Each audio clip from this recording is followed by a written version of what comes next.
have to try But, yeah. to change pages. Okay. Yeah. Okay. So I can stop sharing. Yes. I can stop sharing. Okay. Okay, no problem. The title is slightly different from the paper, right? Quite possible, because in the Okay. paper there is a third row. I will speak about this, but for the title at the conference, it is too long. I remember seeing the paper, so that's why I'm. In any case, I will speak about this paper. We added just few calculations in the end. Yes. This is a violation of third law of thermodynamics. Yes, exactly. Yeah. Good. In any case, we have to wait a chairperson. Who is the chair? Pisin. Pisin chair, yes. Good.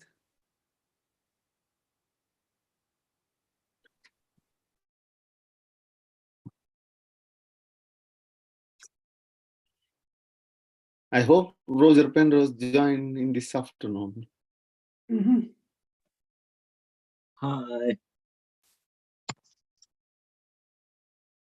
Hi. Hi.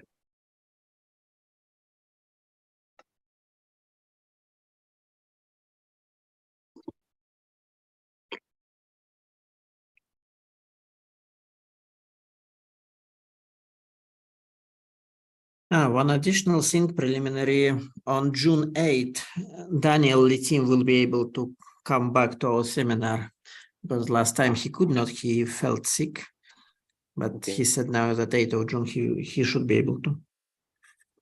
Okay.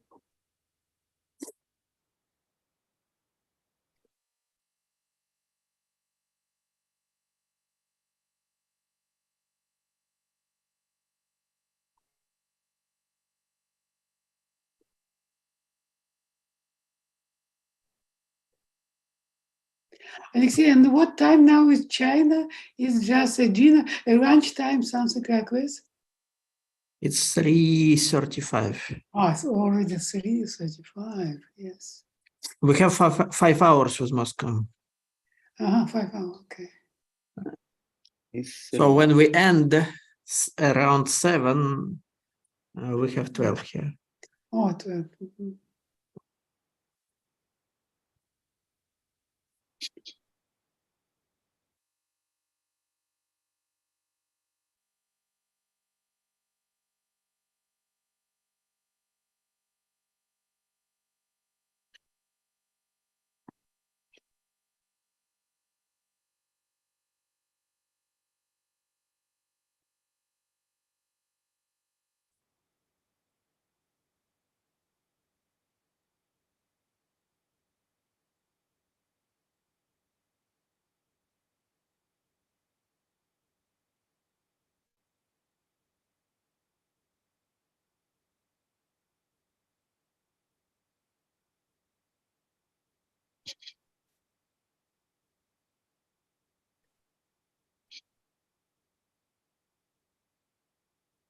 Do we supposed to have a seminar next week? Alexei, do we have a... It's a good question. So all time for you is before conference and after, so you know only the stuff before the conference. No, next week, no. We have on May 4. May 4th, we have Ruth Gregory. Ruth Gregory. Very good. Actually, we have quite amazing schedule of 4 women in a row. It will be Ruth Gregory, then Renata Lol, then Julia Gubitosi, and then Astrid Eichhorn. 4 people, yes, very good. And maybe in between of them, there will be Daniel Litim.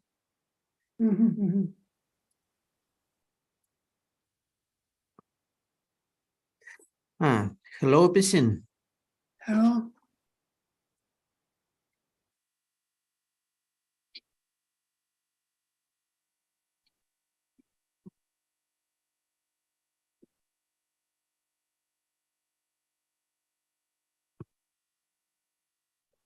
Привет, Витя.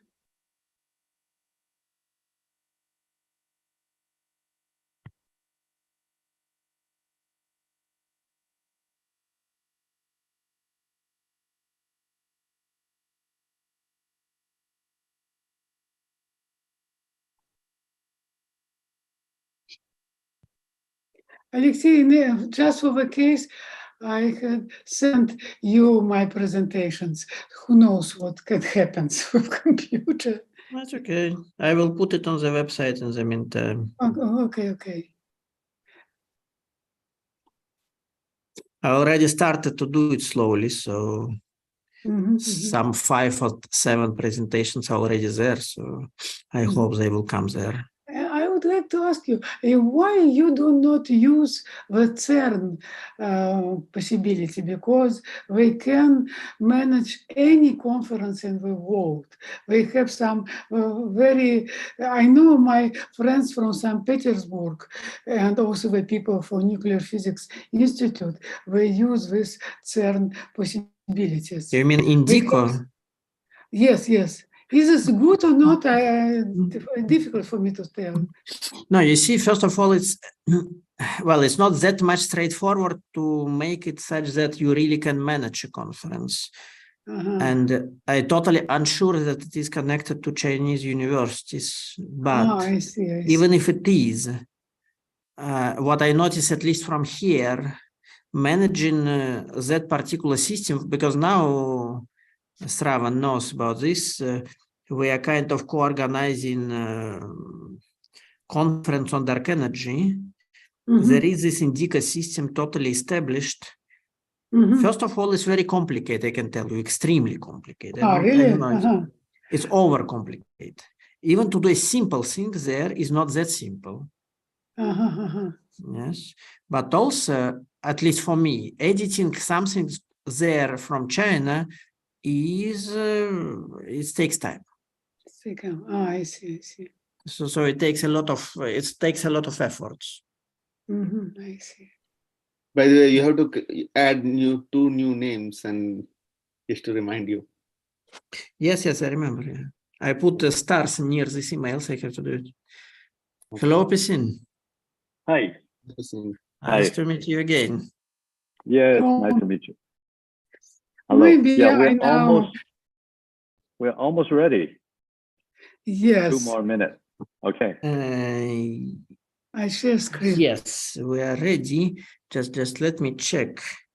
We have, fortunately, we have the first speaker, but where is our second speaker? I can use his time.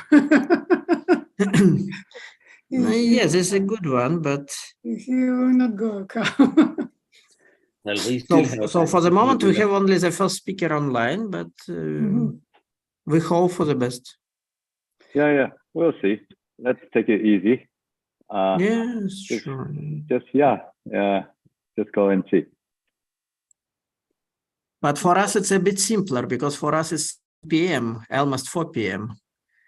Right.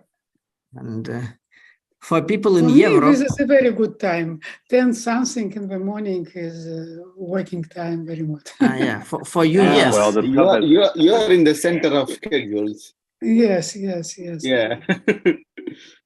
Yeah, the challenge is for people in the US. This timing. Yeah. This is why I want to make next iteration of this conference in Shanghai. So that people will come really in person and will be no time issue. Yeah. So shall we begin? Let's wait one more minute. Yeah. Very few people. Yes, now. I think you are now the boss. So. Okay. The time is exactly as it is, yeah. Just a sec, let me just press a button to start. Yes, I started recording, so it's all okay. Yeah, we can start. You already did? Okay. Shall we begin? Yeah. All right. So, welcome everybody. This is the final session of our conference. And the first speaker is Irina Arafeva, and from Steklov Mathematical Institute. And she is going to talk to us about non-local Bose gas as microscopic origin of terrestrial black hole entropy. So Irina, please. Oh, thank you very much for introduction. It is my pleasure to give a talk here at this very interesting conference. And because this conference, many people at this conference discuss high derivatives or non-local stuff, I also would like to speak about some issue related with non-locality, and in this case is non-local Bose gas. And the precise title of my talk is Non-Local Bose gas as Microscopic Origin of a Schwarzschild Black Hole. I'm sorry? The outlook of my talk will be the following. I will start from introduction, and in introduction, I will speak about third law of thermodynamics and its violation by many of black holes. Then I will say a few words about previous consideration of microscopic origin of Bekenstein-Hawking entropy, and as a main part of the talk will be a microscopic origin of a black hole entropy via non-local Bose gas. In this case, I will essentially part of my talk is a zeta function regularization of non-local Bose gas. I guess people are familiar with zeta function regularization in standard quantum field theory, but now this is a regularization in statistical mechanics. Then I will present a main example. The most important example, of course, is four-dimensional Schwarzschild black hole. Then I will go to the conclusion. You know that there is a remarkable analogy between the law of thermodynamics and the law of black hole mechanics found by Bardeen, Carter, and Hawking, and I would also add a Bekenstein, because most of you give a lecture of gravity. I guess most of you presented this relation during the lecture, so I will skip a detail about these two tables, relation between thermodynamics and black hole mechanics, but I would like to stress few points. The mislink of this area is a precise statistical mechanic interpretation of the entropy of all variety of black holes. And so we will try to fill this gap, mainly concerning the four-dimensional black hole. This is a main example of black holes. So we'll try to find statistical mechanics model with the same dependence of entropy on the thermodynamic variables as a particular black hole has. In the case of Schwarzschild black hole, we have just one thermodynamic variable. This is a temperature. And along with the subject, there is some problem with the third law of thermodynamics. Here, I mentioned the third law of thermodynamics in its Planck version, and here something else. Now I will go to more detail on the subject. In fact, there are more or less three different versions of third law of thermodynamics. The first one, as I already said, is a Planck formulation, according to which the entropy goes to zero as temperature goes to zero. There is also the Nernst formulation, which means that the entropy could be non-zero, but it should be some universal constant. This means that the difference between the entropy calculated for some parameter x and another parameter x prime, the difference goes to zero as temperature goes to zero. And there is also a third formulation of third law of thermodynamics, which is used mainly in gravity version. In fact, these two formulations, the first two formulations, do not satisfy in the case of black hole. This was noticed many years ago by Israel, Wald, and other people. And for this purpose, people try to reproduce the simple formulation by something else.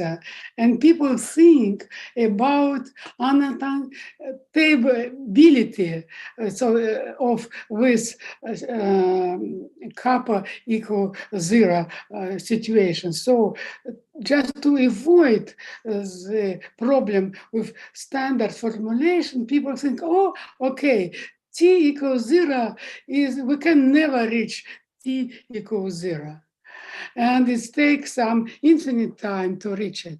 But I would like to mention that just recently appeared a new paper by these people, by Kjell Ungo, who claim that there are problems also with this formulation. So, strictly speaking, we cannot say that black hole in general relativity satisfy the third law of thermodynamics. Let me present few examples. Some of them are well known, but just for completeness, let me tell about them once again. Let's start from Schwarzschild black hole, four-dimensional Schwarzschild black hole. The Hawking temperature is inverse proportional to mass, and Bekenstein-Hawking temperature is proportional to m squared, so S is proportional to 1 over t squared. Then we immediately see the entropy goes to infinity as temperature goes to zero. So we see the violation of the third law of thermodynamics in Planck formulation for Schwarzschild black hole. Let's consider the Reissner-Nordström black hole. Reissner-Nordström black hole possesses some extra parameter charge. The similar situations take place for Kerr. And to get temperature goes to zero, we have to take all m equal to infinity, keeping charge constant. So we get similar situations with Schwarzschild. But there is one more possibility. This is extremer case. So if you send m to q, and more, of course, than q, then in this case, we also get zero. And the entropy in this case, if you calculate when m, this is a general formula, if we take m equal to q, then t goes to, for t goes to zero, which we see that in this case, t goes, in fact, goes to zero, we get non-zero. And we get a violation in the Nernst formulation. Let me present also a few more examples. Let's consider de Sitter case. In the de Sitter case, the Hawking temperature is given by this formula. L is related with cosmological constant, and the Bekenstein-Hawking entropy is given by 1/4 of L square multiplied on the area of d-1 sphere, unit sphere, and immediately we see that if T goes to 0, once again this entropy goes to infinity. The same is true for anti-de Sitter case and in global coordinate, I would say, and for Schwarzschild in anti-de Sitter, as well in Reisner-Nordstrom in anti-de Sitter case. It is interesting that, I'm sorry, something is unstable with my computer. It is interesting that if we consider just a Poincaré session of global anti-de Sitter case with black hole, then the metric is given by this formula, and the Hawking temperature in this case is proportional to RH, the position of the horizon.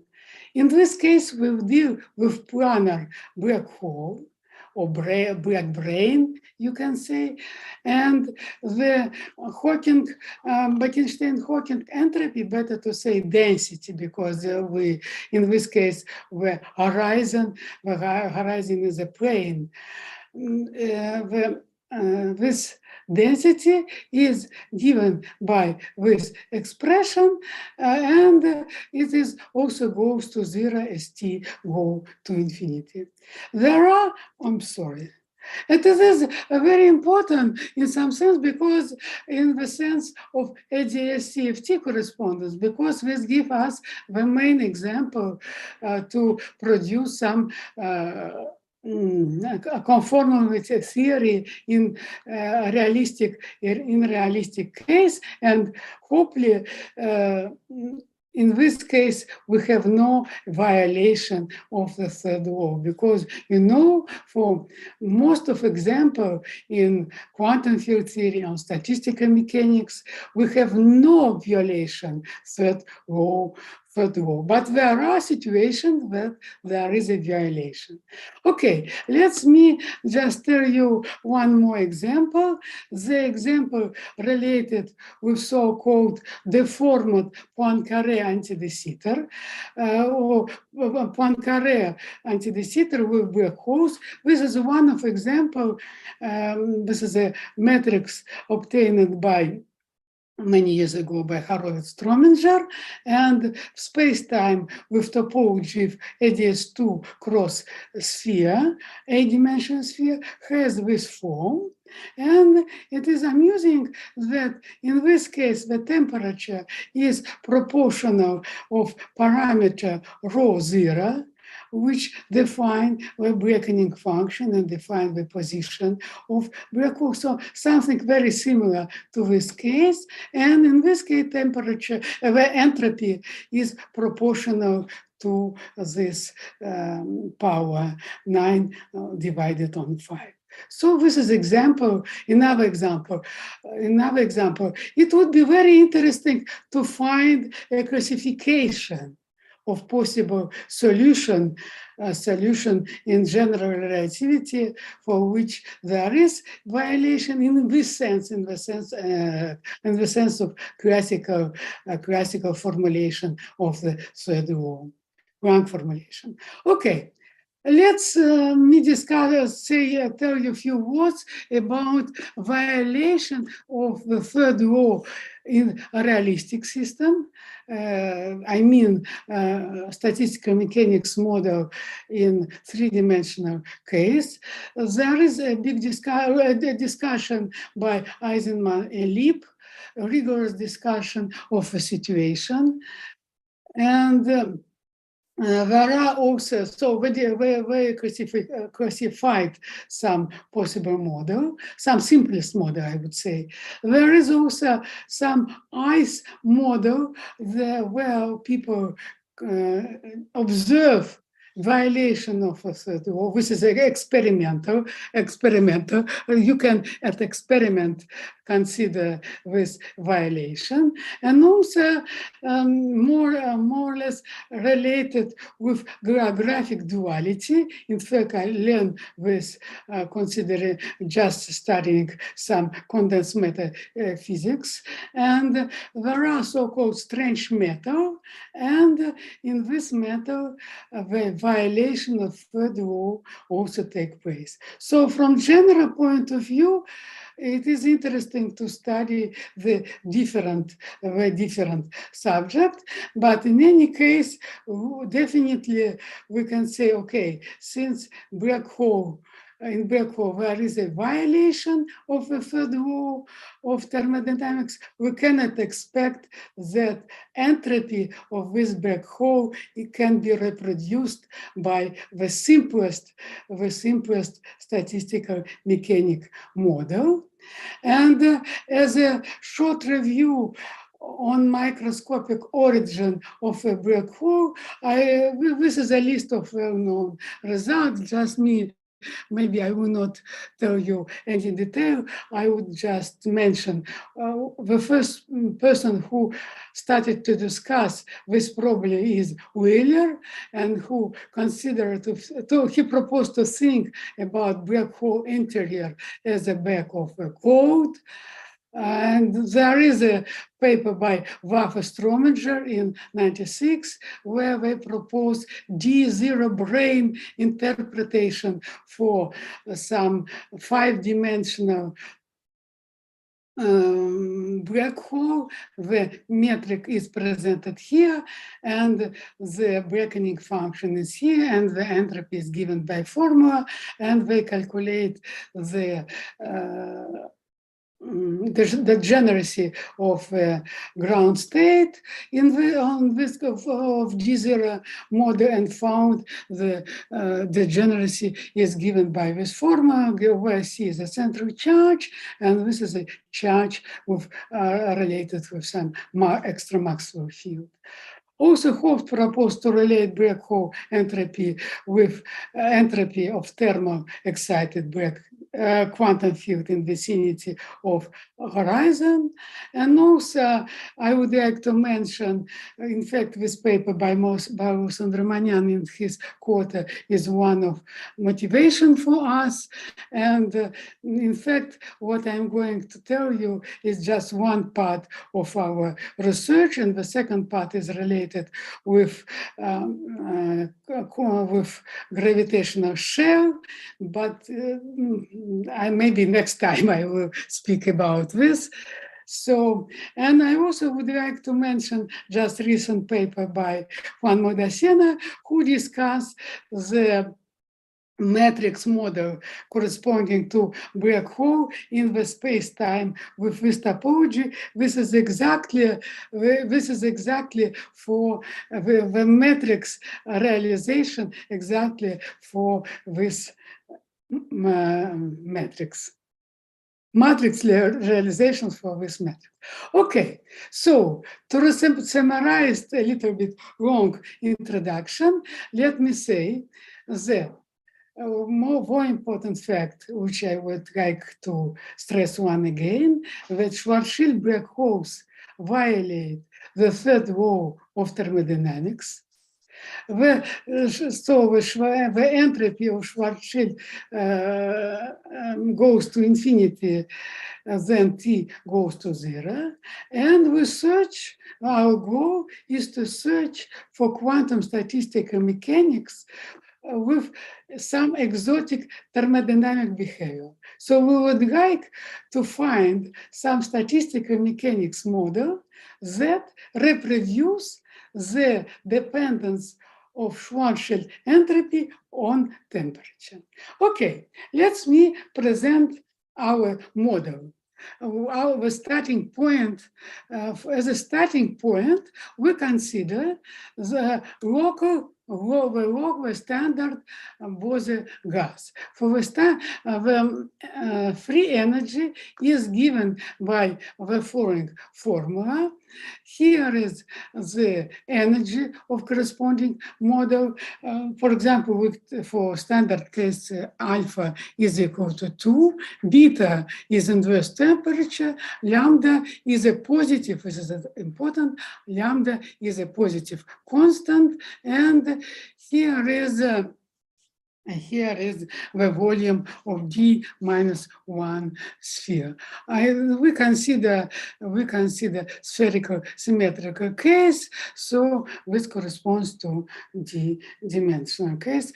And if we consider alpha more complicated, maybe non-integer, maybe negative, we will say, okay, in this case, we deal for negative, we deal with non-local Bose gas. It is, I'm using that the answer with free energy. Let me note that this is free energy is a negative because this term is less than 1, so altogether is less than 1, or this log is negative, so there is a reason to expect some negative answer.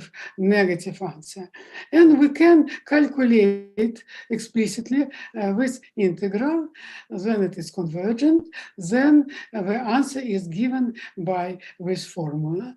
And I will discuss analytical continuation in this formula in the moment, but let me now tell you what we are doing. We equalize this Bose gas free energy with free energy for black hole. The beta, the temperature is the same, but the dimension of a black hole and dimension of Bose gas could be different. So what parameter we have?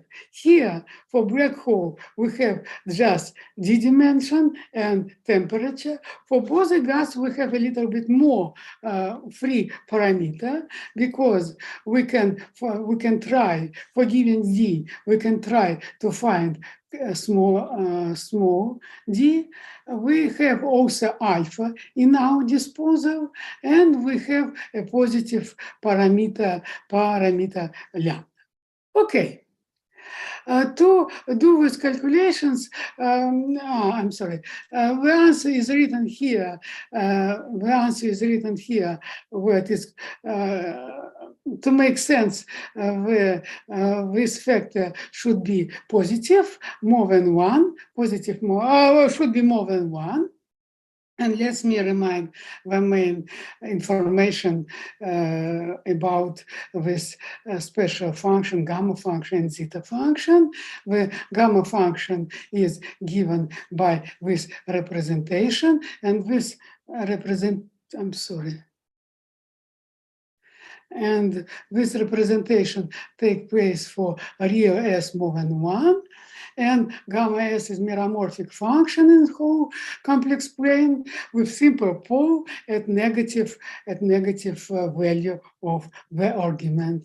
The zeta function is more interesting subject, but it admits its definition is given by the sum, and it admits integral representation and define the meromorphic function with simple pole at CS equals 1. And for us, it will represent the interest, the zeros of zeta function. There are trivial zeta function at negative value of argument, and there are also non-trivial zeros which live in this strips.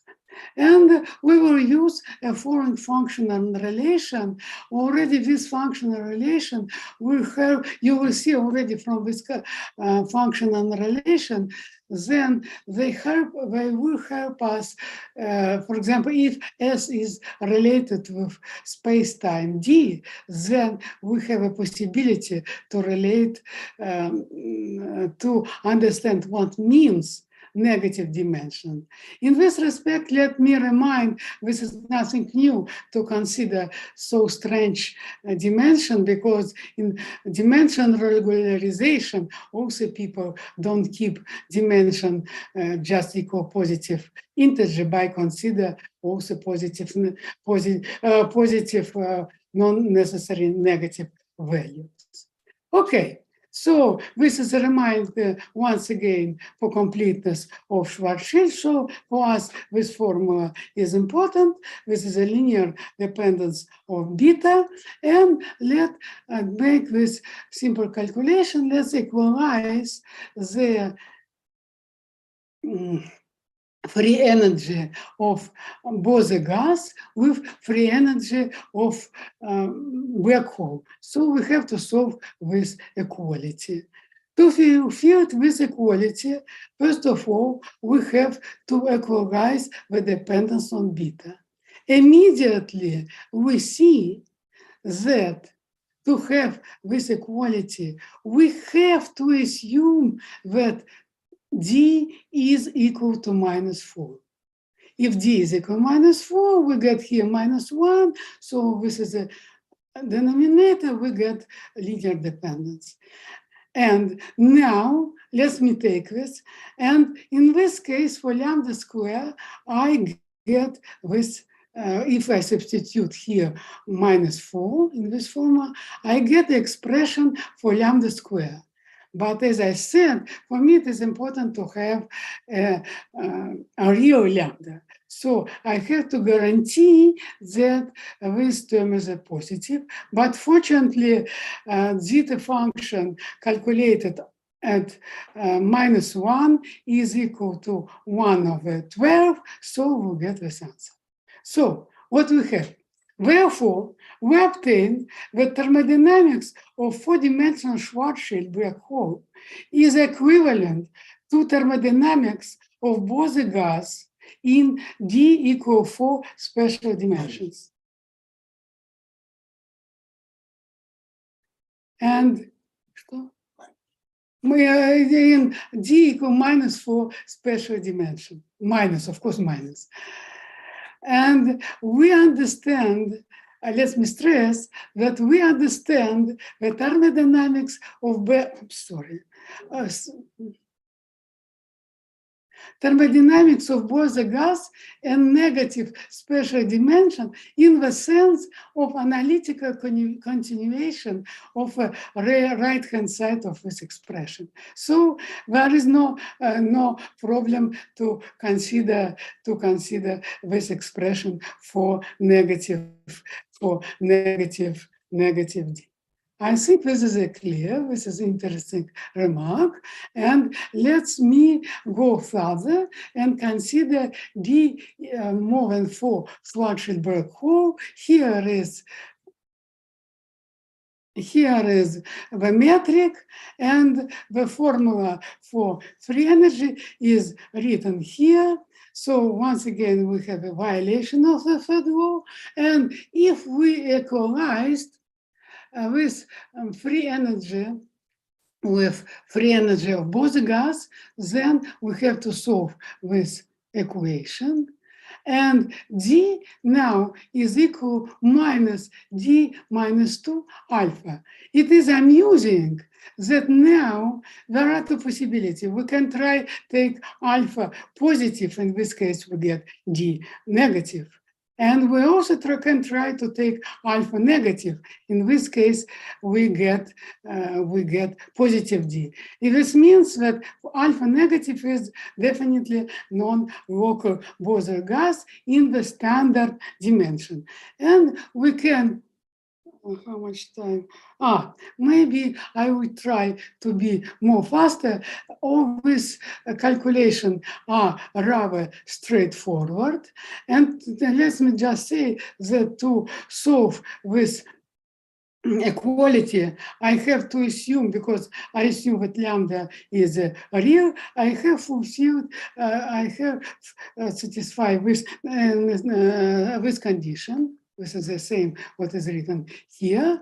And because d definitely is a positive integer, so we have three possibilities. This sin can be equal 1, 0, and -1. And we can, if it is equals to 0, is equal to 0, we have to compensate with 0 by with 0, or by this, or by this. Okay. So, for particular case, when d is equal to k, where 0, as I said, should be compensated with 0 by denominator, we have make a few calculations using regularization, and this ratio is equal to this particular value. It should be with this is with minus, already with minus, already with this minus, so k should be even. Okay. And we can discuss all possibility, and I present here the table with four series of solution, and I presented explicitly for you this solution, and I would like to stress that there is solution with positive dimension, and this solution start from 5-dimensional case. This is very good to use to look for generalization for this CFT case. So what we get? We get non-local Bose gas in negative dimension. This is something new in physics, because usually people started from d equals 3, which is a Euclidean space-time. Then people consider one extra dimension, which is a Kaluza-Crane. Then when people convince us that we have to live in d-dimensional case, nobody see this extra dimension, in spite some people supposed to see them at REC or something else. But now I would like to convince you that this model, which can reproduce entropy, live in d minus, in negative dimension, in negative special dimension. Okay. Let me also say a few words about the Sitter case. In the Sitter case, the situation is calculations are rather straightforward, and the answer are very interesting. The lambda for constant for Bose gas is given by this formula. D dimension should be minus 4 something, and alpha is alpha in this case is a positive. And we can also consider extremer black hole and reproduce the entropy for this entropy for t equals 0. And so we have somehow to erase dependence on t for how to say, for Bose gas. In the Bose gas, somehow we have dependence on t. To erase this, we have to take lambda equal to infinity. Alpha equal to infinity. From formula this is okay. So we have to solve this. We left with this equation. With this equation, everything is positive.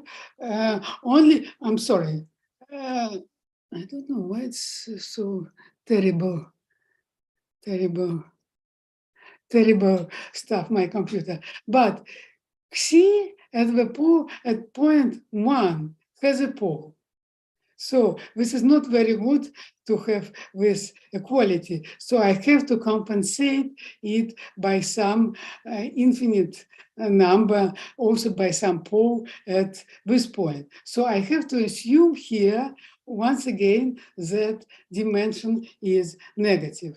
And performing with calculation, I can say that the mass should be equal to this number.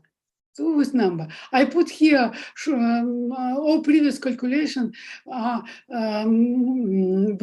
dimensionless. Now I add here Planck mass to recover dimension. And in this case, the mass is given by this is proportional to Planck's mass, and the coefficient is given by this formula. But in this formula, K is integer. So what we get? We get a quantization of a mass of a black hole. This is rather I'm using result. So we have two things unusual. We get dimension of how they say of Bose-Gas negative dimension, and one more unusual stuff, we get a quantization of a black hole mass. This is a result for d equal 4. If we consider the extremal black hole for d more than 4, the answer is almost similar, and we get this formula. It's interesting that dependence on d is not very essential. This is a picture for this ratio for different d, and you see that there is no big difference. No essential. There is dependence, but not so important. So what we get? We get that non-local Bose-Gas with alpha equal to infinity at d equal to this number recover the entropy of the extremal black hole at zero temperature, but not with arbitrary mass, but with mass with some given parameter. So I can now go to conclusion. I have a couple minutes, and I can repeat once again what I some fact on which I try to convince you during this talk. The model of a Bose-Gas in negative dimension recovers the temperature dependence of entropy of Schwarzschild d equal 4 black hole. And for us, it was very important to use a zeta function analytical continuation to define the entropy of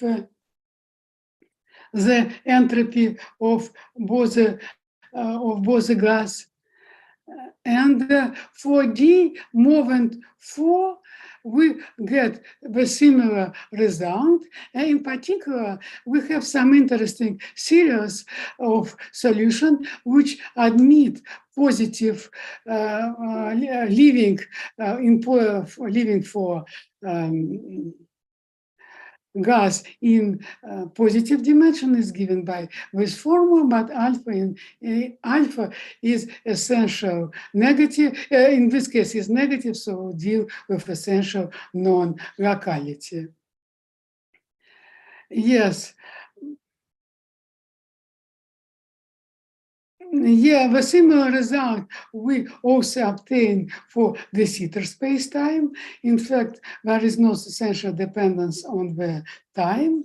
And also we got a quantization of a mass of extremal black hole if we admit this framework to consider the entropy of black hole. So that's all. Thank you.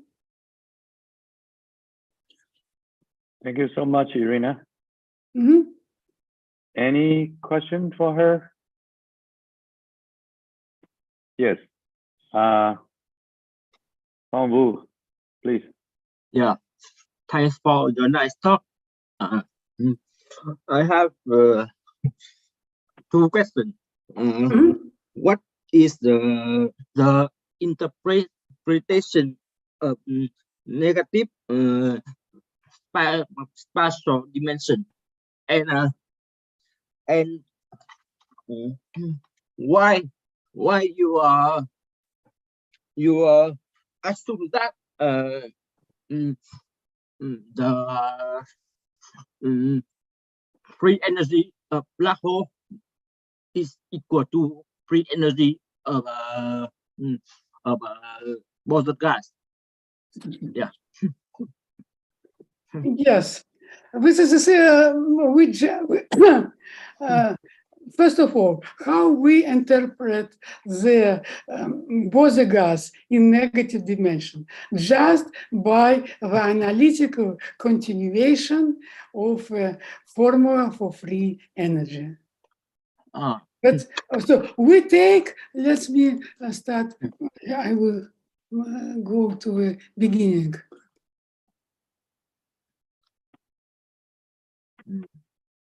Yes, I have a formula. Yes, Sergey. This is the general formula for Bose gas. You can take, for example, dimension equals to 1 or to 3, and you can calculate. And better to do these calculations for arbitrary D. After that, you notice that the left, this is a left-hand side of the formula, and this expression give, I call it the right-hand side of the formula. So I can consider analytical continuation of the right-hand side of this formula to negative dimension, to negative D. That's all. I'm sorry? Okay, And so I need thank do you. this. Yeah. I'm sorry. I need to do this just to solve this equality. I solve this equality. Please take into account. Some letters are very similar. This is a free energy for black hole, which depends on D. And this is not black gas. This is a Bose gas in small d at the same beta. And that's all. I solve this equation because we know for black hole the answer. Now I search for special to recover the formula. That's all. Yeah. Okay, thank you. So Sergey Vernov. My question is, if I right understand, you consider small d as some arbitrary parameter. Exactly. Yes, but why you consider only integer d? Maybe it is rational, for example. Why not? Quite possible, but I take this. Why I take yes. Because there is this formula. I would prefer, of course, I can take D as if you want also non-necessary integer. In this, I agree with you. I consider this, I do this just for simplicity. Okay. But also on the right side, you show another formula connection with D, small d and capital D. What in your conclusions? Yeah, Vera, it depends on your model. It depends on your model. This means D more than 4 is for Schwarzschild case, and this is for for de Sitter case. If you consider Reisner-Norton case, we get some other formula.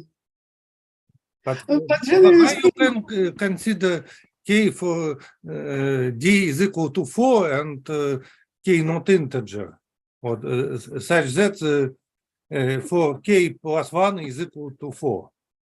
Do you mean capital D or small d? Capital D. No, I start from K. This is unfortunately I cannot do something. So K is 3 over 4. Then capital D is 4.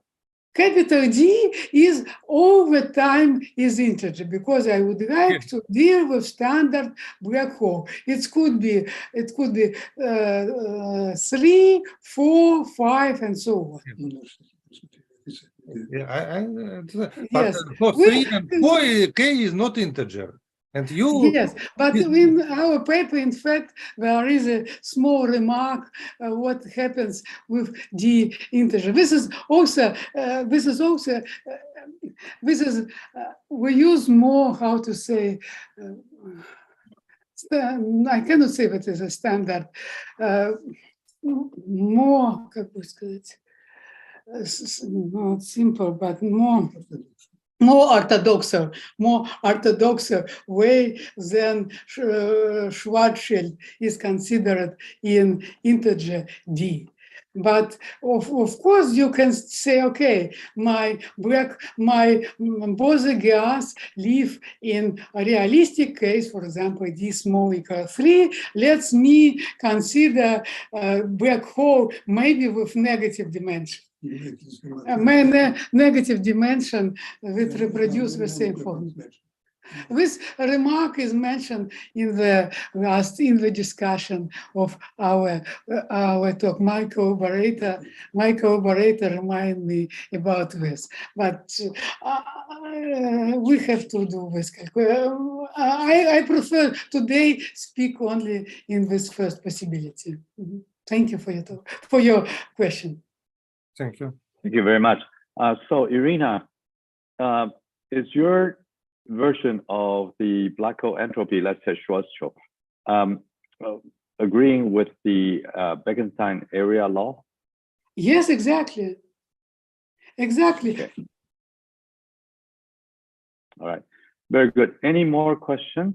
I can show you because this formula which give you this formula, yes, for example, let me show you the Sitter case. This is a standard Bekenstein and this give free energy.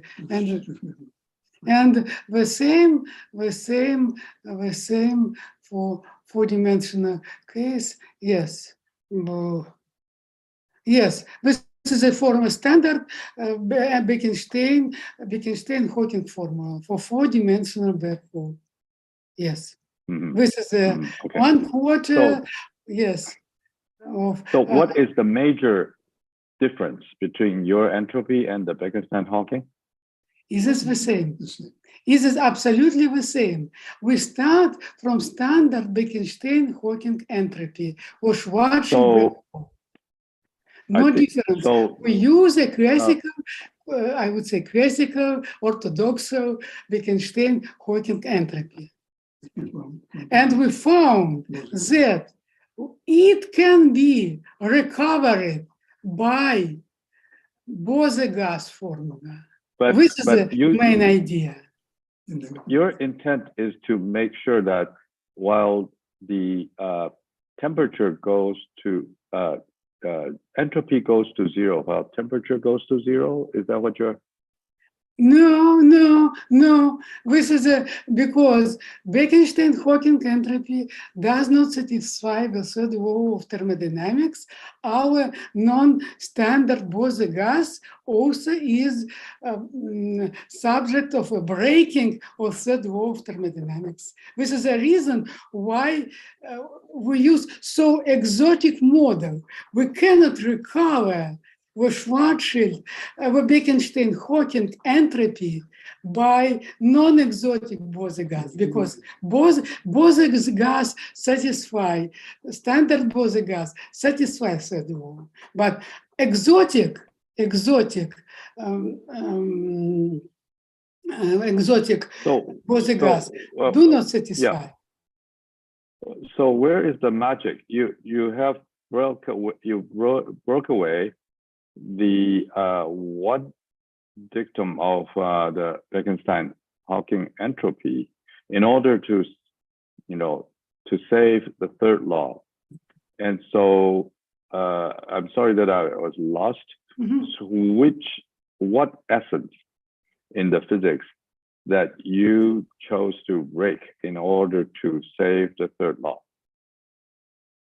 There must be something different, correct? Sorry, let me say once again. Here is the formula for Schwarzschild. And do you agree that standard Bekenstein-Hawking entropy break the third law of thermodynamics in the Planck formulation?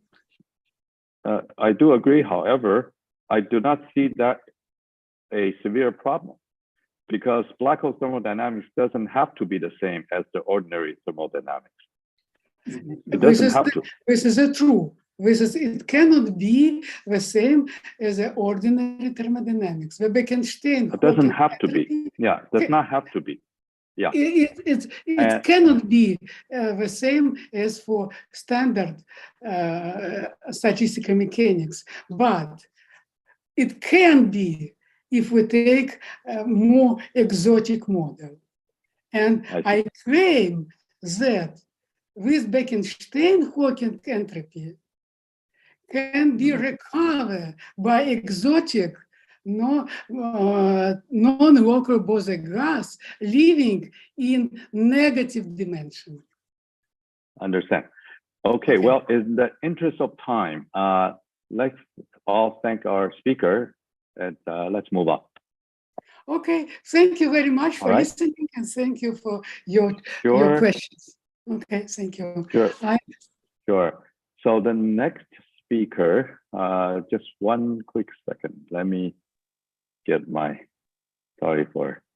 So I will just say that after these talks, there will be also some time for discussion. So in principle, we can continue discussing after these 3 talks. And that's right. Yes.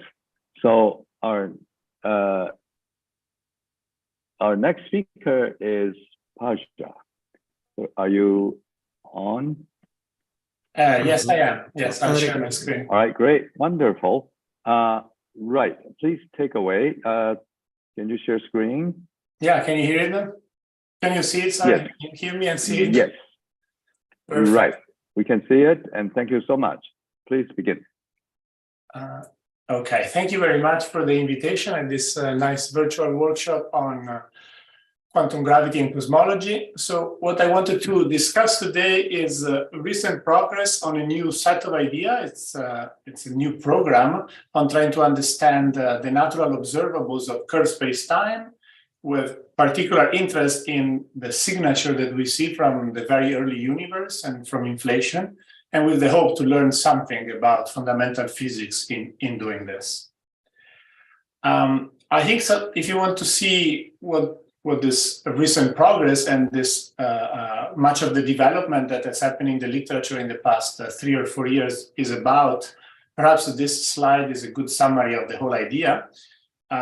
In this slide, we see time running on the vertical axis, and we live some 14 billion years after the Big Bang, and we observe distribution of stuff like photons or matter, and we measure observables. The one we have measured from the early universe is the 2-point function.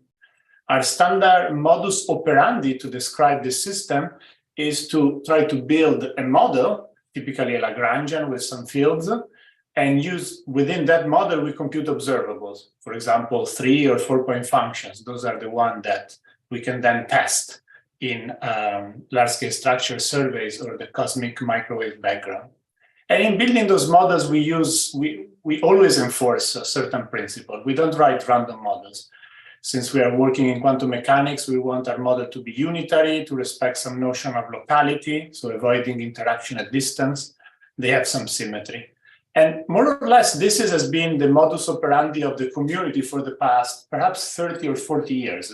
And we have learned a great deal in proceeding this way. And there is nothing wrong with this.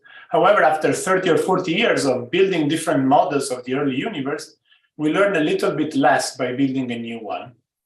So the idea is to see how much we can proceed in a different way that doesn't require constructing these models of the time evolution in the first fraction of a second of the Big Bang, but rather finding the observable and the predictions in a different way.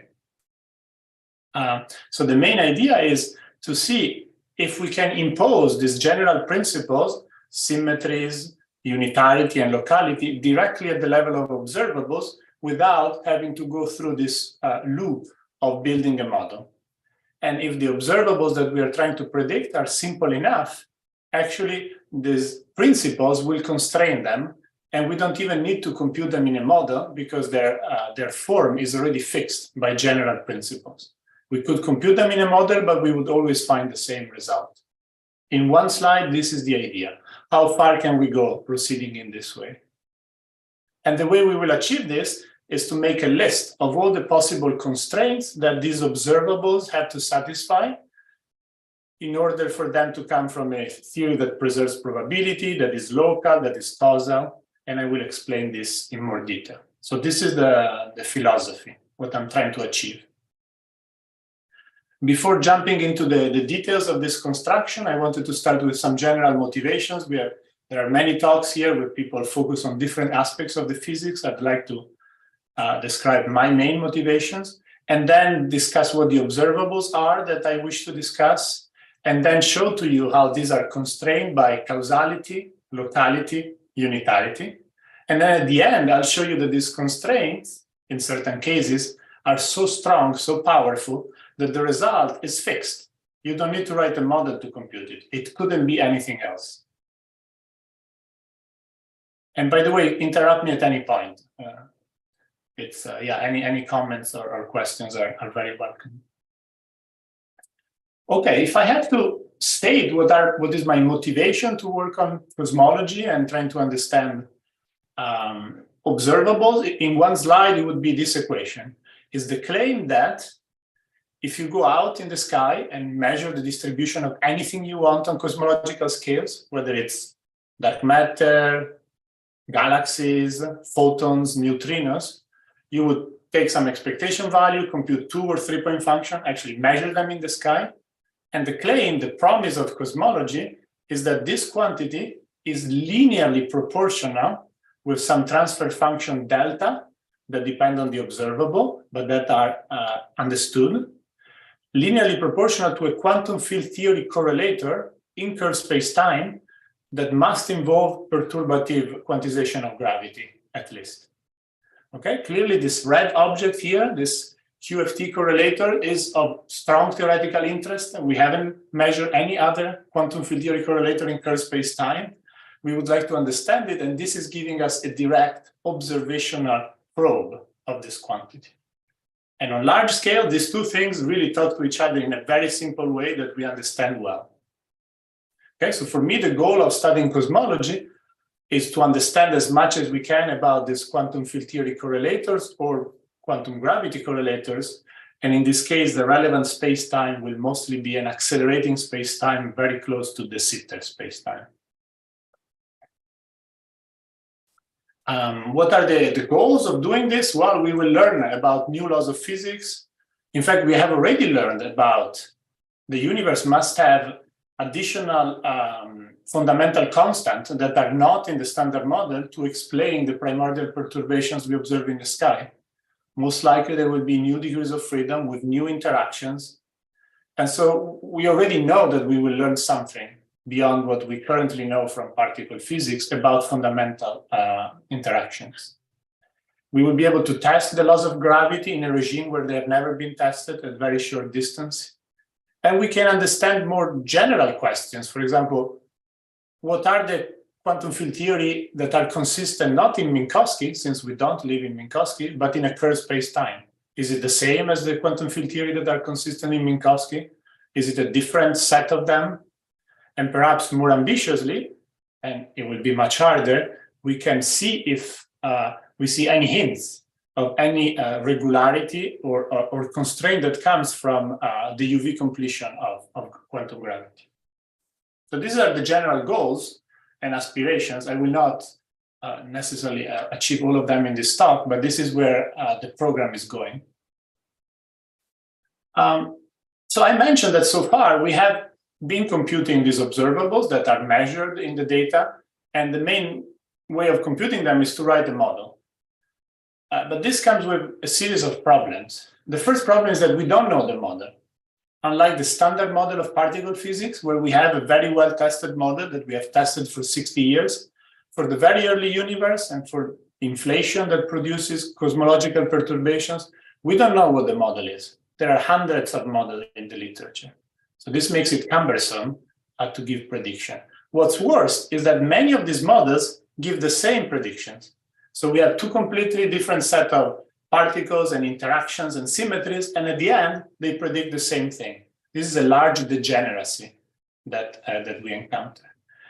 We have very little theoretical guidance. If I give you an effective field theory of inflation, you actually don't know if that is fully consistent and that meets the UV completion. We would like to make progress on this, and so we need to change our point of view. We need to do something that is not computing this observable within the model. We need to find more general constraints. And some of these constraints that I will present today will be non-perturbative and valid in any curved space-time, FLRW mostly. Others will be more specific to a set of assumptions. And I'll be clear as I go.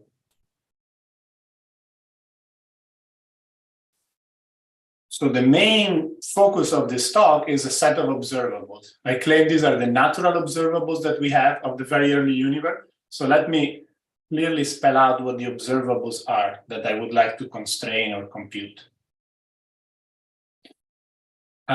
This square here is the Penrose diagram of de Sitter space-time.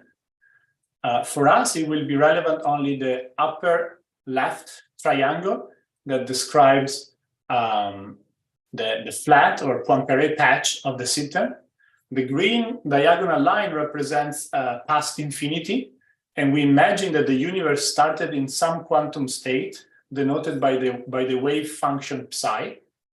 For all of this talk, I will assume that this initial state was a state that is de Sitter invariant and on short distances approaches the vacuum that we have in Minkowski. That state is the Bunch-Davis state. And the main questions that we are trying to answer is, if I evolve this state for a large amount of time until the future conformal boundary of de Sitter, which is this horizontal orange line that represents the end of inflation, or if you want, the heating surface, that's where we set up the initial conditions for the hot Big Bang. What kind of correlations and observables do I predict? That is the main question.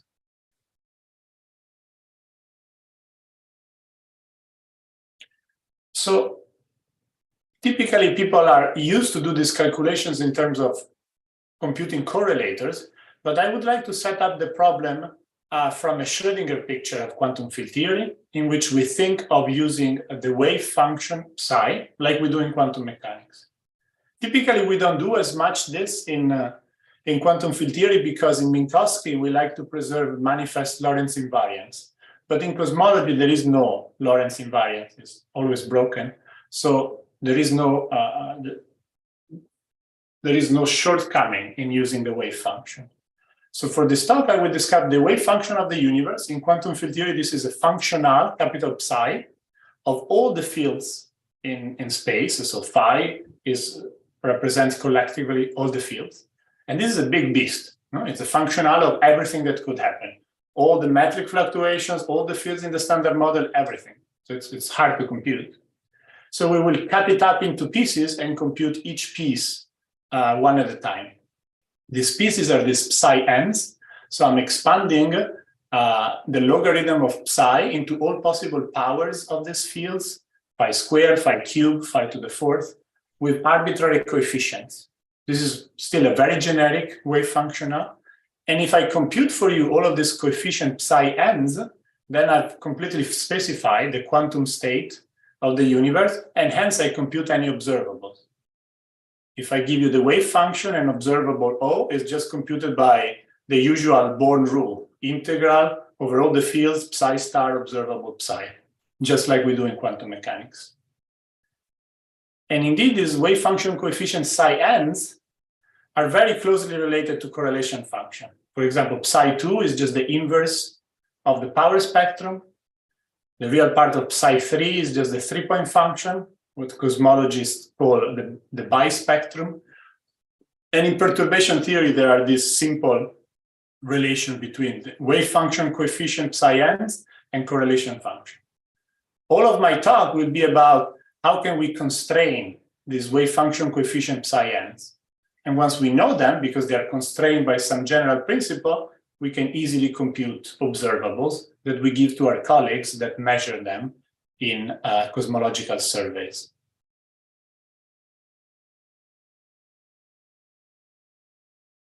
As I mentioned, if you have a theory, there is no obstacle in computing the wave function. For example, the wave function is exactly represented by a path integral from some initial state to some final configuration of the fields phi, and all the paths, not just the classical one, all of them are allowed, and the weight is the phase e to the is, where s is the action of the theory. This computes for you the wave function, and so if you give me an action, s, I can always compute it at least in perturbation theory. In fact, I also have a set of simple Feynman rules to compute this order by order. The Feynman rules will not be very important, but just to give you a flavor of what they look like, you can draw diagrams. The number of external legs is the powers of phi in the wave function, and then you connect these lines with vertices from your interactions and with propagators. And if you tell me the theory, I know all the vertices and all the propagators. In fact, you can do this even in Minkowski. In Minkowski, these propagator are just e to the I omega t, with then you can go to Feynman and retarded propagator. The Feynman propagator has some theta functions. In cosmology, they are a little bit more complicated. In general, they are Hankel functions. However, for the fields that we measure in cosmology, which are all massless, this Hankel function simplifies. They are just some polynomial in momentum and conformal time eta times an exponential. So they're somewhat only a small modification from Minkowski, but they're known. So now if you have enough time, enough collaborators, you sit down and compute this to any desired order. I will not do this in this talk. In this talk, I'm trying to get to the same result without doing this calculation. This calculation is doable, but it's complicated. It's much harder than computing amplitudes. It requires working with Hankel functions. And even at 3 level, you have to compute V-nested time integrals. So even in practice, it's not so easy to actually perform. Let's see how far we can go by just stating constraints on the possible result of our calculation. And as usually in physics, the main constraint comes from symmetry. That's where you should start from, for example. So symmetry, clearly we should impose the symmetries that are observed in the sky.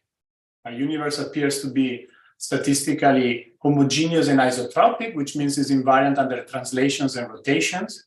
But also the initial conditions have an additional important symmetry, which is approximate scale invariance. Scale invariance is satisfied up to a few % corrections. And therefore, we would like our predictions to be close to scale invariant. Now you could also say, well, I want to have more symmetry. More symmetry, the more symmetry I have, the easier will be my calculation. And here there is a fork in the road. You can assume additional symmetry that has not been measured in the data, but will make your life easier and your results more general. Or you cannot, or you just decide not to do that. There is some beautiful set of work and development from Kani-Hamed, Bauman, Joyce, and Pimentel that have assumed additional symmetry, and they found very general results. And that is very interesting. On the other hand, if you assume this symmetry, most of the observable are so highly constrained that you cannot make predictions that can be tested in the near future. So in this talk, I will not assume any symmetry that has not been measured in the data. So I'll just assume rotations, translations, and scale invariance. So I will not necessarily assume that the isometries of the very early universe that was close to the Sitter space are isometries of the results. So I will have to work a little bit harder with the physical principles. So in one slide, I assume translations, rotations, and dilations, and nothing else. In fact, this is necessary to get large non-Gaussianities in single field models. Okay, are there some questions about any of these motivations before I jump into a set of results? Can I ask a question? Yeah, absolutely. Hi, I'm a bit confused when you say about the wave function of the universe. Is Yeah. it the Wheeler-DeWitt? Is it correspond to the Wheeler-DeWitt equation? Excellent question. Yes, this corresponds to a particular limit of the solution of the Wheeler-DeWitt equation. If you assume that Wheeler-DeWitt equation at late times in the presence of a cosmological constant or something close to a cosmological constant gives you a universe with a large volume, this solution is equal to the solution of the large volume limit of the Wheeler-DeWitt equation. Okay. However, this is more a quantum field theoretic wave function, but I claim that this quantum field theory wave function is the same as the Wheeler-DeWitt wave function in this particular volume in which there is a large semi-classical gravitational background, as it should be, because Wheeler-DeWitt in some limit should recover the physics we know and love. Okay. So if that is the case, if you ask anyone who is really into quantum cosmology and Wheeler canonical quantization setup, there is really a problem with interpretation of wave function of the universe, and there are serious issues related to time, concept of time in quantum cosmology. Does any of these problems will make trouble in your calculation of correlators? I'm just curious, because in quantum cosmology books, it's really a big concern. Well, they're trying to answer different questions. Here we are assuming that the large semi-classical universe exists that has a large volume, and the volume is what provides a relational observable that represents time for you. So once you tell me that the large volume exists, that represents time. The expansion of that volume is like time, and you can measure any event that's happening with respect to that. And in fact, the Wheeler-DeWitt equation in the large volume limit reduces to in the WKB approximation to the Schrödinger equation that we know from quantum field theory. So that is the regime in which I'm working. There could be deeper questions about quantum gravity that are invisible to this quantum field theory on a semi-classical background that I'm not addressing.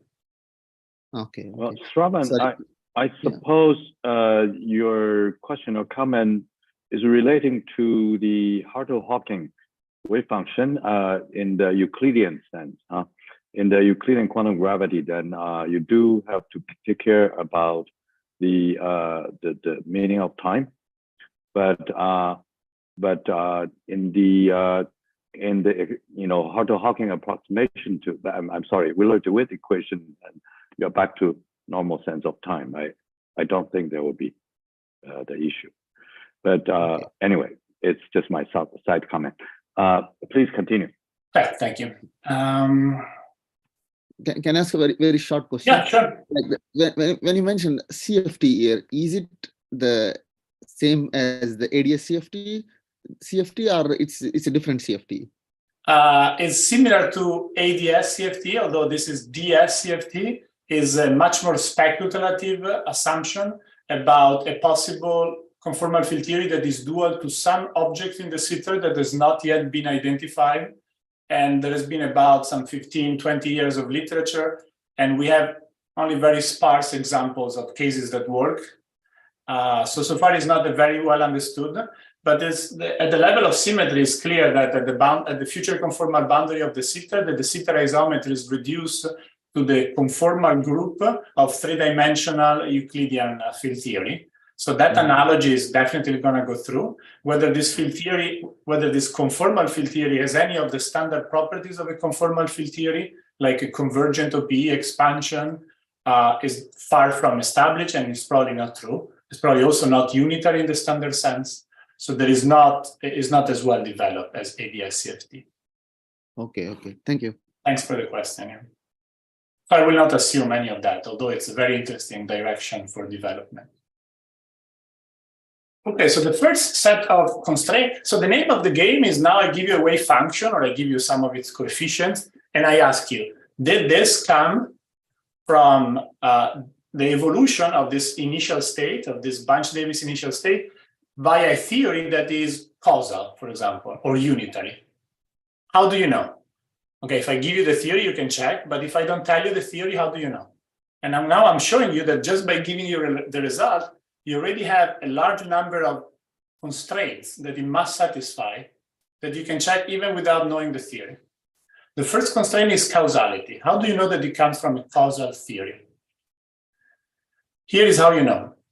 We know that there is a deep connection between causality and analyticity. This is used, you learn for the first time when you do like optics or linear response theory, Kramers-Kronig dispersion relations that are more than 100-year-old results. We use this extensively when we studied amplitude, scattering amplitude in flat space. In fact, all of the general non-perturbative results that we have, they rely on the 2-to-2 scattering to be analytic in the Mandelstam variables, for example. So what about the wave function? If I tell you it comes from a causal theory, does it have some special property that manifests themselves? And this was not known until just last year. So these are very recent results, and they're very powerful. I'll show you that there are constraints and they're even true non-perturbative. So the first thing that we have to establish is that we think that causality will manifest itself on these functions depending in an analytic way on some variables. So what are those variables? You might think that the wave function coefficient, like the correlator, should depend on the momenta of the fields in an analytic way when they are complexified, but that's not the correct answer. The correct answer is that you should extend this wave function coefficient to off-shell wave function coefficient that I'll define for you. They are defined like this. They are particular transforms. In Minkowski, these are Fourier transforms. In cosmology, they are Hankel transforms of time orders Green's functions that go from the Bunch-Davies vacuum to some particular eigenstate where all the fields vanish. So imagine that you have this Green's function and you take this particular transform. Now you see, usually correlators and wave function coefficient only depend on the momenta of the fields because I measure them, all of them, at the future conformal boundary, so time has been taken to 0, to the future. But they claim that these objects should also depend on a new set of variables that I call omega. You should think of omega as some sort of off-shell frequencies. Claim is that when you put this off-shell frequency to a particular value, in Minkowski would be just the square root of k squared plus m squared, the on-shell dispersion relation. Then these more general objects reduce to the one you wanted to compute. Okay, so this is a new object that generalized the one before, but when you put omega to a certain value, it's the one you want. In the zeta, you should take omega to be the norm of k. So the claim is that now the dependence of this off-shell wave function on this frequency is fully analytic on the lower half complex plane. This is easy to see. This psi-n, schematically, they are some kind of half Fourier transform of some Green's function. And you know from undergrads, the dispersion relation and Kramers-Kronig story that if omega has a negative imaginary part, then this integral converges, so there cannot be any singularities. So we have already established an important property of this wave function coefficient. If this is not true, it cannot come from a theory that is causal. I don't need to know the theory, you just give me this result and I can check. This is a necessary condition. It's not sufficient, but it is necessary. In certain cases, this analyticity can be extended. So this means that all possible singularities can only appear on the real axis. And in perturbations theory, I think to all orders, they only appear on the negative real axis. We have spent a long time classifying these singularities for reasons that will be clear in a second. I will spare you the detail of the classification, but is at least morally similar to the similar singularities that appear for scattering amplitudes.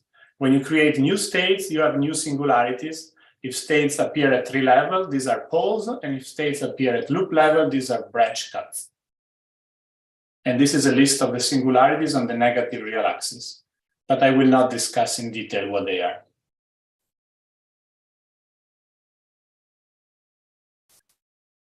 So you see, I've done very little. I just established this property, and I already have very powerful results.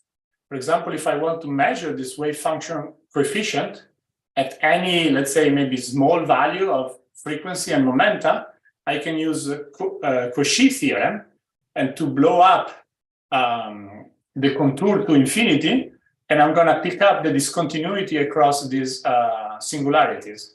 So I already have a relation which is like a UV IR sum rule. In the low energy calculation, some quantities that I can measure in experiment, they are related to infinite integrals over the UV theory. This is a beautiful way that is used a lot in particle physics to relate effective field theories to their UV completion.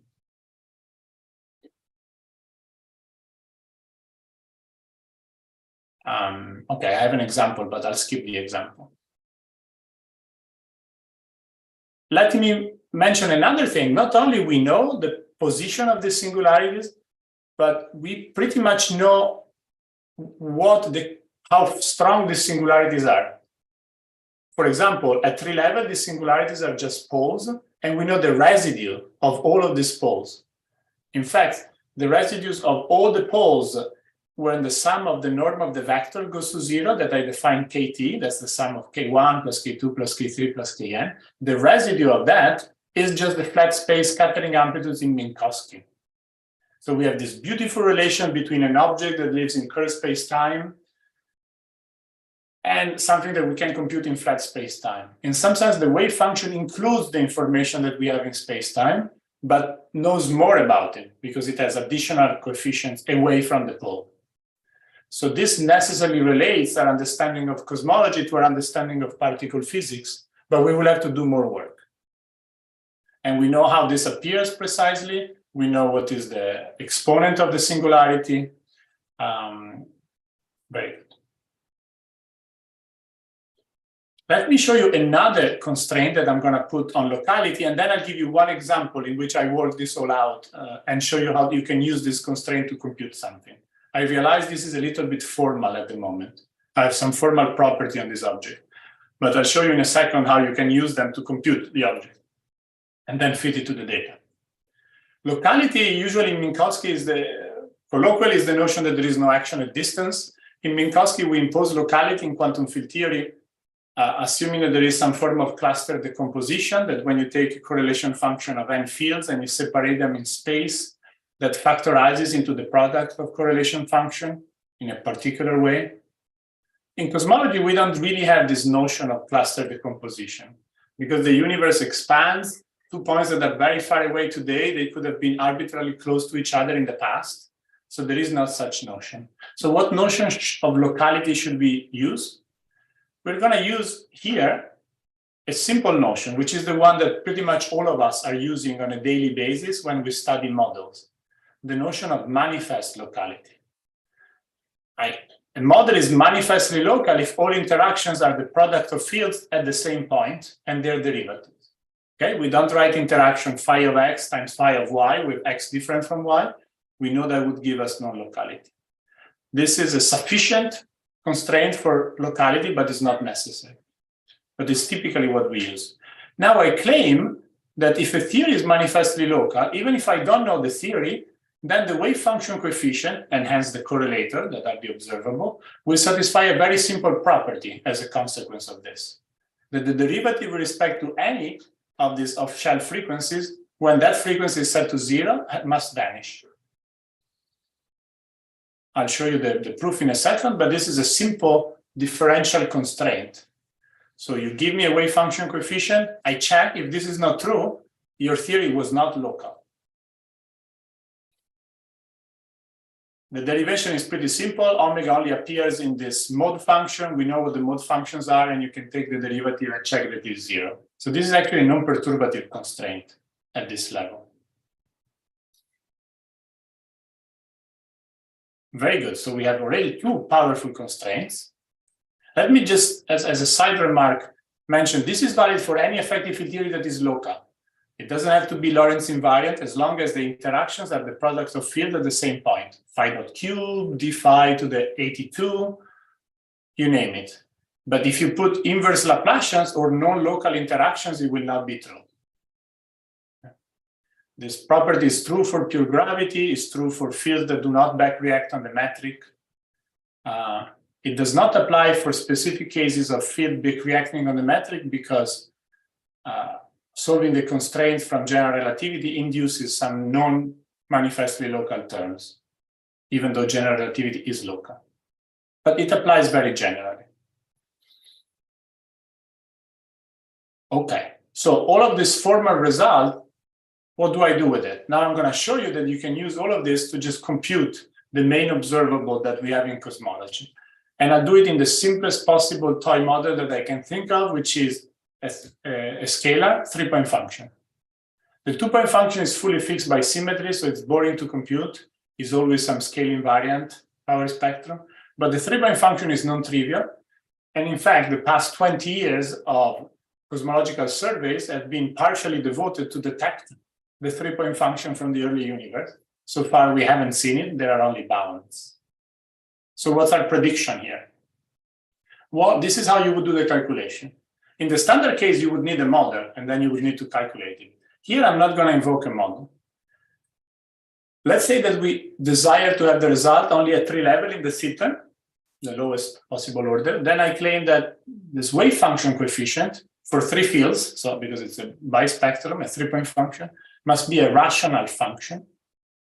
The denominator of this would be some polynomial. And in general, a polynomial will have a bunch of zeros. But if I have zeros, these are singularities. But I told you that the singularities are fully fixed because we classify them all from analyticity. And the only singularity that this diagram at 3 level can have is when the sum of k1 plus k2 plus k3 is 0. So that to some power p. That's the only singularity allowed. So I fully fix the denominator. The numerator must respect scale invariance, so must be a polynomial of a fixed degree of 3 plus p, and must be both symmetric, because if I have a scalar field, it commutes with itself. So it must be written as a symmetric combination of the fields. And then you just have to determine the coefficient of this polynomial, some numbers, +3, -4, 82. And I claim that those are fully determined by manifest locality. If you simply impose this condition, that the derivative with respect to the norm of the field of the vectors, when they vanish, is 0, that determines all possible solutions. And it gives you a set of polynomials, a set of rational functions.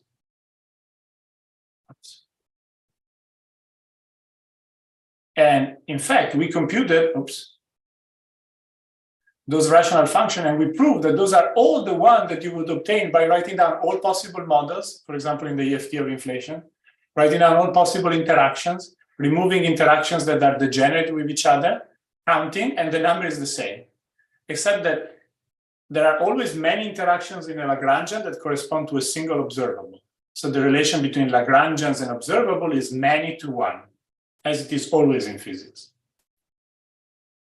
So Lagrangians are a somewhat degenerate way of describing physical processes. And these have been tested. So the solution, now I can solve this equation order by order in P, starting at P equals 0, P equals 1, P equals 2. P, if we were to write a model, P would represent the number of derivatives. So I start with few derivatives interactions and I go up in derivative. The first solution is very famous. It's called local non-Gaussianity. It's the most searched for signal of the primordial universe in the sky. The second solution doesn't have a solution. P equal 2 and P equal 3 gives you other forms of non-Gaussianity that are called local and equilateral non-Gaussianity, and they have been constrained by WMAP and Planck data from the cosmic microwave background. So notice I was able to compute results without ever writing down a model. So in some cases, this is possible. Let me finish my talk saying something about unitarity, and then I conclude. If I give you a wave function, how do you know it came from a unitary theory? Unitarity is essential to make contact with physics because we need probability to add up to 1 and be positive. This was not, for amplitude, we know this for 60 years, but for cosmology, we didn't. And the claim is that the result is the following. Take this wave function coefficient, add to themselves their complex conjugate, but where you put minus on the frequencies and minus on the momenta. This particular combination, I define it, I call it a discontinuity, even though it's not exactly a mathematical discontinuity, but it's very close to it. Now I claim for simple diagram with a simple interactions, this has to vanish if the theory is unitary. If it doesn't vanish, it could not come from a unitary theory. I claim that this condition generalized to all orders in perturbation theory. For example, for a simple exchange diagram, the rule is the discontinuity of this 4-point function is equal to sum over all cuts. There is only one internal line that you should cut. When you cut it means put it to the boundary, then you have 2 3-point functions, take the discontinuity of each one of them, and a factor of the power spectrum every time you cut a line. This has to be true. If it is not true, it doesn't come from a unitary theory with a Bunch-Davies initial state. The beauty of this is fully quantum. It extends to all orders in perturbation theory, any number of loops. The general rules is that the discontinuity is the sum over cuts of the products of the discontinuity of the subdiagrams. Okay, the detail is very useful in practice. And this is true for fields of any mass, any spin, in any FLRW, as long as you start with a Bunch-Davies initial state and evolution is unitary, time evolution. This is a very powerful result, and maybe I'll conclude with that. It tells us a bunch of things. You can use it to compute loop diagrams now, because when you cut a loop, it's a tree level. And this gives us way to compute one loop corrections to the power spectrum and other observables. In fact, it also gives us more general constraints on parity odd interactions, but I don't have time to discuss those constraints, since I think my time is running out, and I would like to have some time for questions. We use this for other phenomenological cases, but I'll skip it. Okay, let me conclude. So we have seen a new approach to constraints observables, in which we start from the principles rather than starting from the model, and we can find non-perturbative results, and we can find phenomenological predictions. So this field, this program just started a few years ago, so there is still a lot to do. Thank you very much for listening. I'll stop here. Thank you very much, Enrico. So any question for him? Yes. Hi, Enrico. Thanks for the very nice talk. Actually, I learned a lot from your talk. So there are some questions which I had, but yeah, I'm curious. Okay, I think the technique is really powerful. So it really reduces a lot of computations quite significantly. But can you say something like what, for example, with this method, we get some new information about correlators that we cannot extract from the standard computations. Do you understand what I mean? Like how these methods will help us to understand something new physics, which we really don't know. Well, usually when we construct models, we kind of use our intuition, like, okay, we take set of couple of scalar fields, or maybe we take matter fields and couple them and try to do direct computation. But here you are trying to develop generic methods, and let me put my question precisely. Are you getting some new shapes of correlators which are not yet? Yeah, absolutely. I mean, I can get new shapes. Then you can go back, and since you know the shape, you build a model, but the model had not been built before we wrote the paper. For example, when you solve these equations to higher order, higher than p equals 3, none of those shapes had ever been computed. And now you can just compute them on a mathematical code for any number of derivatives. But you can always go back to the model and build it. I'll give you other example of things that have not been guessed in perturbation theory that I think is very powerful. The following one I think is very nice. Suppose that you want to compute the 3-point function of the graviton, because maybe one day we measure gravitons in the sky, and for some reason you care about parity odd, maybe because it has low systematics. You start writing down models and you say, how many ways can I write an interaction among 3 gravitons that has an epsilon tensor, so it's parity odd? Clearly there are infinitely many. You just put more and more and more derivatives and you never stop. And you could spend your time computing all of this. You would find 0 for each and all of them, except for 3. Because there are only 3 that solve our constraints, which are these, 1, 2, and 3. And all of the others, you would always find 0. It is true that you can go write a model and check that it is 0, but before you're convinced that it is 0 to all orders, you would work very hard. From this approach, this just follows as a direct consequence. This is an example in which something is very simple from one approach and very hard to see in the other.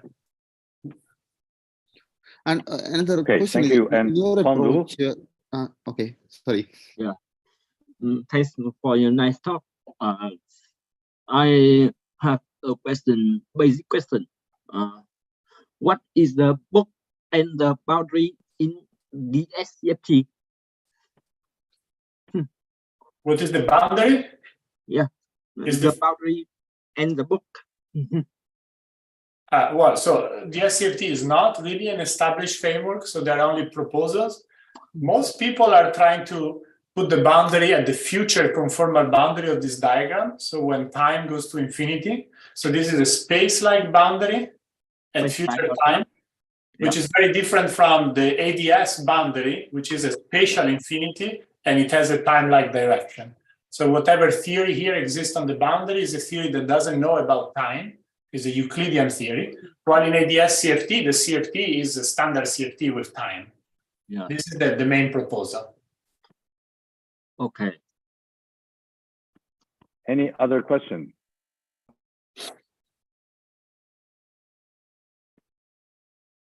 If not, indeed, as said, we have opportunities to further discuss about other presentations at the end. So in the interest of time, let's thank our speaker, Enrico, now. Okay. And let's move on to the next and the last speaker, who is Asore. So is Asore here? Yes. Can you hear me? Okay. Yes. So please go ahead. I need to share my screen. Sorry. Yes, you can do that. Can you do that? Yeah, I will try. Sorry. At the bottom, there's a share screen. Yeah, I know. But I have to find my.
So I'm having trouble to find my proper file. Sorry for the delay. It's a PDF file which I cannot see. Oh, here's it. Okay.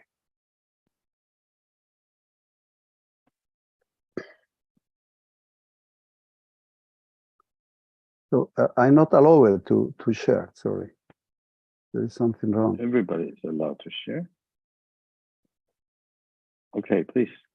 Okay, I will try to do it again. No, in fact, you are allowed to share from our side because you're co-host. Yeah, I already shared. Yes. So please try again. Yeah, so let me just cancel this. Oh, here's it. Да, я тебя слушаю. It's the first time this happens to me, so let me just cancel this sharing and start again.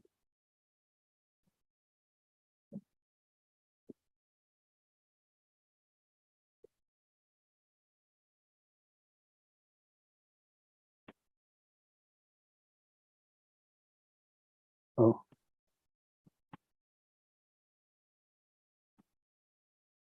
Wonderful. Okay. Can you see it? Yes. Okay. Yes.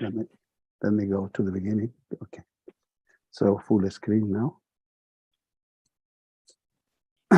Okay. I would like to start thanking the organizers and for allowing us to share some framework where we can discuss these issues related to quantum gravity and cosmology.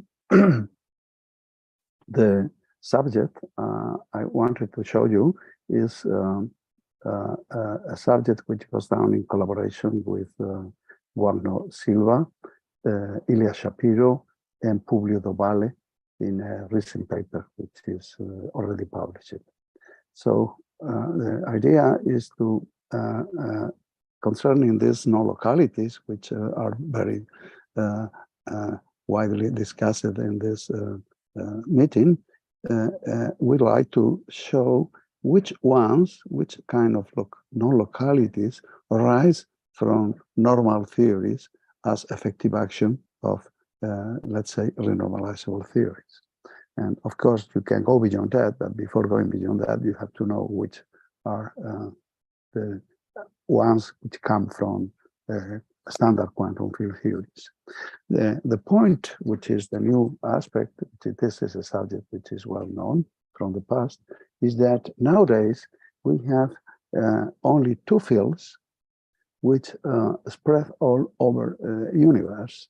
So among all field theories, there are only two which are which have some non-trivial overlaps. One of them is gravity, of course.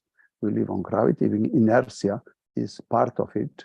So, and the other one is the scalar field, because now we know that there is a Higgs boson, and not only that, we know that the Higgs mechanism is the basis of the standard model, and this requires a non-trivial background field, which is bosonic in this case. For all the other theories, these non-trivial backgrounds are not in the vacuum. So gauge fields, fermions, and so on, the vacuum, at least at the classical level, is just a trivial one.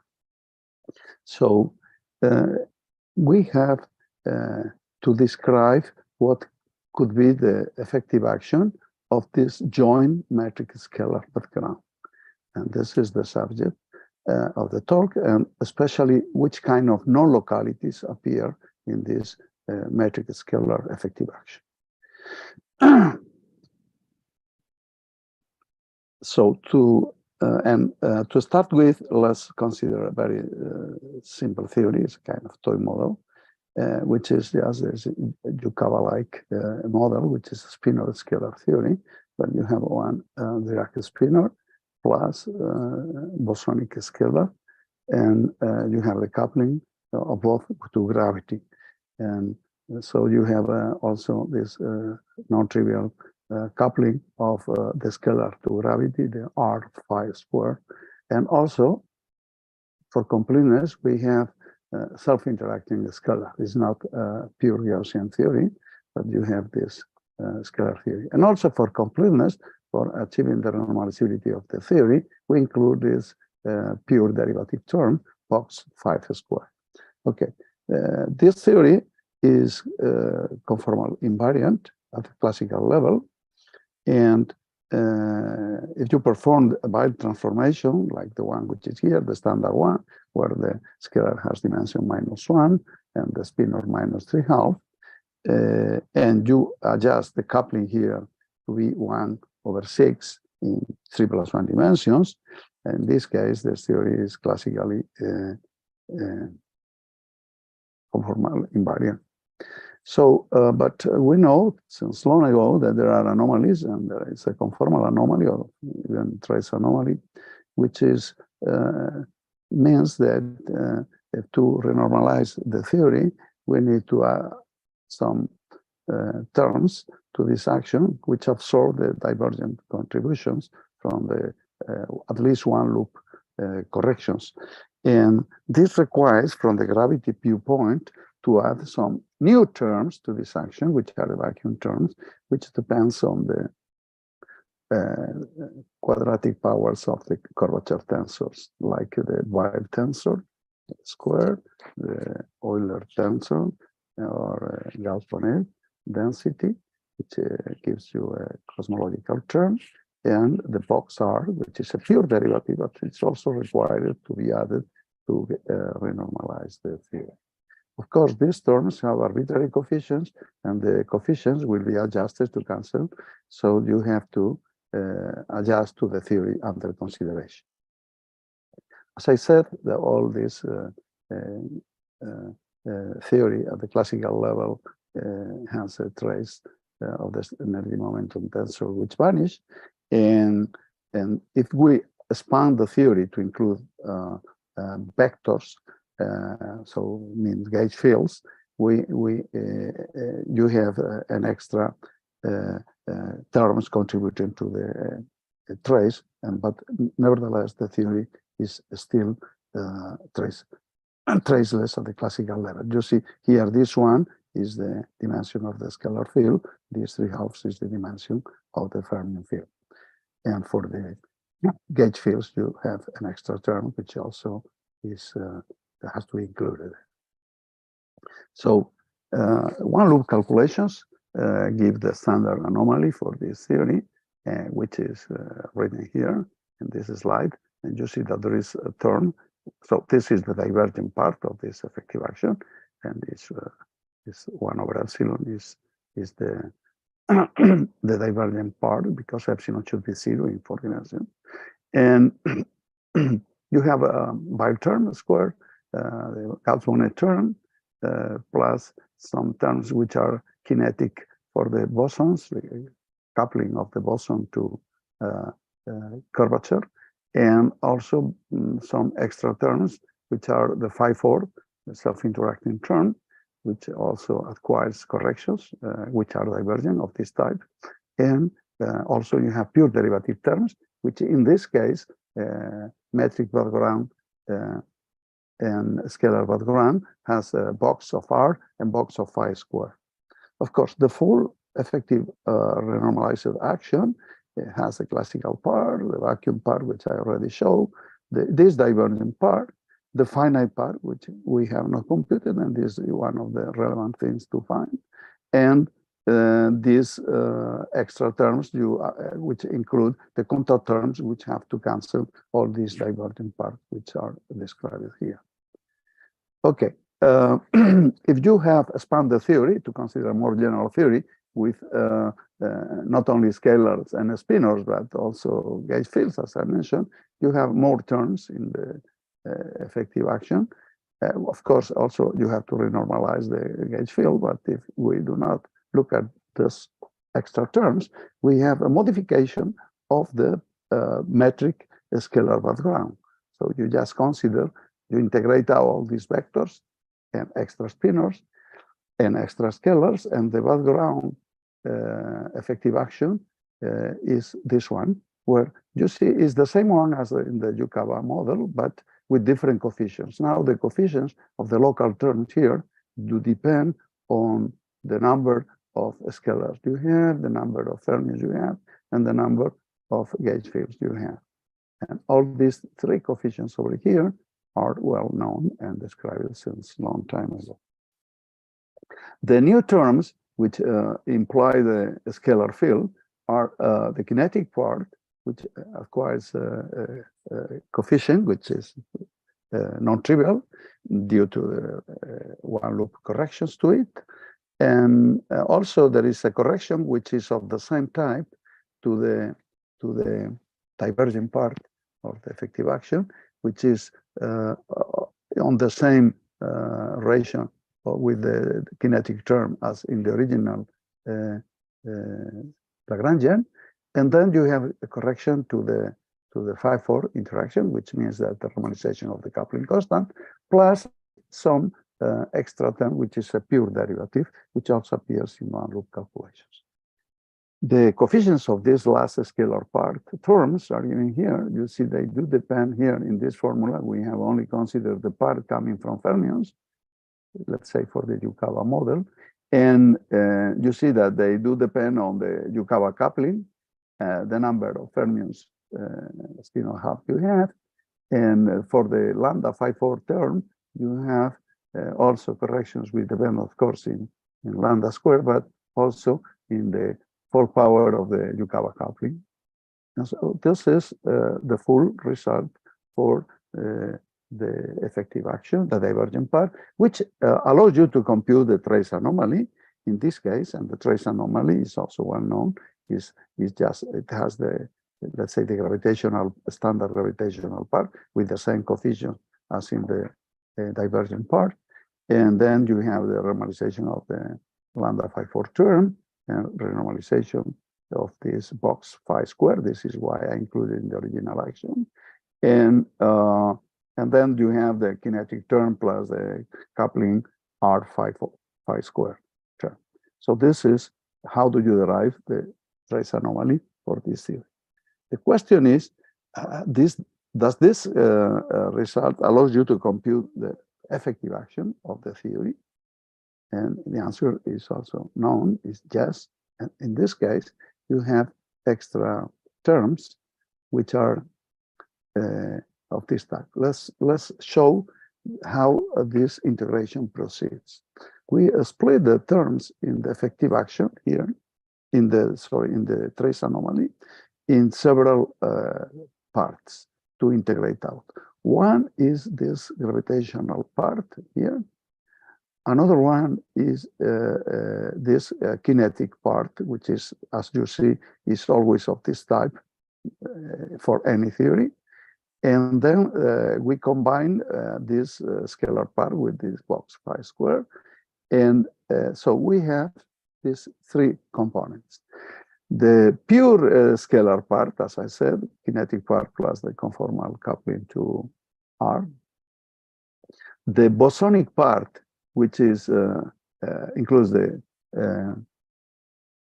Weyl square tensor, and the same kinetic term, but now renormalized with different coefficient, and the phi-4 coupling with the renormalized part, which as it appears in the anomaly. So all these terms appear like that in the anomaly.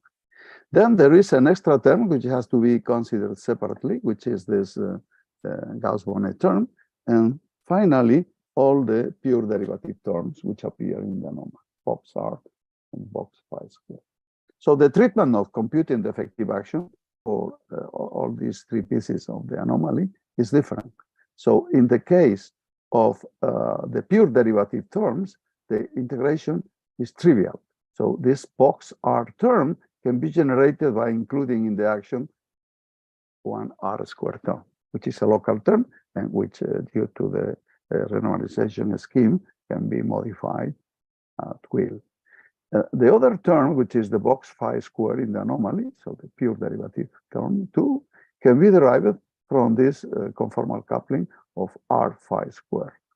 By the way, this term, if we include it in the effective action, will violate the conformal invariance of the theory, which is what induces the anomaly. So it's self-consistent integration. So we have integrated out two terms of the anomaly in a trivial way, but to integrate the rest is not so easy. For that, we look again at the behavior of the different terms under conformal Weyl transformations, and we see that this combination of the Gauss-Bonnet term with the pure derivative box R, and a fixed factor 2/3, which of course is very peculiar in 3+1 dimensions. Higher dimensions, you have another expression. So the behavior of this term under the Weyl transform is of this type. It's almost invariant, except that you have an extra term which involves the Punnich operator, which was in the previous slide. But, sorry. Over here. It's a fourth order differential operator, which involves the curvature-Ricci tensor and derivatives of the scale. So this is a very special operator, which allows to control the behavior of this combination under Weyl transformation. And not only that, but it also induces this fundamental relation, which is very useful to compute the effective action, which says the following. If you have a functional of the metric and the scalar, which is Weyl invariant, so it satisfies this identity, and you multiply this density by this special combination here of the Gauss-Bonnet term plus box R, the transformation, infinitesimal transformation and the Weyl transforms of the full integral here is proportional to the Panis operator acting on this functional. So for any functional, this is identity. And this is the final point, which allows to compute the full effective action with this mixed background. So first, you have the effective action, the finite part of effective action induced by the anomaly is, of course, you have an constant of integration, which you cannot compute, which is any arbitrary Bailey invariant functional, plus this expression, which involves the scale of the Bailey transform, but linear, except this one, which is quadratic. Okay, so you can remove this dependence on the Bailey scale and find that the effective action is a generalization of the Rieger formula for pure gravity. So you have non-local terms, which are given, the non-locality is driven by the inverse of the Panis operator, and you have these two non-local terms, plus the local terms, which are associated to the pure derivative terms of the anomaly. So that's the final result for a common background metric scalar. You see the metric is everywhere, but the scalar is hidden in the y and also in this term here, phi square. Okay. So we have this effective action. Let's look at the expression.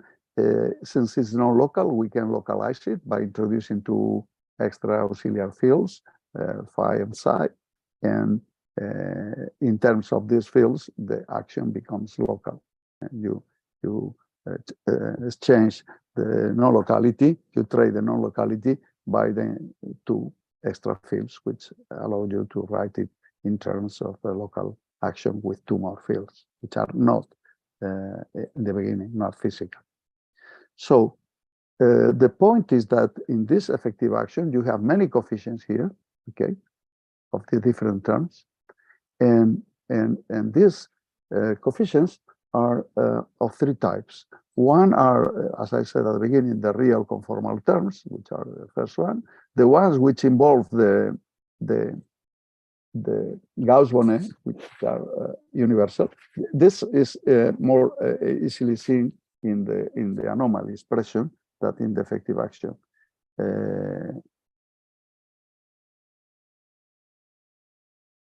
Here you have, these are this is the Gauss-Bonnet. All the others here are in the real part, and then there are two which are pure derivatives, box R and box phi square. So the result is that the first two types are universal, so no matter, so of course it depends on the matter content of your theory, but they are, let's say, not depending on the renormalization scheme. Whereas the last one is non-universal. The ones which in the anomaly appears as pure derivatives induce in the effective action local terms, and these are non-universal. This is one of the main points here. And to show that, we have computed the effective action in the using the regularization scheme again. So this is an alternative calculation to this integration formula by using these Pauli-Villard regulators, which are bosonic and fermionic. You have here one of those regulators, the scalar case, which you have kinetic term plus the coupling to R with phi squared, max all these Pauli-Villard terms break the conformal invariance because you need to do it to get rid of the divergences. And then you have the coupling of the physical scalar to these Pauli-Villards. Okay, so sorry. Then you have computation here, which can be by Heath-Kernel method or dimensional regularization, and the result is that we have an effective action which explicitly computed for these extra Pauli-Villard fields, and it's highly non-local. I don't wrote to you what are these K factors here, but they are non-local operators, which depends on tau I, and tau I, you see, are differential operators. So it means that they are highly non-local. And of course, the mass of each Pauli-Villard regulators is different. And in this case, we have to check two limits. One is the massless limit. The other one, when the minimal coupling goes to 0, so is the and in this case the complicated non-local expression here reduces to the standard one, where you have the Weyl tensor, quadratic term in the Weyl tensor, which is a non-local operator here, which depends on the box operator and the scale of the renormalization which is introduced in this formula. So you have, of course, you have also local terms, these two local terms, and also a non-local term in the phi fork, which also involves the logarithm of the box operator. So this is the massless limit, but this is pathological. I don't insist too much, but this is one check of the formula for the Pauli-Villard's effective action. But the interesting limit is the other one, when this mass of these Pauli-Villard's fields goes to infinity. Okay, well, if you choose the masses and the couplings of these Pauli-Villard's in a suitable way, you can ensure that all divergences cancel out. And this is the advantage of using these Pauli-Villard's, because not only allows to do that, but also allows you to go beyond one loop. So it's a very, very interesting method to check the calculation of the effective action.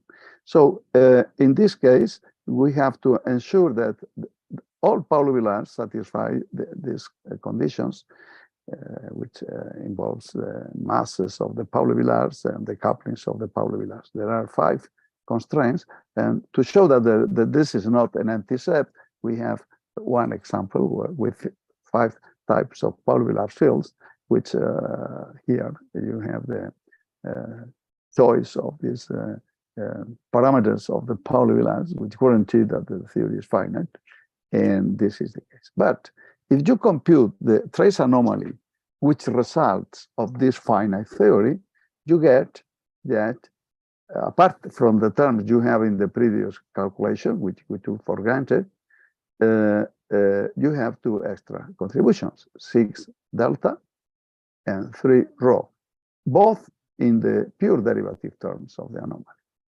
box R and box phi squared. This rho here is a combination of all parameters involved in the Pauli-Villard's, and this is free. So the constraints here do not constrain this value of this rho. And the same happens for delta, which appear in the box R. So you have an ambiguity.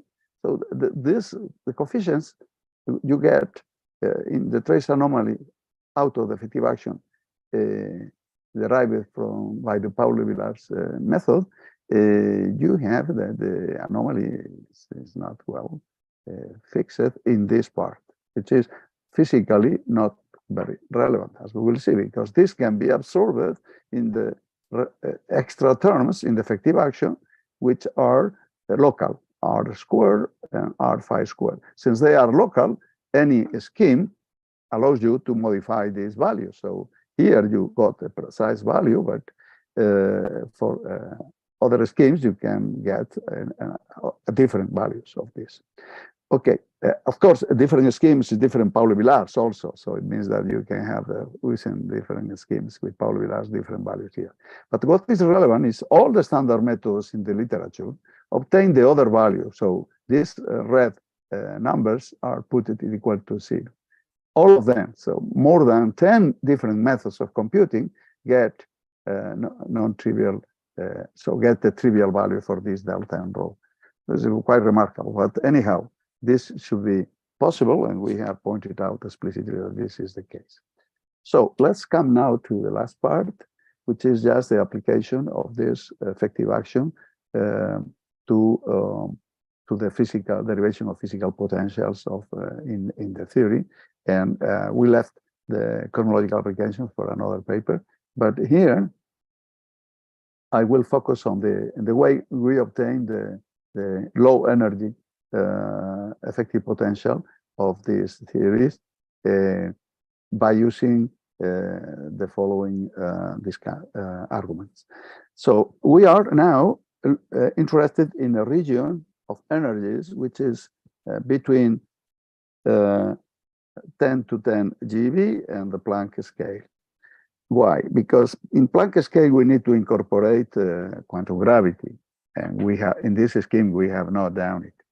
So and in so high energies in this window between 10 to 10 and 10 to 19, we can consider all the masses of the standard model zero, vanishing, because this energy is much larger. So we can apply this procedure where the induced part of the effective action coming from the anomaly is the relevant one. So we can so is the physical window where the previous analysis is relevant. So in this case, of course, we can. I mean, the assumptions we make here is just all matter fields are massless, which is necessary for having conformal invariance. And not only that, but for scalars, or the coupling to our term is 1/6, which is the case where you have conformal invariance. So this we assume. For them, in this infrared part, we also assume that the phi4 and the X term of the metric part of the effective action are dominating over curvature terms. So this means that phi squared term of effective action is much larger than the curvature, and also the kinetic part is much larger than the curvature square. And the same for the pure gravitational part, where box derivatives of the curvature are much larger. So the linear terms in curvature are much larger than the quadratic terms. So these are the assumptions which allow us to simplify the effective action. In particular, this Panay's operator becomes box -2, which is much simpler.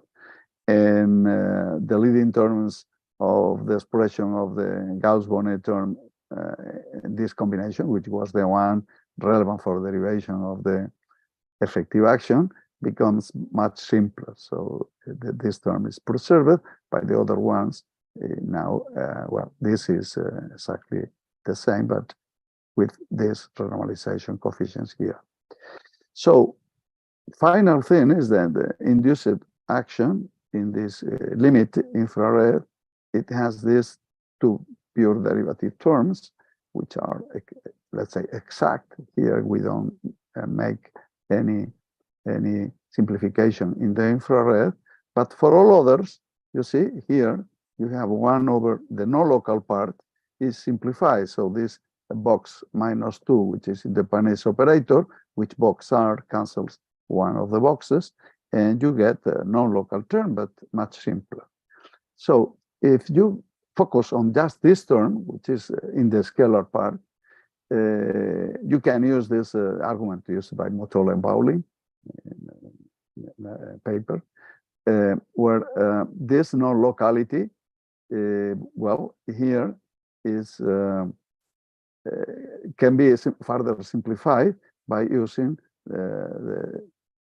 this behavior of the curvature under Bayer transform, and finally you get from this 1 over box R, you know, you simplify and you get just in terms of sigma, the Bayer scale factor, this local term here, multiplied by sigma.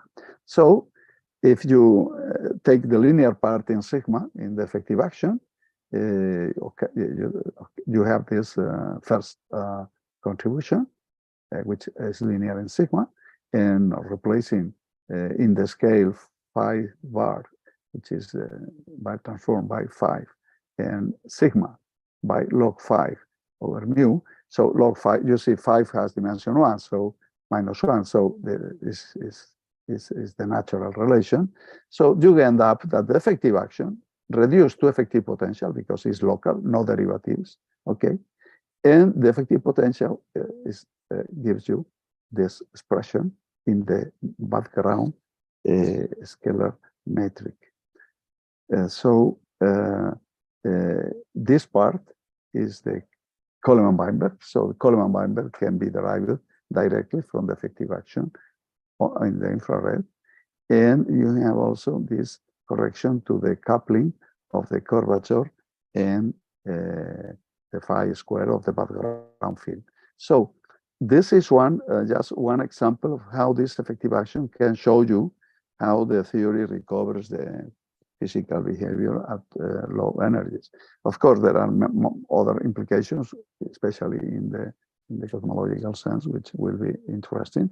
And in any case, you can confront this non-local effective action, which any other proposal of modifying the gravitational scalar theory in a non-local way to perhaps quantize quantum gravity and see what are the differences, including, of course, the cosmological models, which are derived in both cases. So this is more or less what I wanted to show you. And let me just summarize it with a few sentences. So it's possible to obtain a compact form for the metric scalar induced effective action in two ways: by integrating out the anomaly, which appears in this case, and just generalizing the Riger approach. And the other one is just by using explicit computations with Pauli-Villars regulators.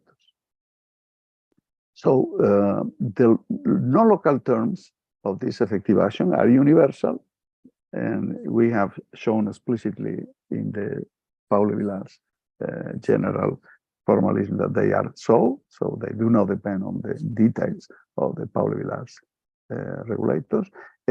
But the local terms are all of them ambiguous. Well, this is consistent. We know that you can always change the scheme by adding local terms to the effective action, but here it assumes explicitly that these local terms, modified local terms, appear in suitable regularization.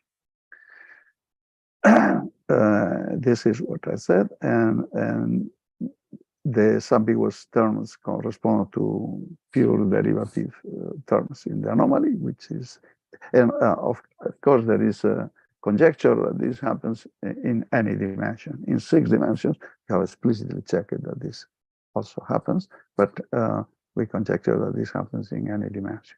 All terms which are of the anomaly, which are pure derivatives, come from local terms.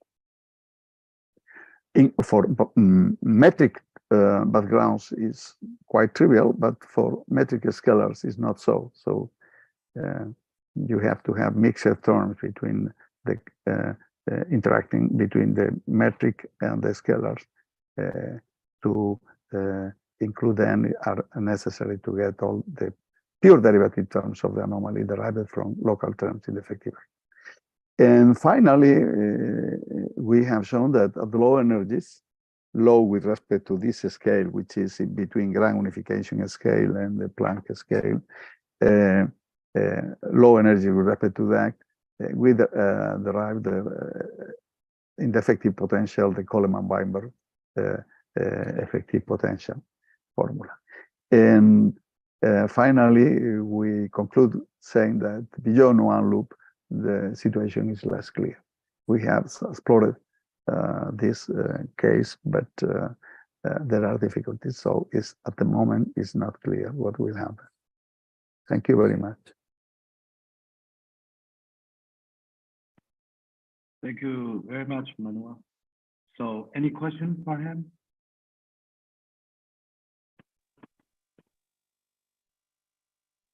Anybody?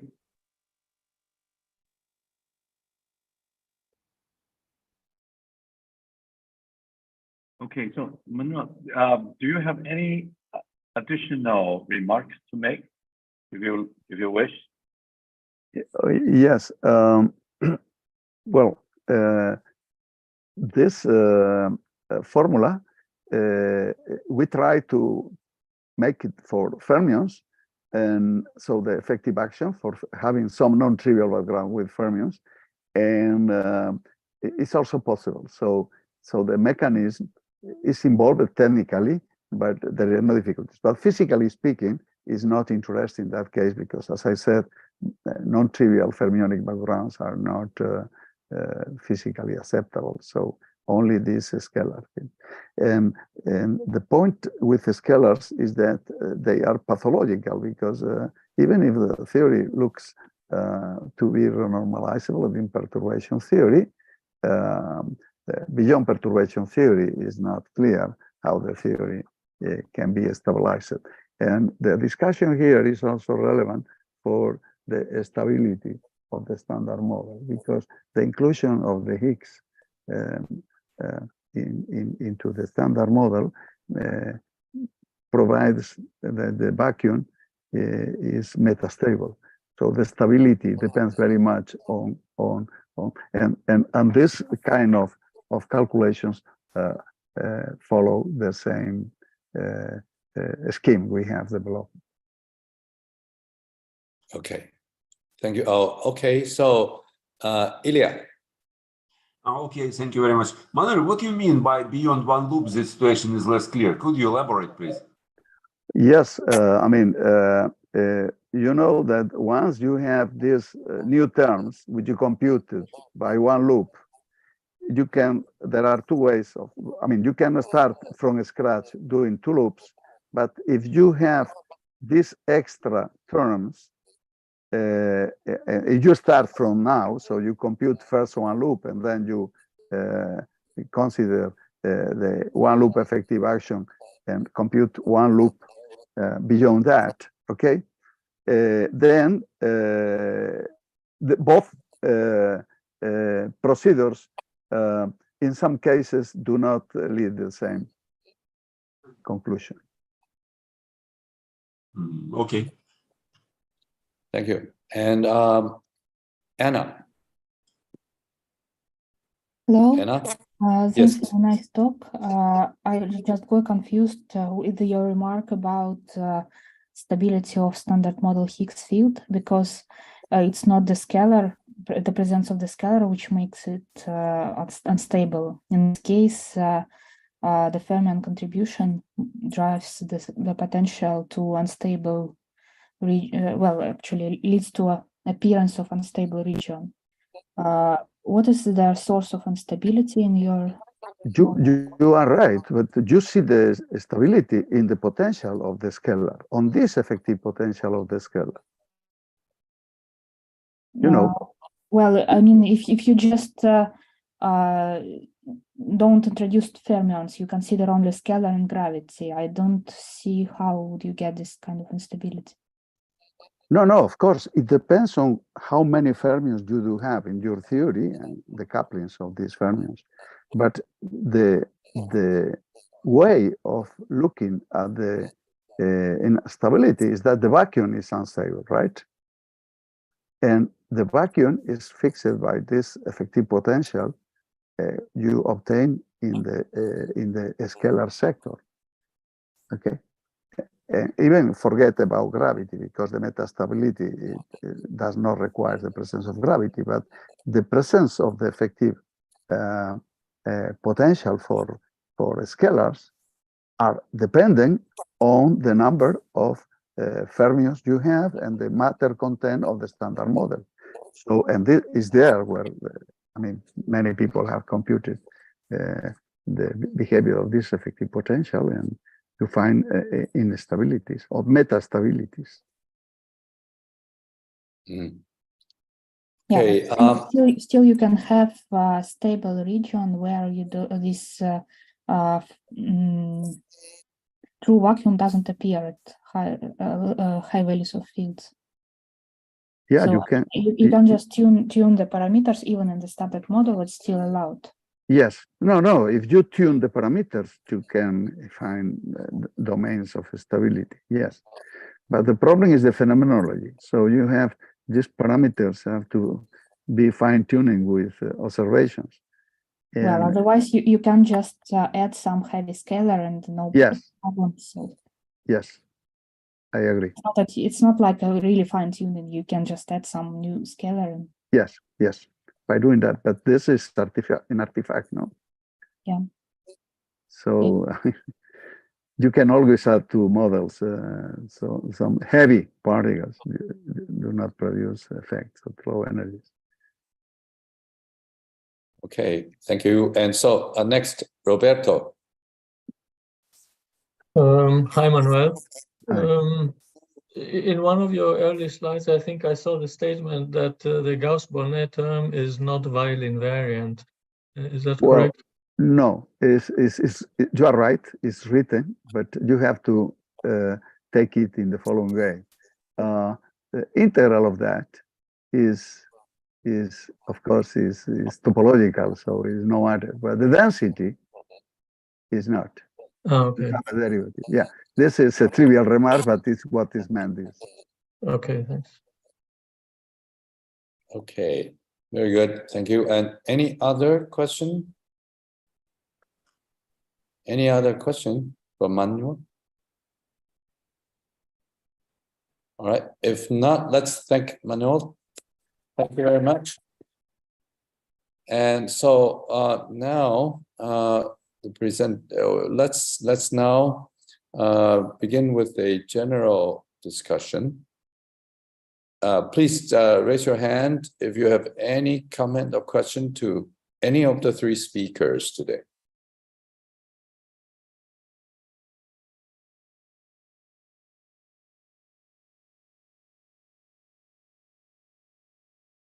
I saw question one in the chat box. There was one question for Irina, and Irina has already replied. And to me, it was very clear. Any additional? Oh, by the way, so Shravan, are you take care of this forum discussion, or I should do it? It's you. We kind of take care jointly. Oh, okay. Yeah. Sorry. Anybody? Okay. It's kind of free discussion. Please. I have a question to Enrico. In the conclusions, you mentioned some application to black hole physics.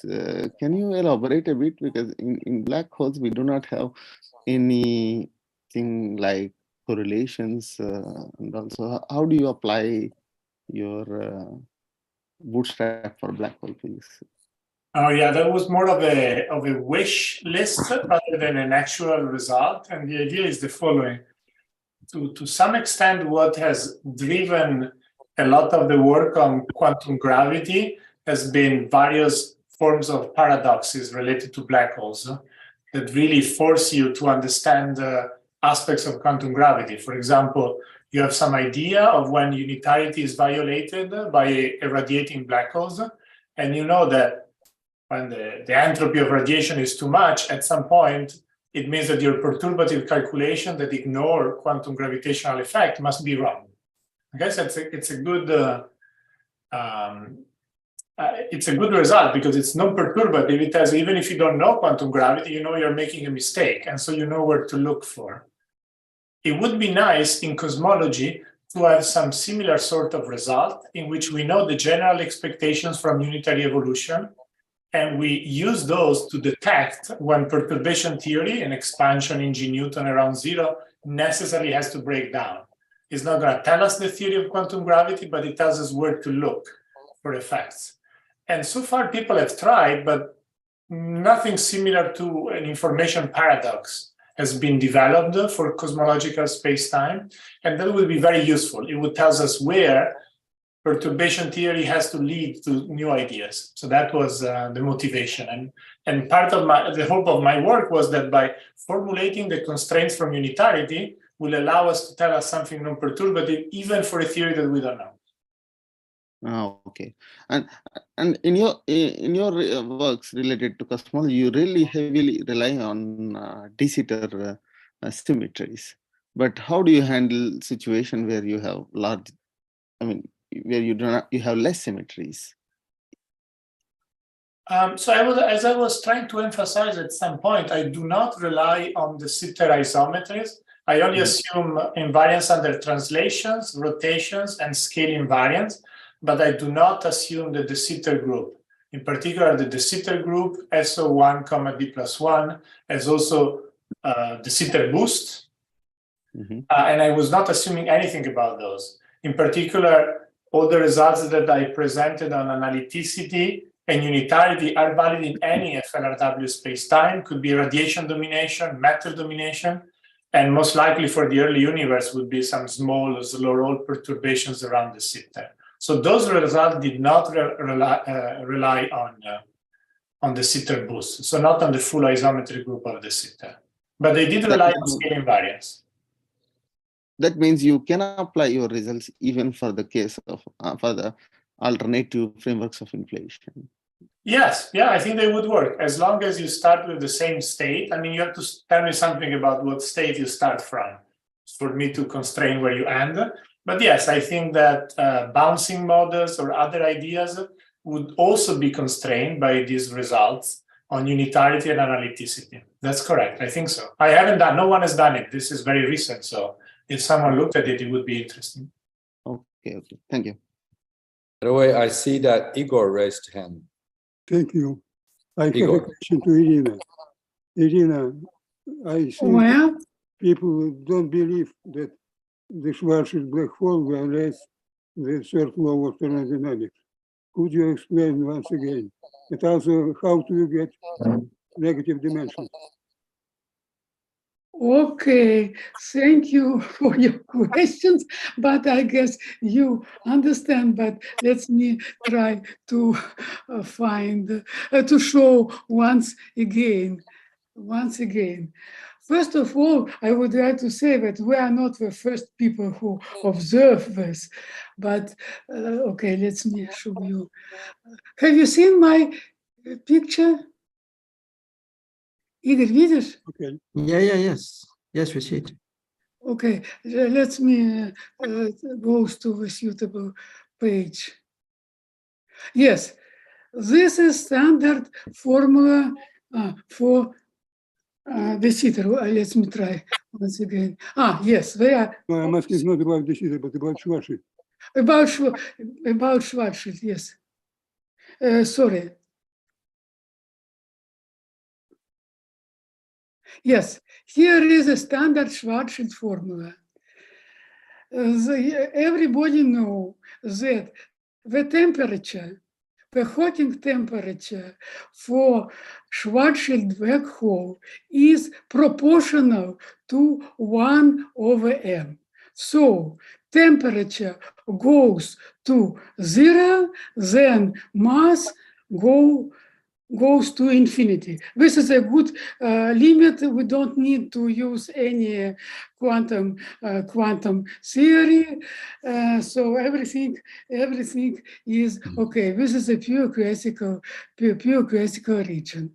Then the entropy, as everybody knows, is in four-dimensional case is a proportional to the square of a Schwarzschild radius, and Schwarzschild radius is proportional to m squared. So this formula is also absolutely clear.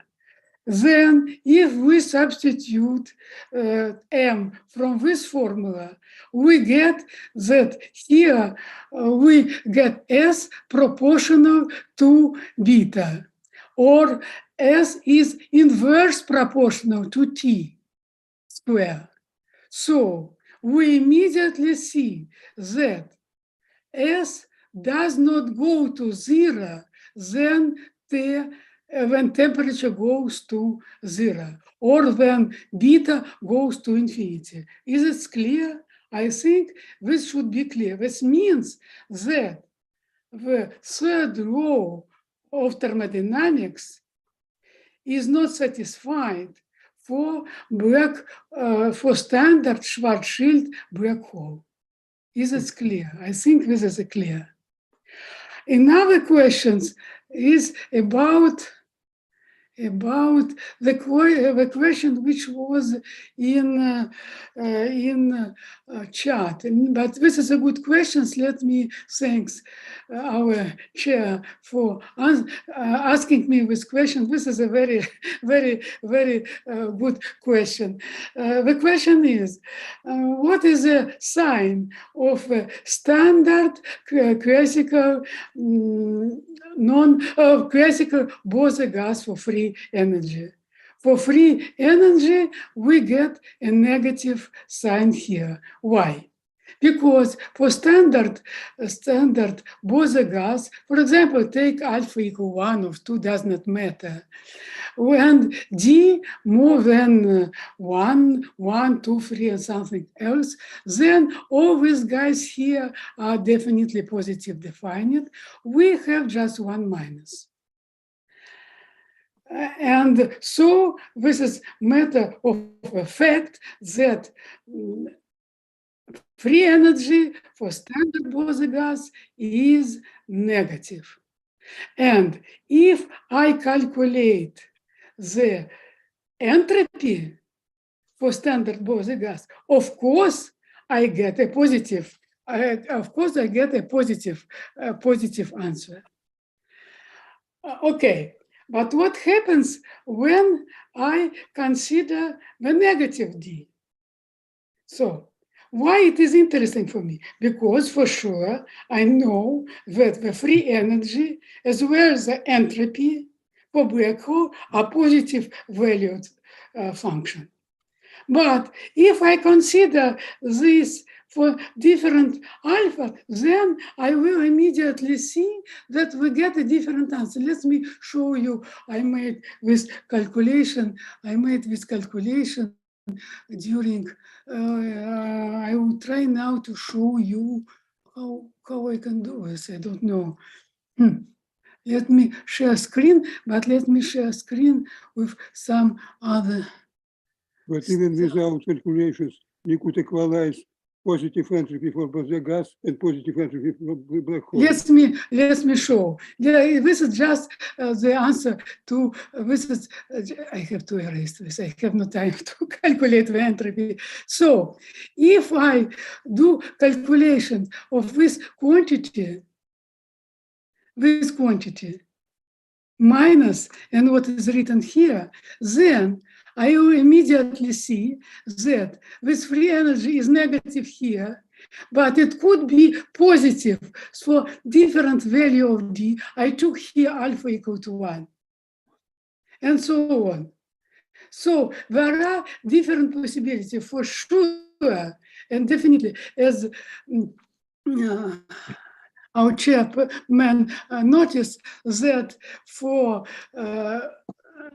standard Bose gas with free energy is always negative. But if I can if I consider this definition in terms of analytical continuation, if I deal with this gamma function, I'm sorry, I have to once again I have to go to the same.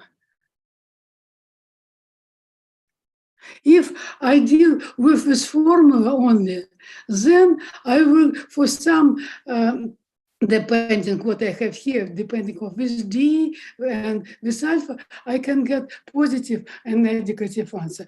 Of course, I have equalized a positive, negative, positive free energy for black hole with some non-standard free energy for Bose gas. In this case, I have to take some D or alpha negative to guarantee that this analytical continuation should be positive. This is just a simple game. This is no mystery. The mystery is only that we get the answer for for negative dimension. But this could be expected because standard Bose gas, this is the simplest model which satisfies the third law of thermodynamics for physical positive dimension. if I want to recover from this formula something which break third law of thermodynamics, of course, I have to consider negative d or negative value. This is absolutely, from mathematical point of view, this is absolutely. The same result we obtain if we equalize the positive entropy for Bose gas and positive entropy for black hole. Yes, of course, this formula all the time provides you a positive formula for entropy. For both case, we get, because this minus could be compensate the minus which is here in the power of beta, because we calculate derivatives. This is just a simple calculation. Yes. Okay, thank you for your question. I guess this is clear for everybody.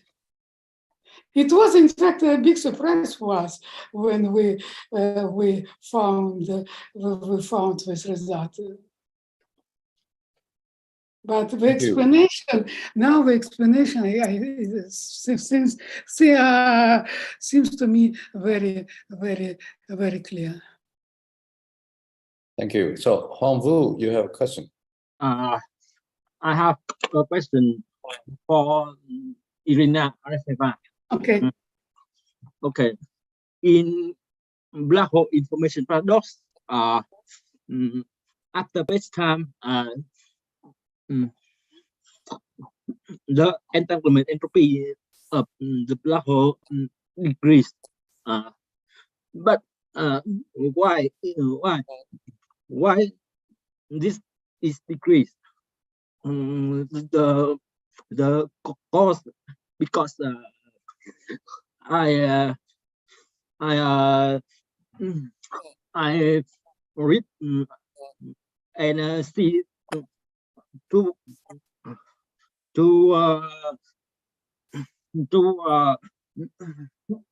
way this one is the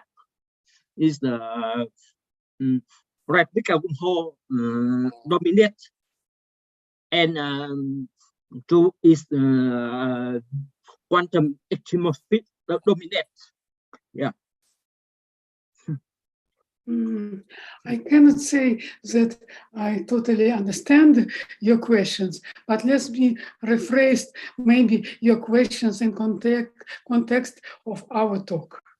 In our talk, we discuss a stationary black hole. We do not discuss a black hole evaporation. Of course, it would be great to find some model which reproduce a black hole evaporation. Maybe this will help us with information paradox.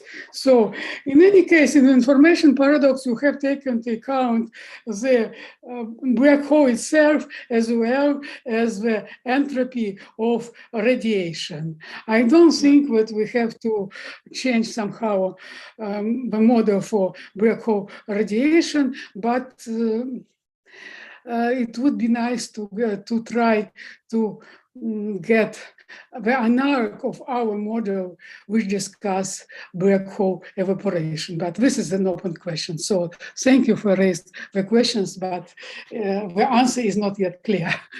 As I correctly understand your question. Yeah. Okay.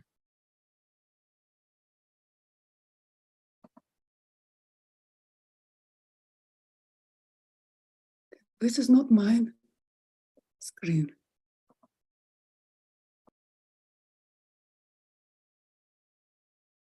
So any more comment or question to any of the speakers, all the speakers?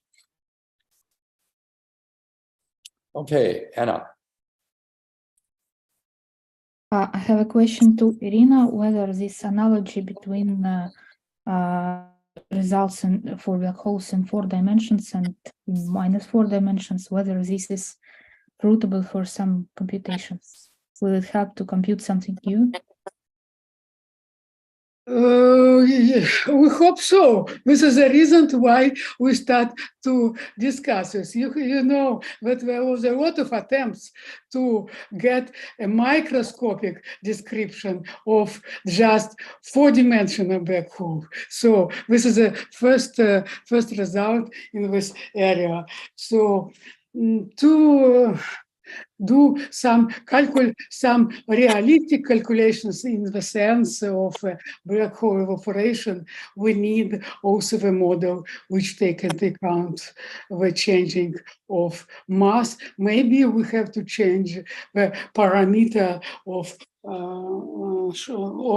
Bose gas. So I'm not ready to reply to your question today. In fact,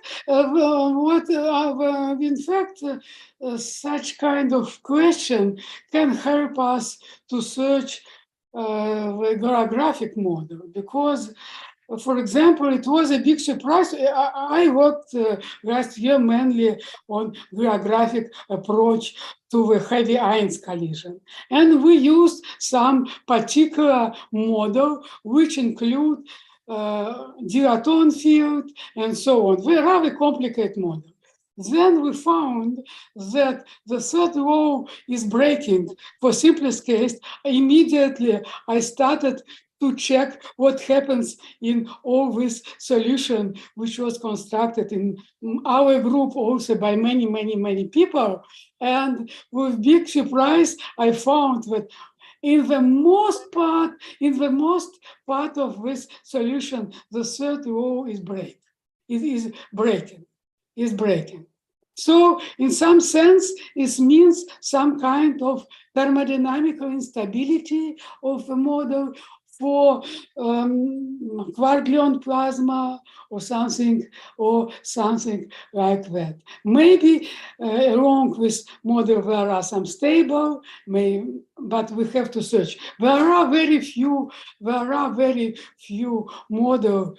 I mentioned this model today. This is a Horowitz-Strominger model, which less trivial, and also the Poincare black hole itself. It satisfies the third law of thermodynamics, but if we start to perturb it, is mainly break the third law of thermodynamics. So to tell you more practically, if our result help already to do some calculations, I think we have to first work or wait. Work or wait. Thank you for the question. Okay, yeah, the idea looks really very interesting. Oh, thank you. Okay. I comment about information paradox.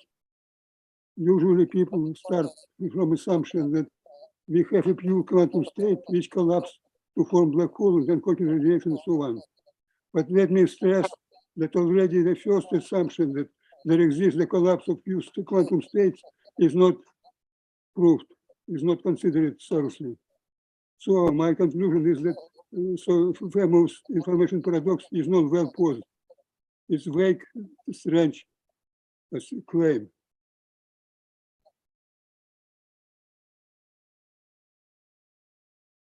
Thank you. Okay.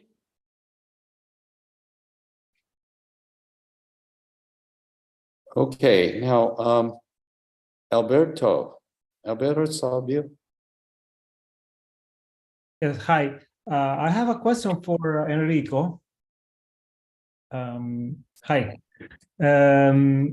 So it's not totally clear to me what unitarity means in the context of cosmological backgrounds. So you're doing quantum field theory and cosmological backgrounds that depend on time. So I would say time translations are not symmetries, and so, well, basically you cannot use symmetry representation theorem to be sure that there is a unitary operator implementing this symmetry. So I was wondering what unitarity really means on a time-dependent background like FRW or so. Maybe you meaning that the probabilities are positive and they sum up to 1. I don't know. I just wanted to be sure about what you mean. Yeah, it's something I was slightly confused too, especially because of the way that Weinberg presents this topic and because of Wigner's theorem that all the symmetries of a system are implemented by unitary or anti-unitary operator. And I always thought for something to be unitary or anti-unitary, it has to be symmetry. But actually it's not true. Just take as a simple example, the harmonic oscillator is not invariant under translation in X because there is an X squared operator. And yet the operator that generates translation is well, the generator is Hermitian and the finite transformation is unitaries, e to the I p alpha. So actually I think it's, I don't think it's correct to think that only symmetries are generated by unitary operator, but all transformations are generated by unitary operator. Then it can be that those generators commute or not with the Hamiltonian, and that will change whether they are conserved or not. But I think the correct way of thinking about it is that they're all implemented by unitary operators, even before you specify what the Hamiltonian of the system is. So in this case, unitary time evolution, it means that for time evolution, I'm using e to the I integral in t of Hamiltonian. And it's true the Hamiltonian is time dependent. So it's not e to the I ht, I really have to do the integral. However, the Hamiltonian is Hermitian, the coupling constants are real. So e to the I integral h will be unitary. Also, by unitarity, you mean the unitarity of the operator e to the minus I integral of h? Yes, correct. Okay, thank you. Okay. Any more comment, question? Looks like Anna, you have more? Yeah, I have also a question to Enrico regarding the locality constraints for cosmological correlators. I wonder if you can distinguish, if you can see in correlators whether the UV completion of the effective field theory is non-local. Of course, maybe it's easy to see if your fields are non-local because they may have 1 over box operator or whatever. It will immediately go to correlators and you can easily distinguish it from normal local fields. But what if your theory, your EFT looks like it happens in local theories, but just it cannot be UV completed by any local theory? Yeah, Anna, thanks. That's yeah, it's an excellent question and you know, a really important one. We would like to say something about the UV completion. I'm going to say a few things. They have not been proven by any level of rigor, but I can tell you what the ideas are. Probably the expectation would be that the singularities would be resolved by the UV completion of gravity. For example, if the UV completion was something like a string theory, all of the singularity that I got as 1 over kT, where kT was the sum of energies, they should probably disappear. And when you really go to the kT going to 0, actually it should be finite. So one idea of how this UV completion should show up. This is related in some sense to the UV finiteness of amplitudes. So let's say in Minkowski, we want to write an amplitude. We want it to be UV finite when we send momenta to infinity. The Veneziano amplitude and string theory provide ways to compute those amplitudes. And they do, it's UV finite because of non-locality, because at very high energies, the interaction is mirrored over some non-local positions, and therefore the thing converges. The equivalent for this in cosmology would be the absence of this pose. You can think of this pose, the numerator would be the UV limit of the amplitude, and therefore, if the UV completion really gives you finite amplitudes to all possible orders, there should not be such a divergence. So this is how it would show up. More in details, I cannot write a formula for you for what is going to be, but the idea should be the absence of total energy singularities for these objects. And I think it's an active field of research. It's just that it's hard to say something quantitatively without having a model in which you work it out. But it's that I understand. I mean, I know you just have a global proposal like to make model independent statements, which I like very much. So I just wanted to understand better the progress. And the question regarding the flat space amplitudes, you mean UV finiteness? Do you mean unitarity of partial waves? Like partial waves should tend to a constant less than... well, yes, but even without invoking unitarity, I'm meaning, suppose that there is some UV completion of gravity. It means that I can scatter gravitons at energy that is much larger than the Planck scale. Eventually, this scattering is going to soften, becomes very soft, because I'm going to produce black holes that become larger and larger. And so we expect that there is a consistent UV limit, and then the amplitude should not blow up like in effective field theories. This should result in absence of KT pole. So as you go to the sum of this case that is closer and closer to zero, it looks like it's blowing up in an effective field theory, but at some point it stops and there is no divergence whatsoever. This is the expectation. It's based on the property of scattering amplitudes in string theory at high energies, in just gravitons at high energies. That's the expectation. So without invoking unitarity even, I mean, unitarity would be an additional constraint. I think this constraint will just based on UV completeness of gravitational scattering amplitudes. Okay, I see. Yes. So Shravan and Alexei, how long should the discussion session be? You didn't put down the ending time. You just put down the beginning time. Yeah, I think it's okay if people discuss. We can just make it a free discussion without any strict observation from now. So whatever people want to say, they say. I think it's okay. Now, okay, sure. In that case, I will have to log out now.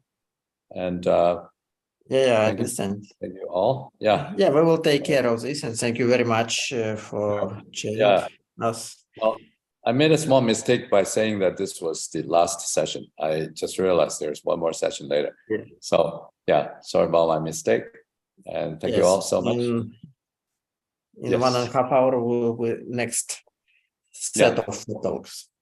All right. Okay, so please continue. Yeah. Bye-bye. Thank you very much. Thank you. Sure. Bye-bye. Bye.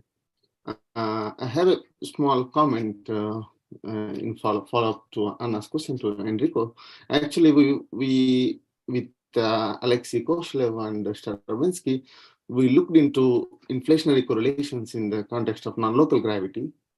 Of course, we did not see disappearance of these divergences in the limit KT going to zero. They're still there. So perhaps, of course, the model we have may not be fully quantum gravity Lagrangian. So maybe it's a nice expectation that these singularities may disappear.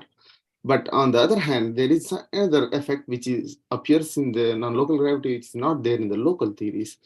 Is the violation of Maldacena consistency relation. We showed it more robustly in a very recent paper appeared last year. So I'm curious from your methods, if you relax locality, would you see some kind of violation of Maldacena consistency relation?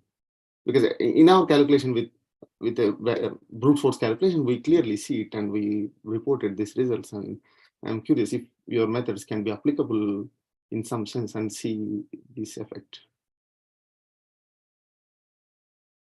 None of the methods that I discussed actually had anything to say about soft theorems. However, we can derive soft theorems, and usually the derivation relies on two things. One is diff invariance, and another is locality. Diff invariance tells you that a long mode locally can be traded for a change of coordinates, and locality says that the only way that local physics, like the short modes, two-point function, knows about something far away is because of what happens locally. However, if you tell me that the coupling of short modes can happen also to the value of this long perturbation far away, then this argument that when k goes to zero, the long mode is a diff breaks down. So I would expect, as you say, a violation of the soft theorems when you violate locality. I think that makes sense to me. Because this argument really relies on the fact that you can only see the local value. So suppose that you are 2 or 3 modes and you're very short, you only see a volume, let's say it's like a small lab. If you can only measure the long curvature perturbation of zeta inside that lab, and you cannot distinguish it from a constant, that's when the soft theorem comes in. However, if the way you see the way you see this perturbation is an integral over the whole of space of the value of zeta, then you will always see that it's not a constant. You will see that eventually it oscillates and goes to 0 at spatial infinity. And so I think the theorem should be violated. Perhaps a less drastic version of this would be just take a theory that has 2 scalars. They're both light. One, let's say, is the inflaton, and the other is some additional scalar field. In that case, of course, we know that the soft theorems, in that case, yes, because there is at least the curvature perturbation is not conserved on superhorizon scales, but it is not what is happening in the non-local theory. So we do have a clearly conservation of curvature perturbation on the superhorizon scales. But when we go to the third order perturbation of this very complicated non-local gravity action, we do see some additional interactions with the vertices which are not really slow roll suppressed because of exponential box operators. You really bring some kind of scale dependence. So this is the thing, like it's not really that curvature perturbation is evolving. No, it's not evolving, but still the interactions are present. So I mean, okay, I appreciate. I'm not familiar with the detail of the model, and I appreciate that there are some interesting differences. But to me, the reason why in multi-field Maldacena is violated is because this additional light degrees of freedom can propagate non-local correlation. And in some sense, we found a different model with a different mechanism where this violation of locality prevents you from deriving a soft theorem. So I see that there is an analogy, but it's interesting that you're saying that the detail of the calculation are different. It's not the same effect. So that I can surely say, because when we did the first paper, we thought maybe we are missing something, but in the second paper we provided an example where we exactly see the effect, and it is not related to any kind of non-locality in similar like multi-field inflation. So does this theory obey the equivalence principle? Yes, theory. Can I comment on your question?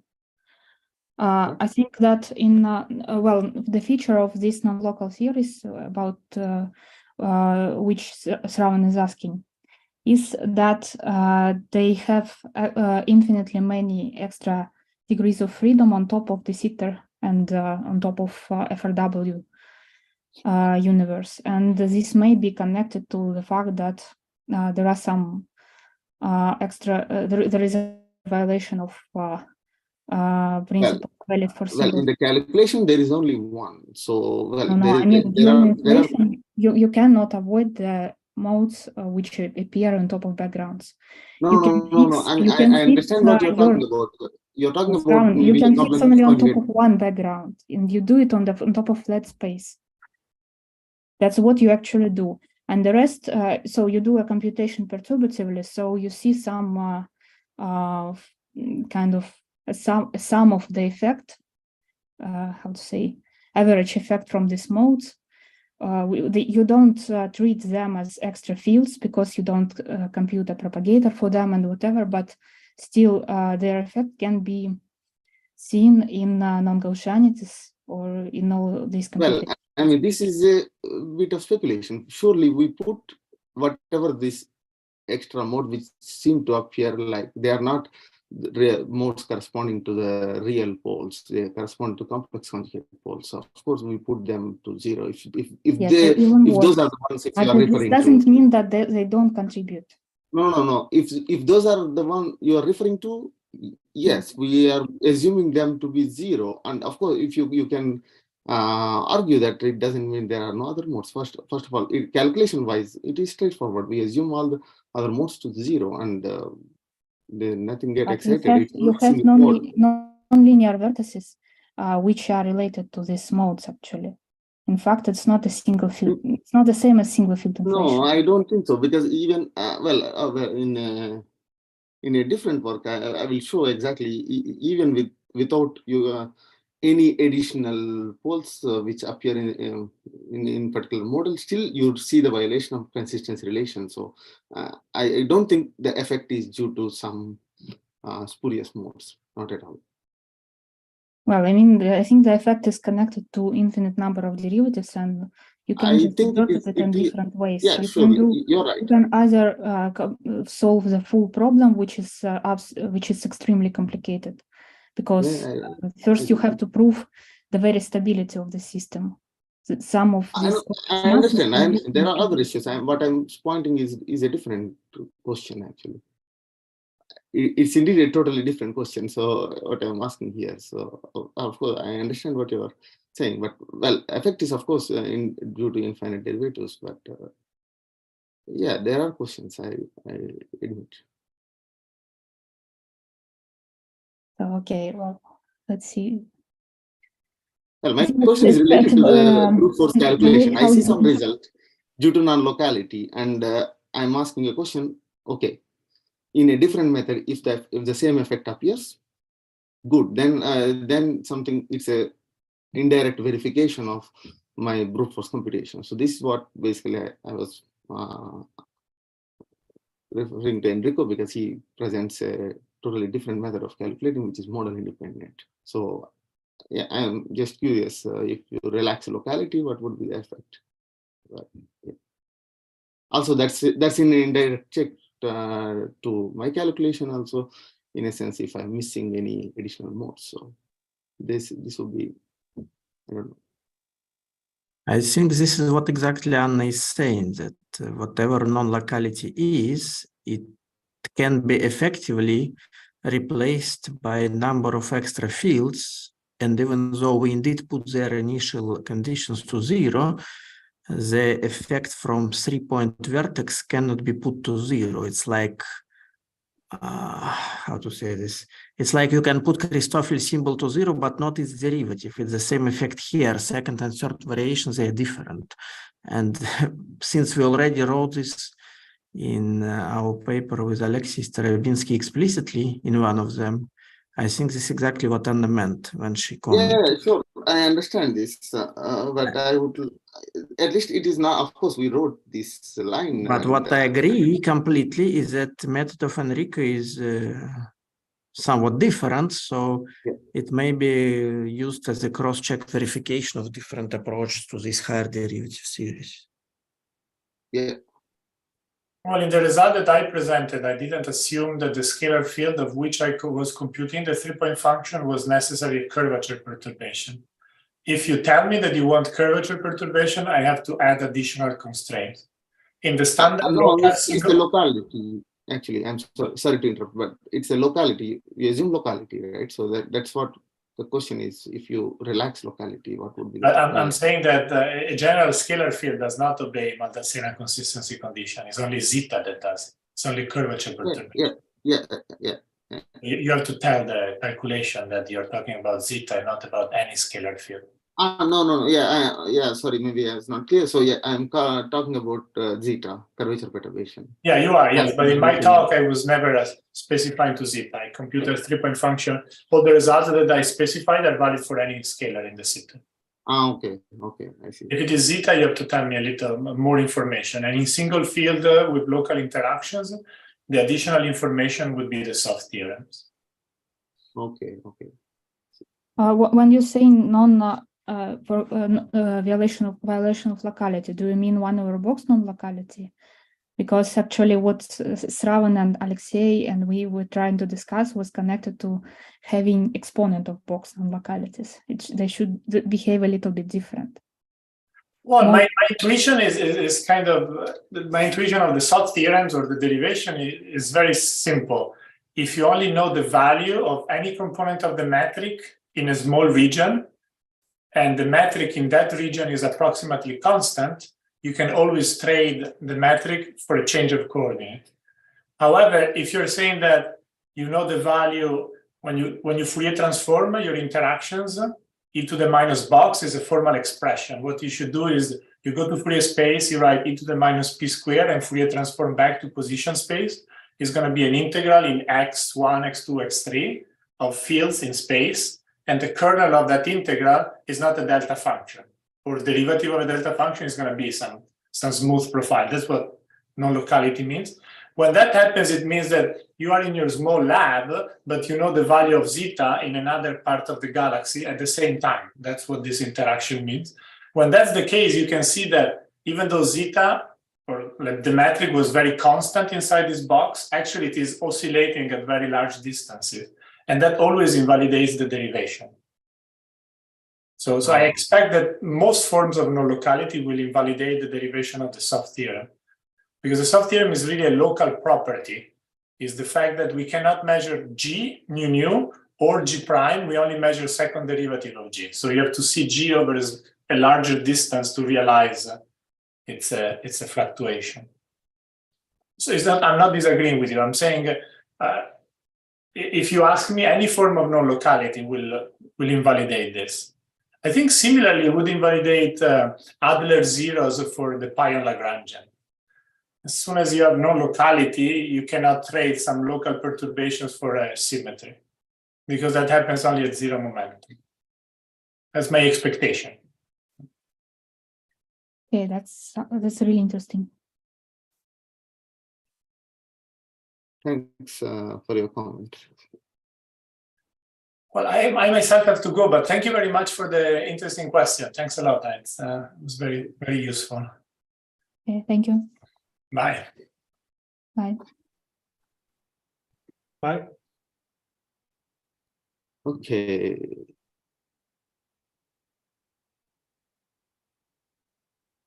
Yeah, so maybe we can conclude slightly this discussion session. This will give poor people from China like me to get some break, which can be even filled with some kind of very short dinner. You have a dinner time? 1 hour. No, I have dinner time ending in 10 minutes, so I have to really rush. Okay. Okay, I also have to leave. Thank you very much. Yeah, Thank you very much, Manuel.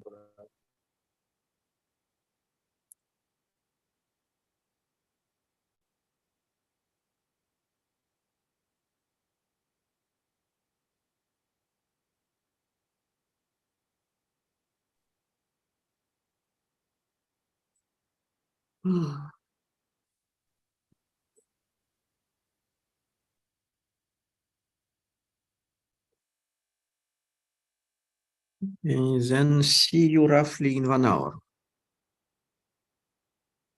Okay, bye. Bye. Yeah, bye. Я председатель. Ой, sorry. I had Yeah, to be you will chair the session. Yes, in 1 hour roughly. In I will 1 not hour. switch off Zoom, so you just You stop you will recording. just record. You will switch. Yes. No, I say I will not switch Zoom. So you, even if you decouple now, you will be able to join any moment. Any moment, okay. Что-то не очень много народу. Not so many people, but I hope people will come. Но подтянутся. Сейчас попозже станет в Америке, по крайней мере, в Восточной. Ну, ладно.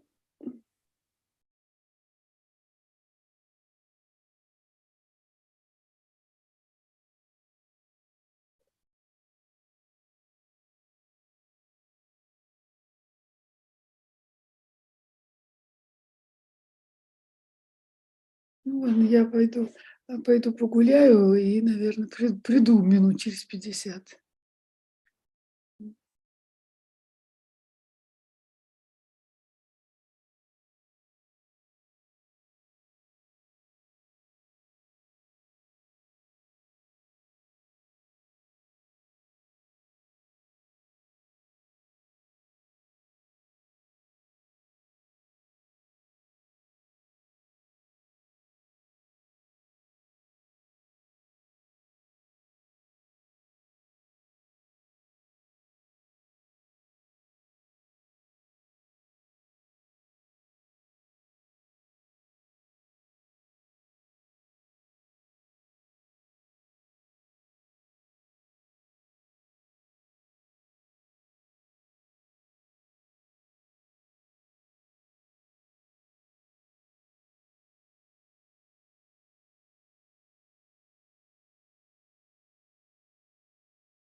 Hello.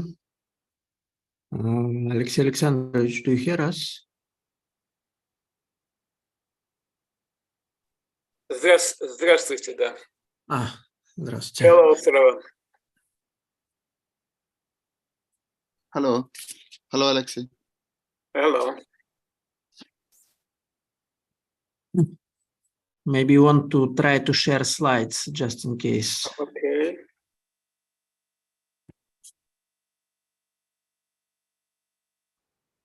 Yeah, it works.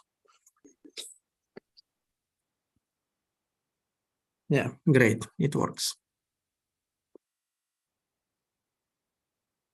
Yeah.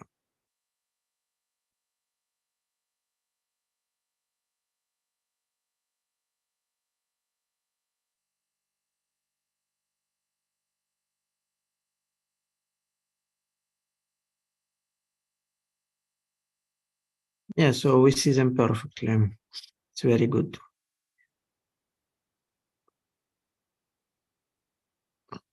Now we only need our chairwoman, Irina Arefьева. Okay, let's press. So,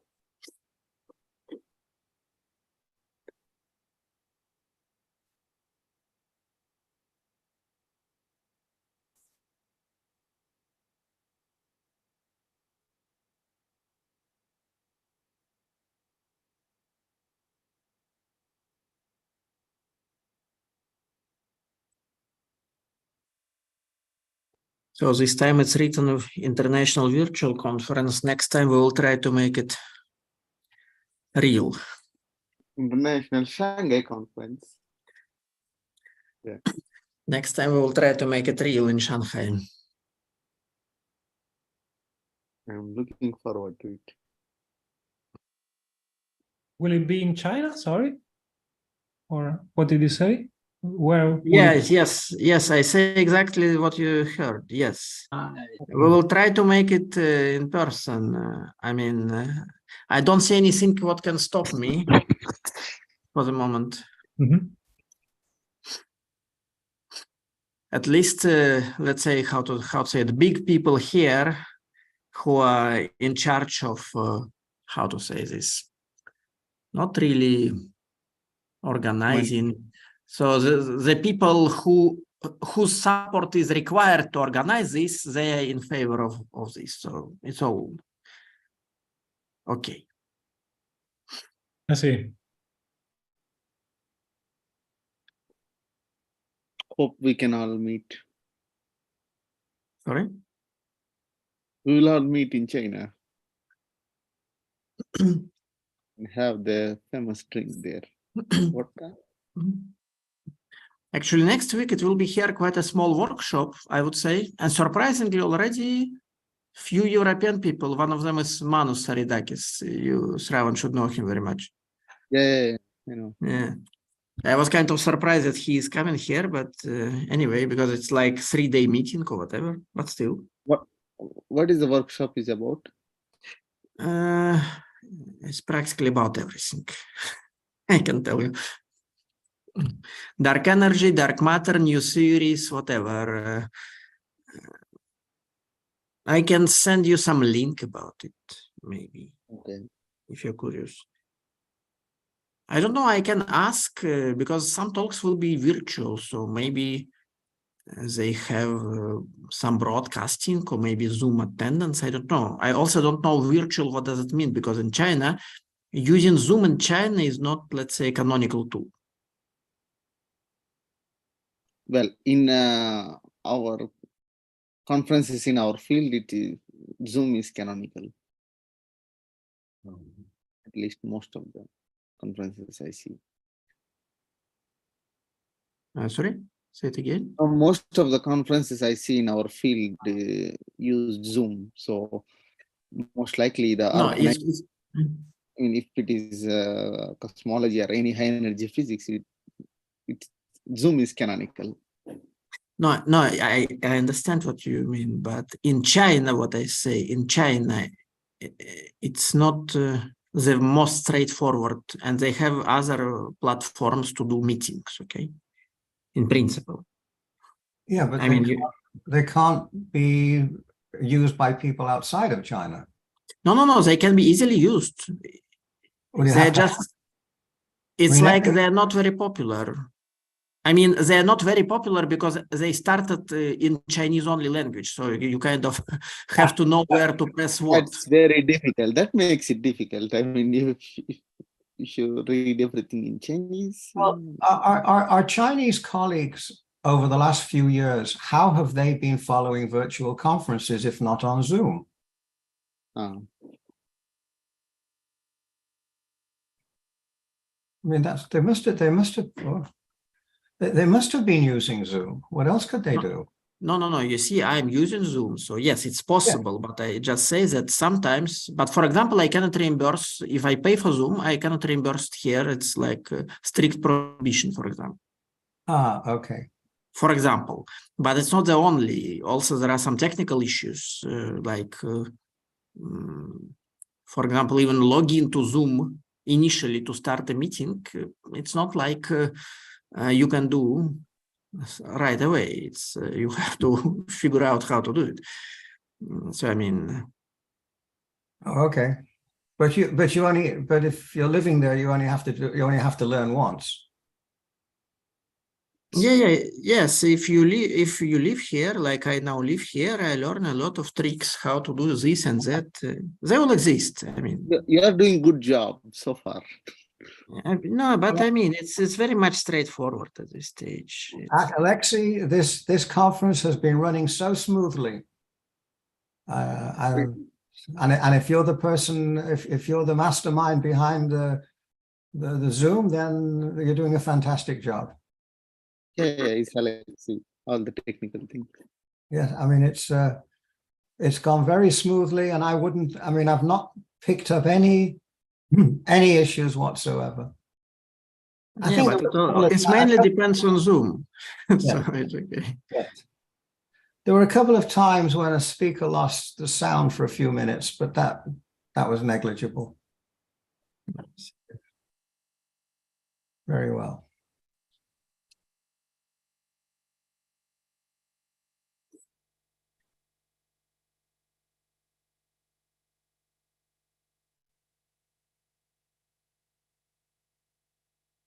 Is Alberto there? Yeah. Hi. Hello. Good afternoon or good morning. Take your pick. Good morning for you, right? Good morning for me. Listen, I'd like to get together with you afterwards. I mean, not today. I mean, sometime in the future. Do you have an email? I don't know where you are. You're in Rome? Yeah, in Rome. You can write it in the chat. Oh, okay, good. That'll be very helpful. Yes, I'll contact you afterwards. You want to ask me some questions? Yeah, no, you had some interesting things to say the other day, and I just want to discuss them a bit more with you. Well, that'll be very good. Chat. Oh my gosh, there we go.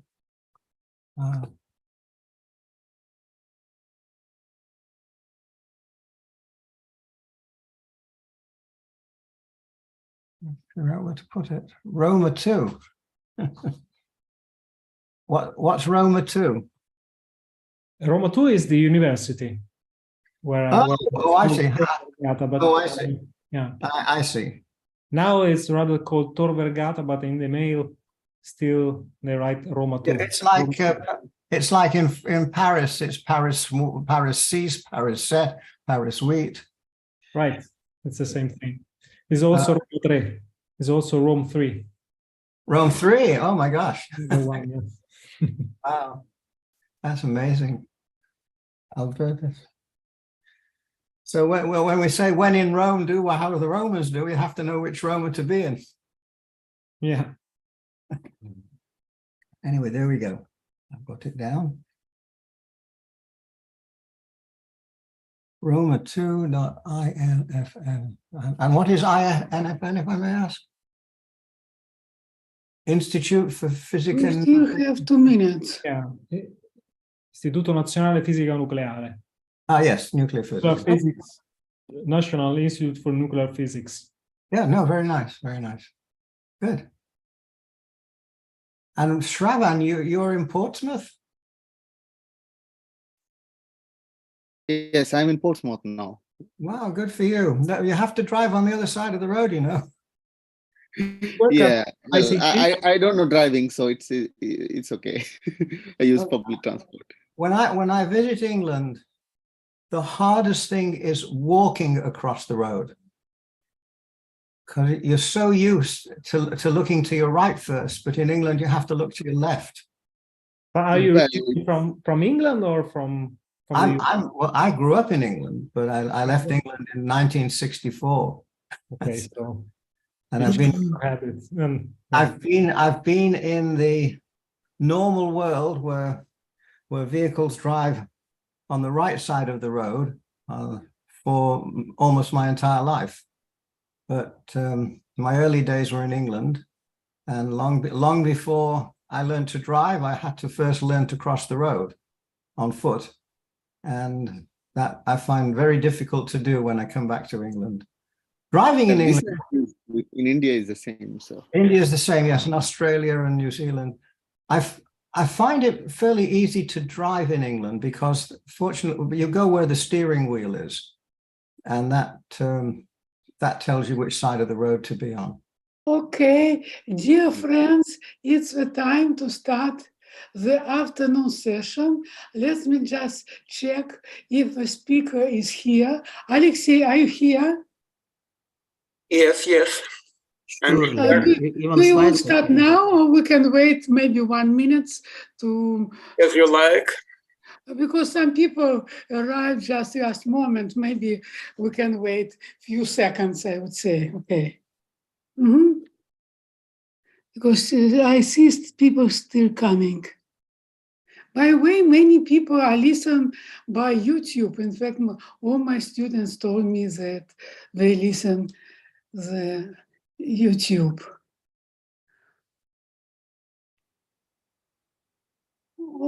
Okay, so the number of participants in Zoom is stabilized, so we can to start the afternoon session. We have a pleasure to have a talk by Professor Alexei Starobinsky. He will tell us what precedes quasi-de Sitter inflationary stage in the early universe. Okay, 40 minutes, please. Okay, so let me first thank the organizers for inviting me. It's a very interesting conferences, and so just at the previous similar conference online, I spoke about inflation, and now I shall speak what may to what preceded the Sitter stage or inflationary stage in the early universe, and there is different notions of the Sitter and inflationary stage are very close. Actually, there exists a difference, and I shall use it in one place of my talk, because speaking of inflation, we mean only expansion. And speaking about the Sitter stage, it contains a first contraction and only when it bounces and after that inflation. And so that's why the Sitter stage, as I used in my original 1980 paper, is a little bit more general notion. Okay. Okay, so this is the content of my talk. So I shall begin by statement that inflationary state inside our past light cone was finite. It had finite duration, and I just want to emphasize it because to avoid any remembrance of a very widely used notion of eternal inflation. Eternal inflation is completely different thing. It's I would say prediction for some points of space which are outside our path light cone, that were about their evolution in their remote future. So it's something. So it's a statement about what happens in some other space and other time. So it does not has any relation to the topic of my talk. And so, though of course at present time we don't have any observational facts about any kind of what could be before inflation. So I shall only consider different possibilities, and the main two possibilities which I shall discuss either bounds, either even in the Einstein gravity, in case we have positive spatial curvature, or in scalar tensor gravity, where this assumption may be omitted. But the alternative is that we shall have, instead of both, we shall have something anisotropic and inhomogeneous. Okay, and this is where I would say, according to the modern paradigm of cosmology, is the history of our universe. So it's in the form of a picture, but I actually prefer the same written in terms of letters in one line. So this is how to write the known part of the history of the universe in one line.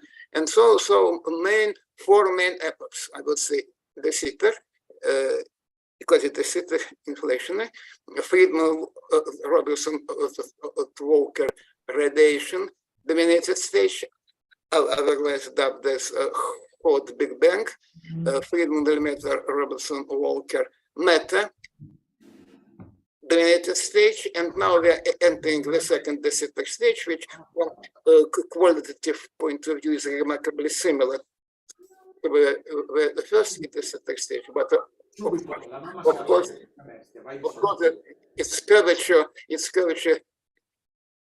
is fantastically small. So that's why I tried here a bar. Okay, and when the statement actually we're speaking about the present universe, which we see, apart from rather small amount of space around existing black holes, it appears that its space-time metric can be represented in a very simple form. So Friedman, Lemaitre, Robertson, Walker background with small perturbations, and actually all interesting things, beginning, say, speaking from large scales to small scales, beginning from, say, large scale structure, clusters of galaxies, stars, planets, and finally ourselves is actually all sitting here. That's why every outcome, practical outcome of any viable inflationary models should be some prediction about this perturbations. Okay, so and here I tried how more explanation what are these stages in terms of geometry. It's better to write them not in terms of scale factor, which is actually is even defined up to arbitrary multiplier. That's why it's better to introduce the Hubble function. And then in terms of Hubble function, so here and here we have h approximately constant, and here is it has this form that t is counted from the end of the stage. So in terms of scale factor, is t in power 1/2, and here is t in power 2/3. And now once more we are in the same from the qualitative point of view, we are approaching the same behavior. And on the last line, the third line, actually, because I have also the fourth line here, the third line is just following the Einstein idea that geometry is defined by physics, and vice versa. So what should be the effective equation of state of method to produce this behavior of H of the Hubble factor and the scale factor. So here is something similar to the cosmological constant. Here it's radiation or ultra-relativistic plasma, and here it's a method. It's a method emanating stage with small porous sensitive pressure. And here, and what we can say about duration of each stage, and for many applications, it's more convenient to speak not about duration in the cosmic time state, but in terms of a number of e-folds. So speaking about the first stage, we don't know its exact duration, but let me remind you, actually, it's almost a textbook statement where it's not widely cited. I shall explain you why. So we can only put a lower limit on its duration in terms of a number of e-folds, but what we can measure, and even not really measure, but even can see by our own eyes, is the difference in the duration of a stage in different points of space. More exactly, at different points at the large scattering surface.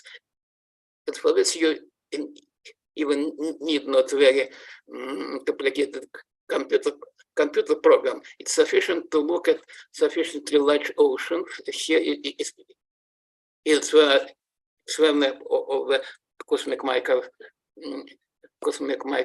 background temperature, where the monopole and dipole components are subtracted. So speaking now, it begins with equadrupole and higher multipole. So speaking about large oceans, the statement is that I shall show you in one of the next slides, but these oceans are just the places, of course, in the scope of inflationary scenario, the inflation lasted a little bit longer. Just the opposite mountains, high mountains, but large mountains, large angles. By large angles, I mean angles exceeding approximately 1 degree. So higher mountains corresponds to regions where inflation proceeds a little bit shorter. So in contrast to what Professor Penrose told you yesterday in his approach. So in my approach, in the standard inflationary approach, once more, we can easily see places where inflation was either a little bit shorter or a little bit longer. But how much longer? Okay, now let's remind you. So what inflation says about perturbations. We are actually interested also in the so-called growing mode of scalar perturbations, which actually corresponds to constant constant perturbations in the synchronous gauge. But here I use here concrete gauge, a synchronous gauge where with some additional conditions which fix it completely. The answer can be also expressed in terms of what is usually called the local gauge in invariant quantities. Okay, so the statement is that apart from decaying modes which are not interested now, these perturbations are constant in time, approximately constant in time, just in super Hubble regimes. Unfortunately, this property is often called conservation, but the use of the word conservation is not. The word conservation is used here not in the sense it is used in classical mechanics. we don't have any first conserved integral. So it's no more than the trivial statement that the amplitude, say, of the pendulum near its lowest points is approximately constant. No more. Okay, so the trace of this 3 times 3 matrix is just coincide with what is called curvature perturbation. It appears actually in literature in 2 forms, which in the super Hubble equation are just equal to each other with opposite sign. But in this notation, there's just a plus sign here. And what we are interested here is that just because you see I have here flat free space time, so it's possible to expand all in Fourier integrals, and we are interested average values at 0, and we are considering average average of squared of perturbation squared. So the most important quantity of the power spectrum, its slope, which for purely historical reasons is defined as not an ns but ns minus 1. It's only a notation. And the ratio of tensor perturbations to the scalar perturbations.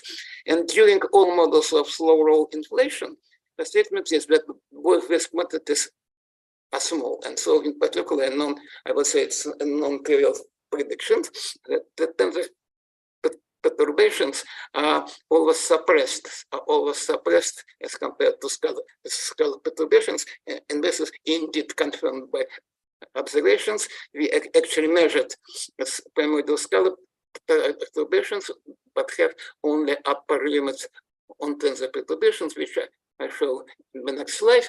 So all observational evidence about the primordial spectrum can be compressed to 2 new small quantities. Okay, so the small quantities in the amplitude square of scalar perturbations and the slope. So okay, what is the status of this constant in all existing viable inflationary models, and even in non-inflationary models too? This quantity has always probably taken from observations only, but in the minimal inflationary models, which have only one arbitrary parameter, this quantity is predicted in terms of what? In terms of the quantity, which simply shows how large is the present universe, because what enters here is the temperature of microwave background temperature and Hubble constant. So, and actually, once more, in this simplest scenarios, R squared inflation, Higgs inflation, and the combined R squared Higgs inflation, the prediction emitting small contractions over the of 10%, which depends on the post-inflationary reheating. The prediction is that this quantity multiplied with quantity should be approximately 2, and you can indeed see here by your own eyes without very complicated computer programs. Okay, so let me also mention this existing upper limits of on the quantity R. They are sufficient to include such popular models popular in the past as the chaotic inflationary models, but still we have to work to in this. Though, of course, there exist many more complicated inflationary models in which R is a free parameter. In the simplest models, we have target prediction. I would say target prediction. It's just R is expressed in terms of a measured quantity with 1, and okay, we have with 1. So once more, now just to make my statement of how we can measure the difference in duration of inflationary epoch, it follows. Actually, it's what is called delta formalism. It appears that this quantity psi after inflation is just equal to the difference on the number of defaults of in different point space. And actually it can be simply generalized to the case when psi is not small, when mass quantity is not small, and this is actually the contract expression. Now, how we relate delta T over T to this psi, the statement is that actually once more it was well known for many years, because for large angles, for these multiples, we can neglect silk and Doppler effect, and we also when the contribution is only from Sachs-Wolff effect, and when the statement is delta T over T is equal to minus 1/5 of psi. For those who prefer longitudinal gauge, it's just correspond to the well-known formula 1 plus 1/3 of the gravitational potential phi, gravitational potential in the longitudinal gauge, and just what is disappears when you consider squares of this quantity, you lose this sign. So that's why I said so. At the point when psi, when the duration of inflation was a little bit longer, we just have delta T over T negative. Now, how much?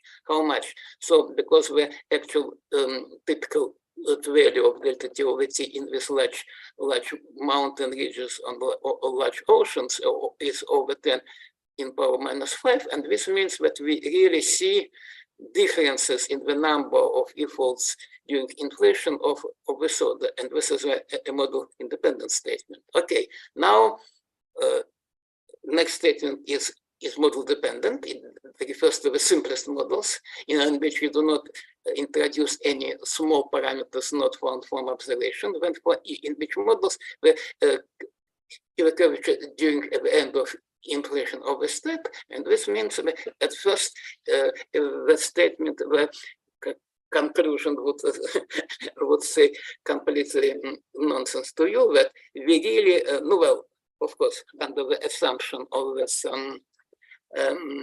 that we use simplest inflationary models, we really see time differences in the duration of inflationary stage only as one order of magnitude exceeding Planck time. So you immediately ask, how is possible to consider some theory, some quasi-classical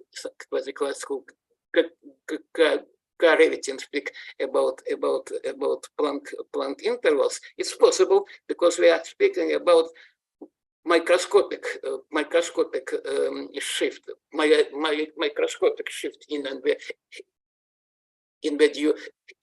the duration of inflation, averaged over scales which are approximately 1 meter at the end of inflation, and at the present time these scales are exceeding 1 million of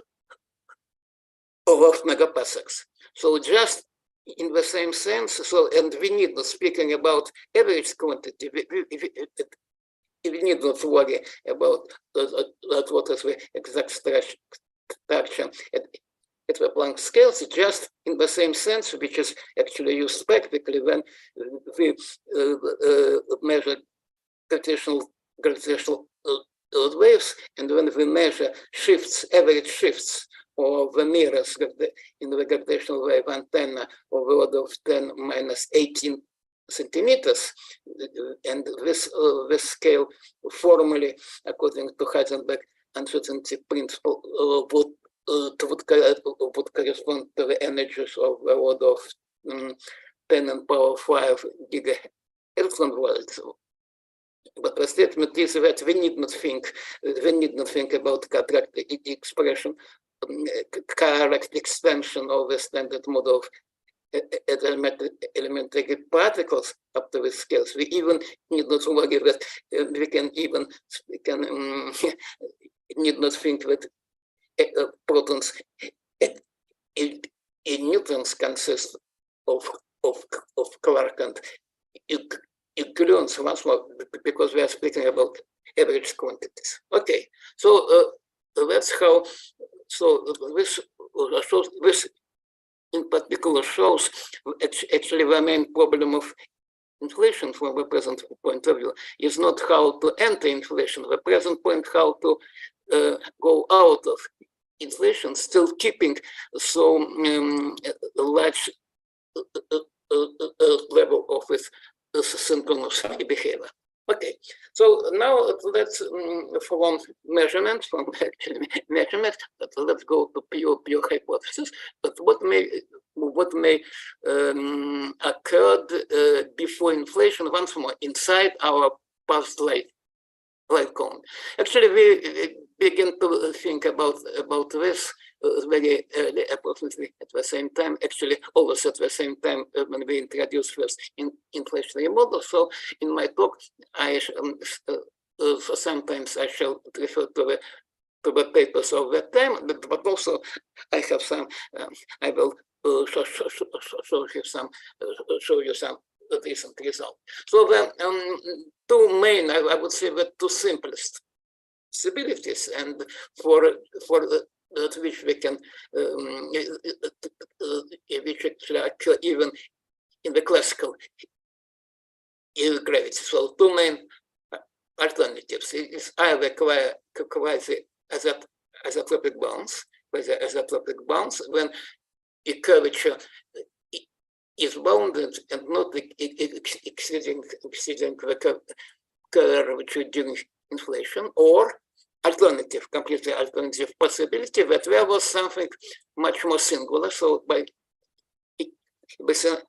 singularity, I'm not speaking about infinite curvature, I'm speaking about a curvature much exceeding that curvature which was at the end of inflation. As I said, in the simplest models is of the order 10 and power 14 GeV energetic units. And let's just think intermediate case, and it's which in modern terms can be called de Sitter J inesis.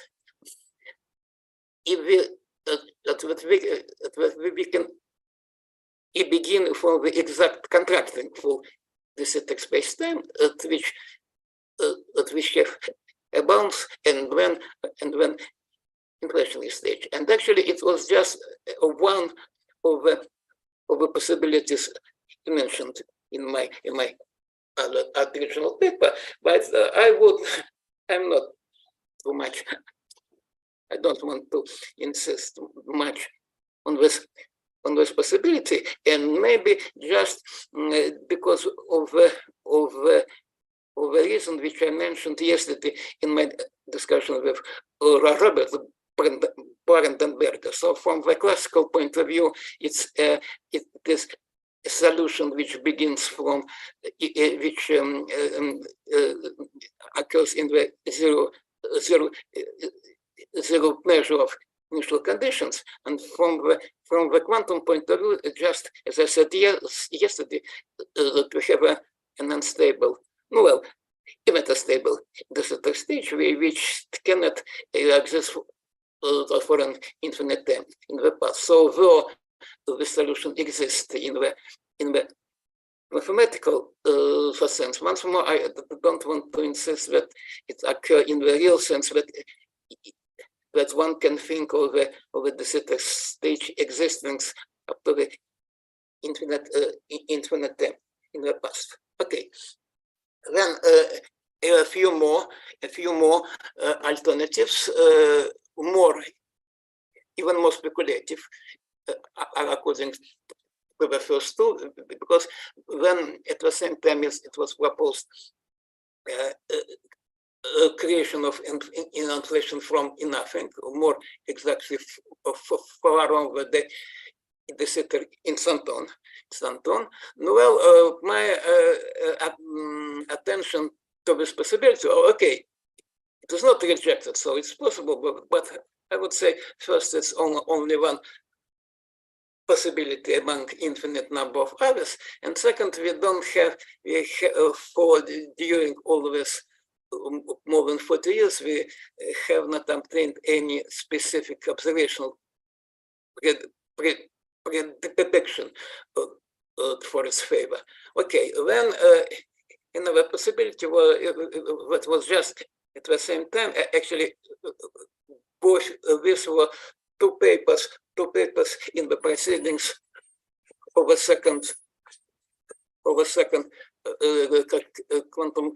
quantum gravity seminar. So I propose this is just an alternative to this idea of Grishuk and Zidovich, that our universe, I just use the language which I used in that my old paper. There was not an individual alien entity before inflation. That was a part of some super universe. So in modern terminology, if we use the term multiverse, okay, so a kind of multiverse also I think about it at the same time. But once more, because the solution and me, we did not find any more. We could not say any more about this hypothesis. We finally, in our a little bit later paper, we even just because we understood that there exists many more processes which can lead to the formation of inflationary stage, we finally proposed as an alternative to creation of inflation from nothing, we propose creation from anything. I mean, from any process. And just because we lost, suppose that we lost information how was inflation occurs, then possibly it can be somehow related to the density entropy. But actually, once more, at this moment I cannot say more about this hypothesis. So let me now, in the remaining time, say now a little bit more about two variants, two more, I would say, standard variants of possible pre-inflationary history, in which we can write some definite actions and consider corresponding solutions. So first, speaking about, let's speak what we can say about isotropic bounds. A simplest way, which even does not require modified gravity, is simply to add some small positive curvature. Here I just revert the standard inflationary conclusion that now spatial curvature should be small, but I want to speaking in the opposite way, even that is small spatial curvature that will become important at sufficiently early stages of inflation. And actually, the simplest mode was considered even in my pre-inflationary paper. I would say so closed universe filled by immersive scalar field. Okay, this model does not work as an, it is excluded now by inflationary, as in inflationary model as follows from the upper limit on the parameter R.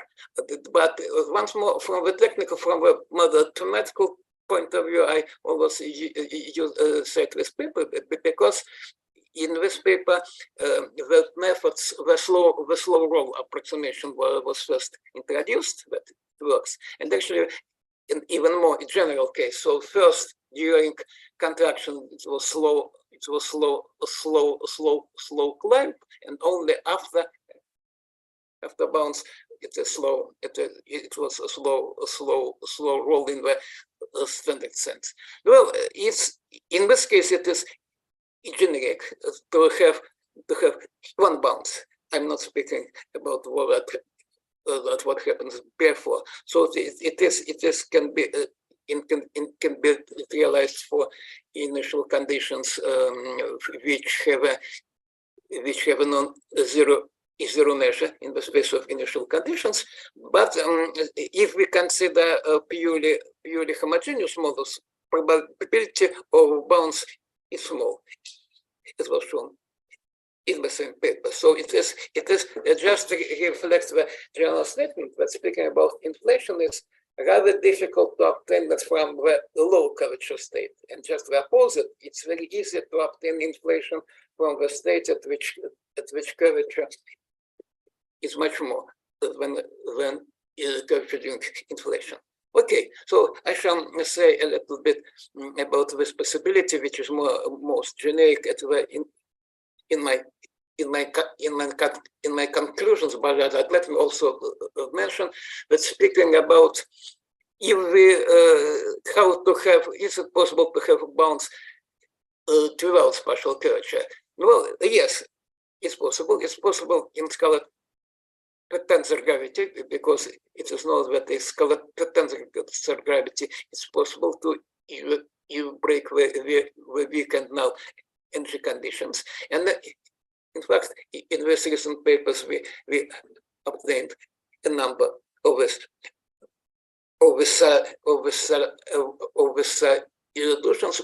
What we need actually is to have the potentials here negative to were still bounded from below. But unfortunately, it appears that in case of at least in the case of scalar tensor gravity, all the solutions are actually where they exist in the isotropic case. They are not physical, because it was proven that for all these conditions near around the bounds, effective gravitational constant becomes negative, and it was shown in my very paper that at such case one has to consider small anisotropic and inhomogeneous perturbations, and they all diverge in this point, and it can be shown even in not assuming when to be small, when instead of bounds you have actually formation of generic and isotropic and homogeneous singularity of the type to which consideration I move now. Okay, so now I'm speaking about second possibility, that there was something with curvature much exceeding the walls during inflation, and when we generically, as in particular, as just follows from the example which I explained in the previous slide, one has to think about something completely generic, so both inhomogeneous and anisotropic. A new statement, different from what happens in this case, different from happens in the Einstein gravity, is that the structure, generic structure of singularity appears rather simple. So we have only finite number of Ibelinsky Lifshitz-Kharlatnikov oscillations, and finally there is a illusion near the singularity. Once more, by singularity I mean curve which are much exceeding to that during inflation. It has three generalized Kasner indices, for at which we have only one relation between sum of their squares and their sum, or it can be so simply written is that the Dirichlet scalar is much less than the square of the Dirichlet tensor. Okay, this, as I said, I spoke first about F over R gravity, but it appears that this, okay, so actually for if you unneat this term, as I said, just to illustrate that it's very easy and generic to reach inflation if you begin with curvatures not small but just the opposite, much exceeding those during inflation. But if you omit this term in that region, it's even possible to obtain an exact solution, and then it can be shown that actually that generically inflationary stage is obtained. In particular, recently Dr. Ivernov he collaborated, generalized to this solution. You can even add an additional massless scalar field. Okay, but it appears also that the same statement appears to be correct in the more general case, not simply F over R gravity, which is a particular case of scalar tensor field, but also in the generic scalar tensor theory, and this was written in this recent paper. Well, it's interesting to note that here in this paper, I had the possibility to use one of my solutions up to much earlier in my degree, magister degree thesis, which was not published at that time. Okay, and now and finally, so in all case, singularity generic singularity is realized at the space-like surface, and as I said, it has sufficiently simple structure, but not as complicated as in the case of pure Einstein gravity. But it appears when we began recently to consider what happens in more general cases of scalar tensor gravity, where scalar field is not as simple as here, so not as simple as you see, so kinetic domain potential, and this is the so-called kind of Harn-Diski gravity that we found that where exists. Okay, so this is most generic case of the Harn-Diski gravity. Then it appears here for sufficiently more complicated case when the sound speed of tensor perturbation is not exactly equal to the speed of light.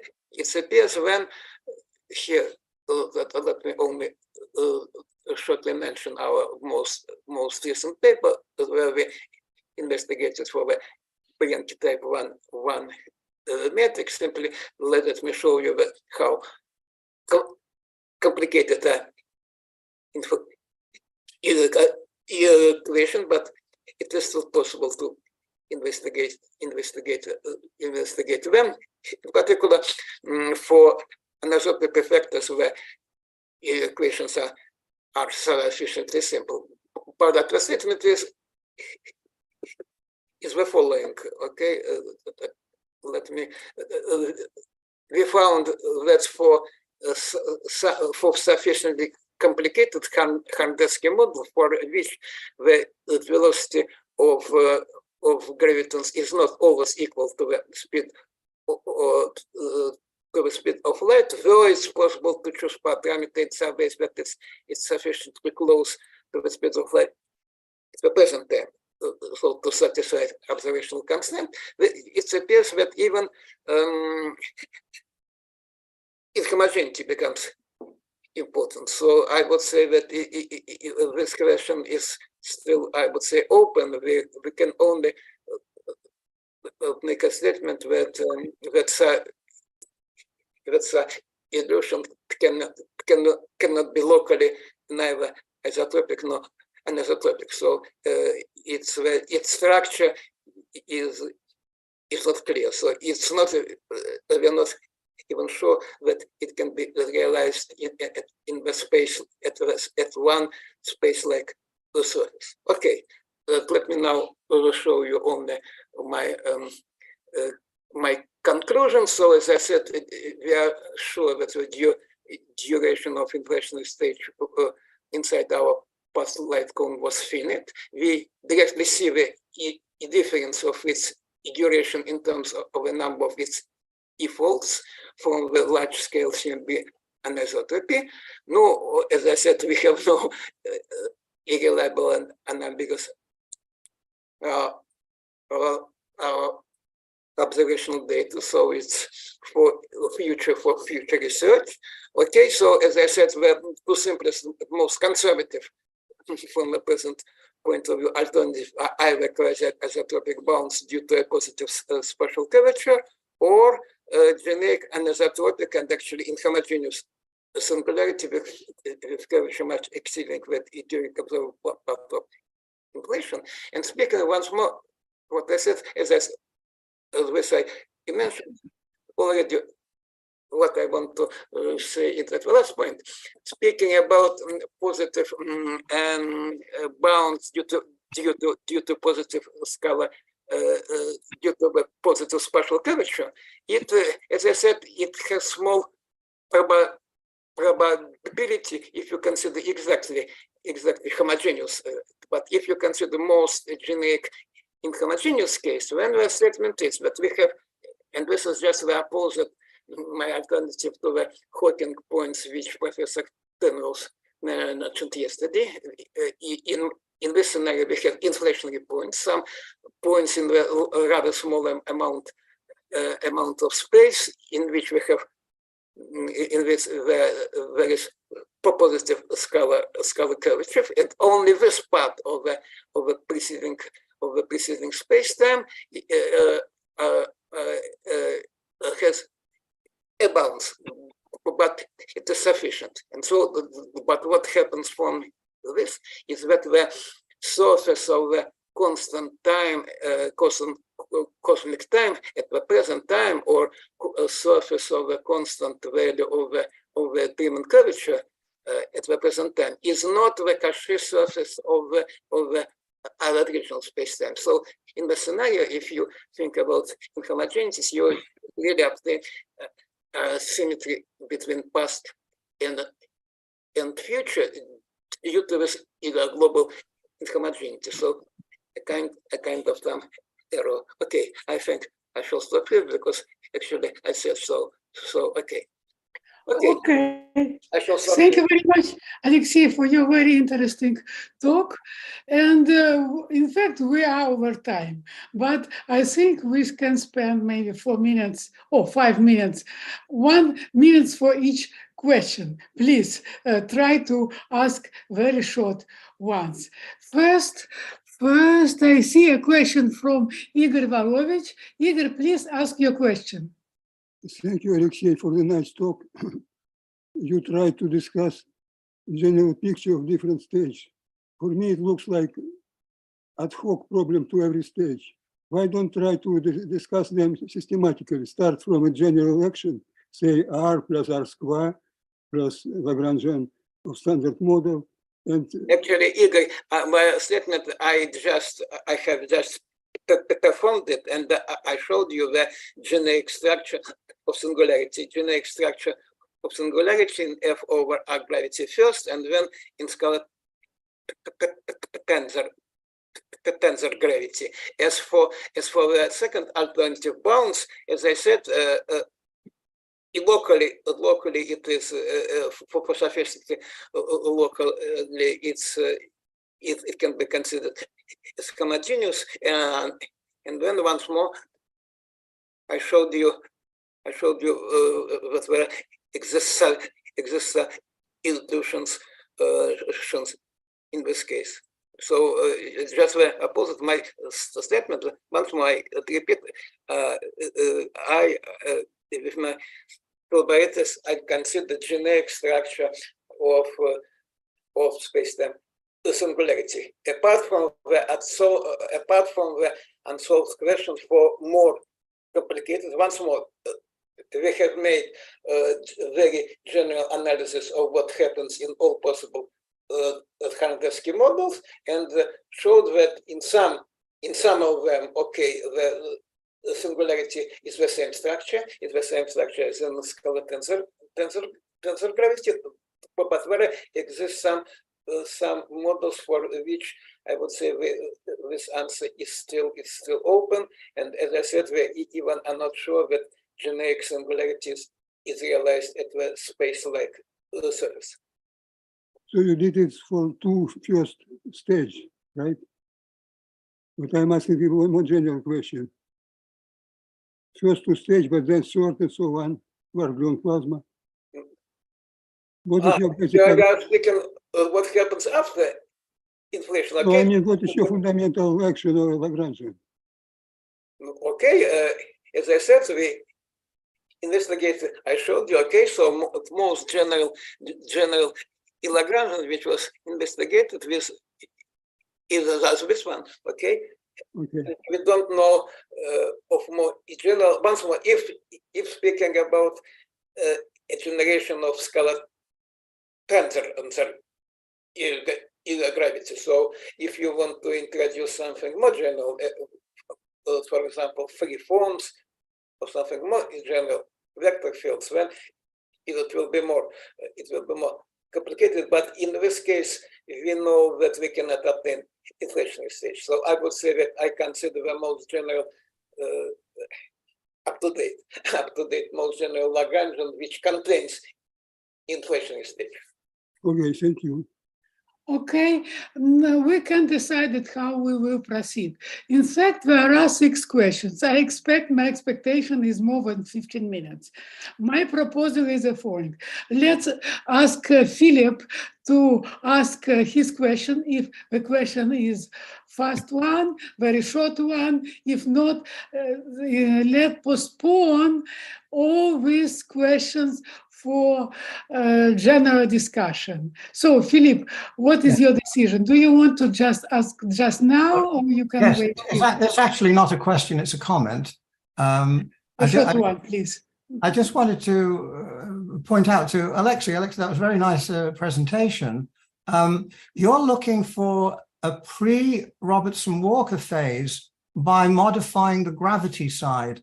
I looked at the same question some time ago by modifying the matter side, in which I considered a theory with a viscosity and showed that at late times, the viscosity went to 0 and the geometry became Robertson-Walker. So there might be another option for you.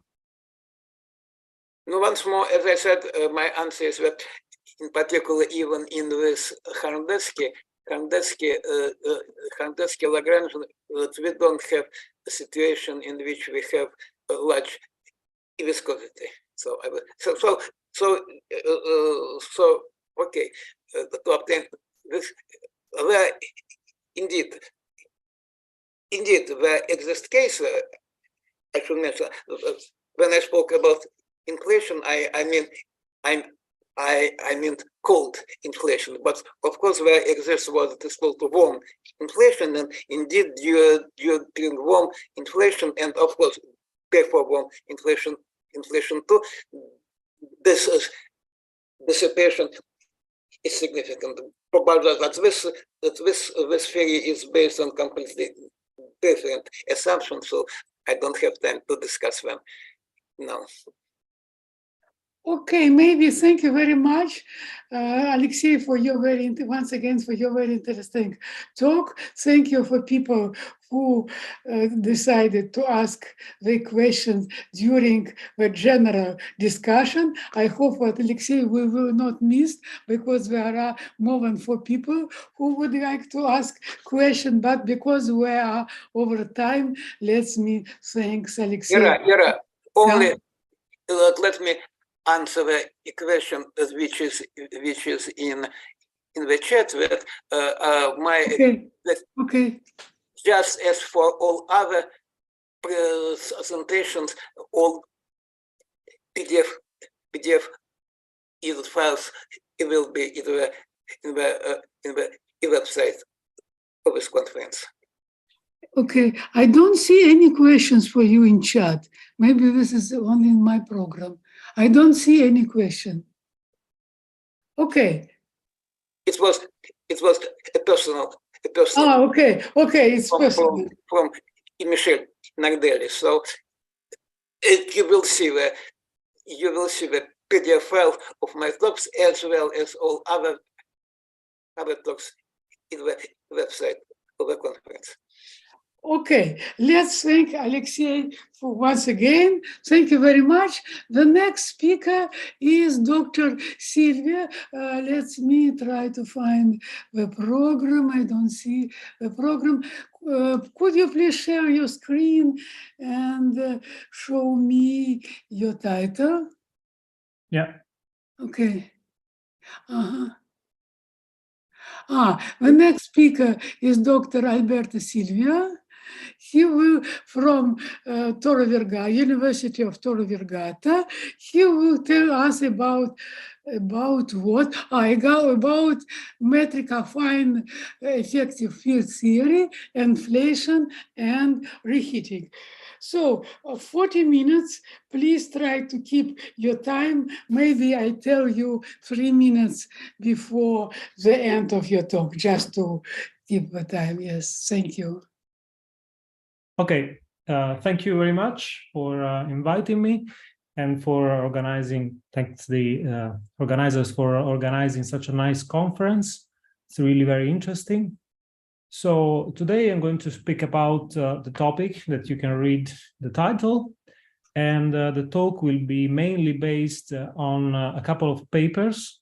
One is in collaboration with, can you see the pointer?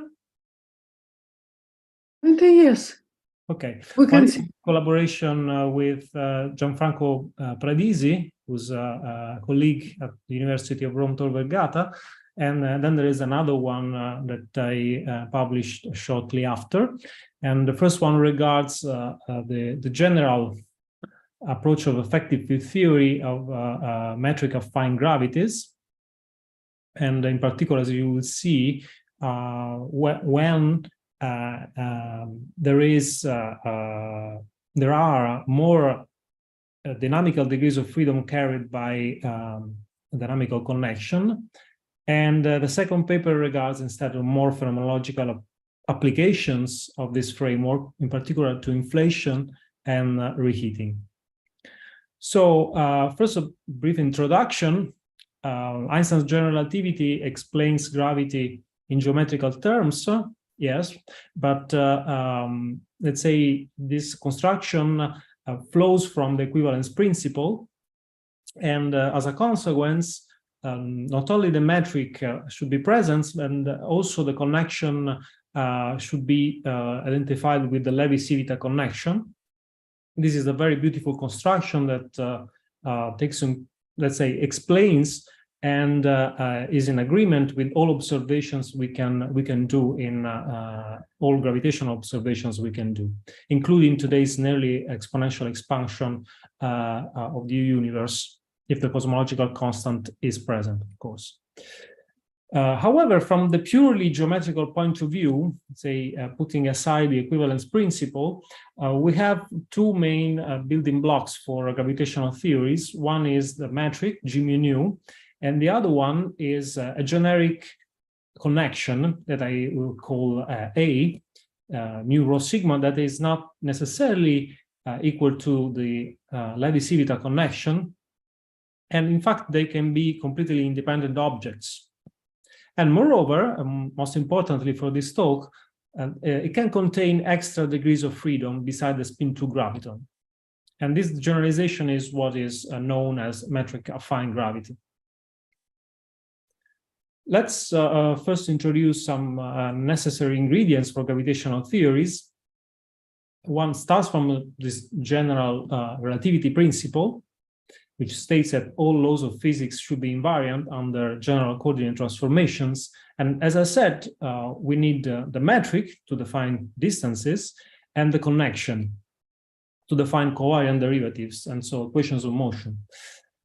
Then, since the connection is not necessarily equal to the Levi-Civita connection, it's different. It can be a non-trivial tensor that I will call the distortion. Moreover, we can introduce a curvature associated with the connection A that is defined just like the field strength of Yang-Mills connections. So it is defined by this formula here. And if we now rewrite this formula in terms of the metric, as it can be done, and the distortion, it can be done by using this expression, we find that the curvature starts with the Riemann curvature, Riemann tensor, plus derivatives, covariant derivatives with respect to the Levi-Civita connection of the distortion, plus a term which is quadratic in the distortion. Now, in this framework, we can define two objects, one component object from the curvature. One is the scalar defined here with this contraction, which is what goes to the Ricci scalar in the limit in which C goes to 0. So it's like a Ricci scalar, an extension of the Ricci scalar. And then we can also introduce a pseudo-scalar that I will refer to called Holst invariant, because it was introduced by Holst and others a long time ago. And it is basically the contraction of the curvature with the Levi-Civita symbol. Now, while R goes to the Ricci scalar, when C goes to 0, R prime goes to 0 when C goes to 0 from this cyclicity condition. That's why we don't have it in standard general relativity. For an overview of these gravitational theories, metric affine gravitational theories, for example, you can have a look at this recent paper. Now, adding matter is compulsory, of course, for phenomenological reasons. You can add real scalars, phi, vector fields that are gauge fields corresponding to internal gauge group G, and fermions that I will describe with Weil fermions. Now, in the presence of fermions and requiring just one connection, here we are just introducing the minimal, the necessary ingredients to construct metric affine theories. We have a metric compatibility condition. The covariant derivative of the metric constructed with the generic connection A is equal to 0. Here there are two connections. One is calligraphic A, which is the gravitational connection, and the other one is the connection for the gauge group G. These two together can define covariant derivative with respect to both general coordinate transformations and G that are given here for scalars and fermions. Here, the theta I and Ti are the generators of the gauge group G with respect to scalars and fermions respectively. And for fermions, of course, we also have a contribution from the generic connection. Here, I have to write the generic connection, which is contracted with this combination of Pauli matrices, the standard one. An interesting feature is that the field strength of A, the gauge group connection, is precisely equal to the field strength of in flat space-time for general relativities. It doesn't depend on whether we are in metric affine theories or we have the metric and the Levi-Civita connection, that what is called the metric theories. It's always a tensor, is Fi. Now, let's go to one of the main parts of the talk.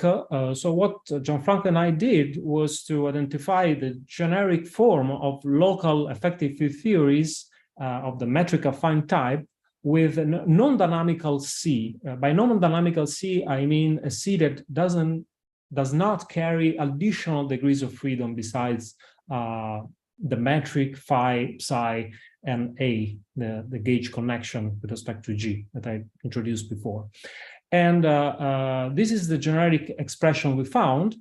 So there is a first term, which is a contraction between the curvature and a generic tensor, T mu nu rho sigma, which is a function of phi, where phi represents the set of fields that are independent of C, of the distortion, namely the metric, the scalars, the fermions, the gauge field connection, and also there could be dependence on curvatures and covariant derivatives of the previous fields, let's say phi, psi, and F, constructed with the Levi-Civita connection. So everything that does not depend on C, plus a generic function of phi, the covariant derivatives of phi with respect to the complete gravitational connection and the distortion.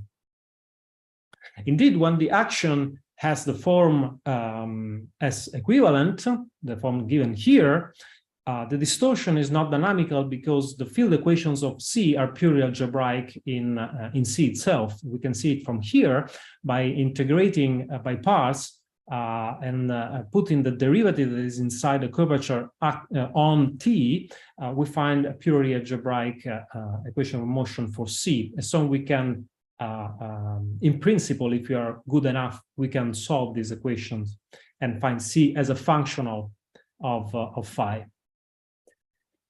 So once this is done, the theory with action as equivalent can always be written as a metric theory. So a theory in terms of G, and so the connection will be the Levi-Citral connection, phi, psi, and the gauge connection A. The standard A, not the calligraphic one. So we can thus state that the theories with non-dynamical distortion, in the sense that I just told, are those whose action is linear in the curvature, F mu nu rho sigma, of the full connection, this calligraphic A, with coefficients of the linear terms, that is, the terms here, the tensor here, being independent of the distortion itself.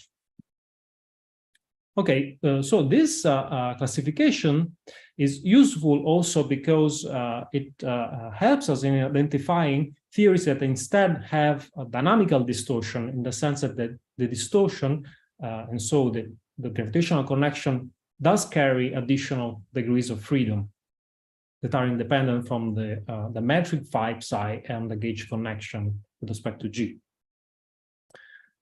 So those theories are the theories that cannot be brought in the form S equivalent that I've shown you before.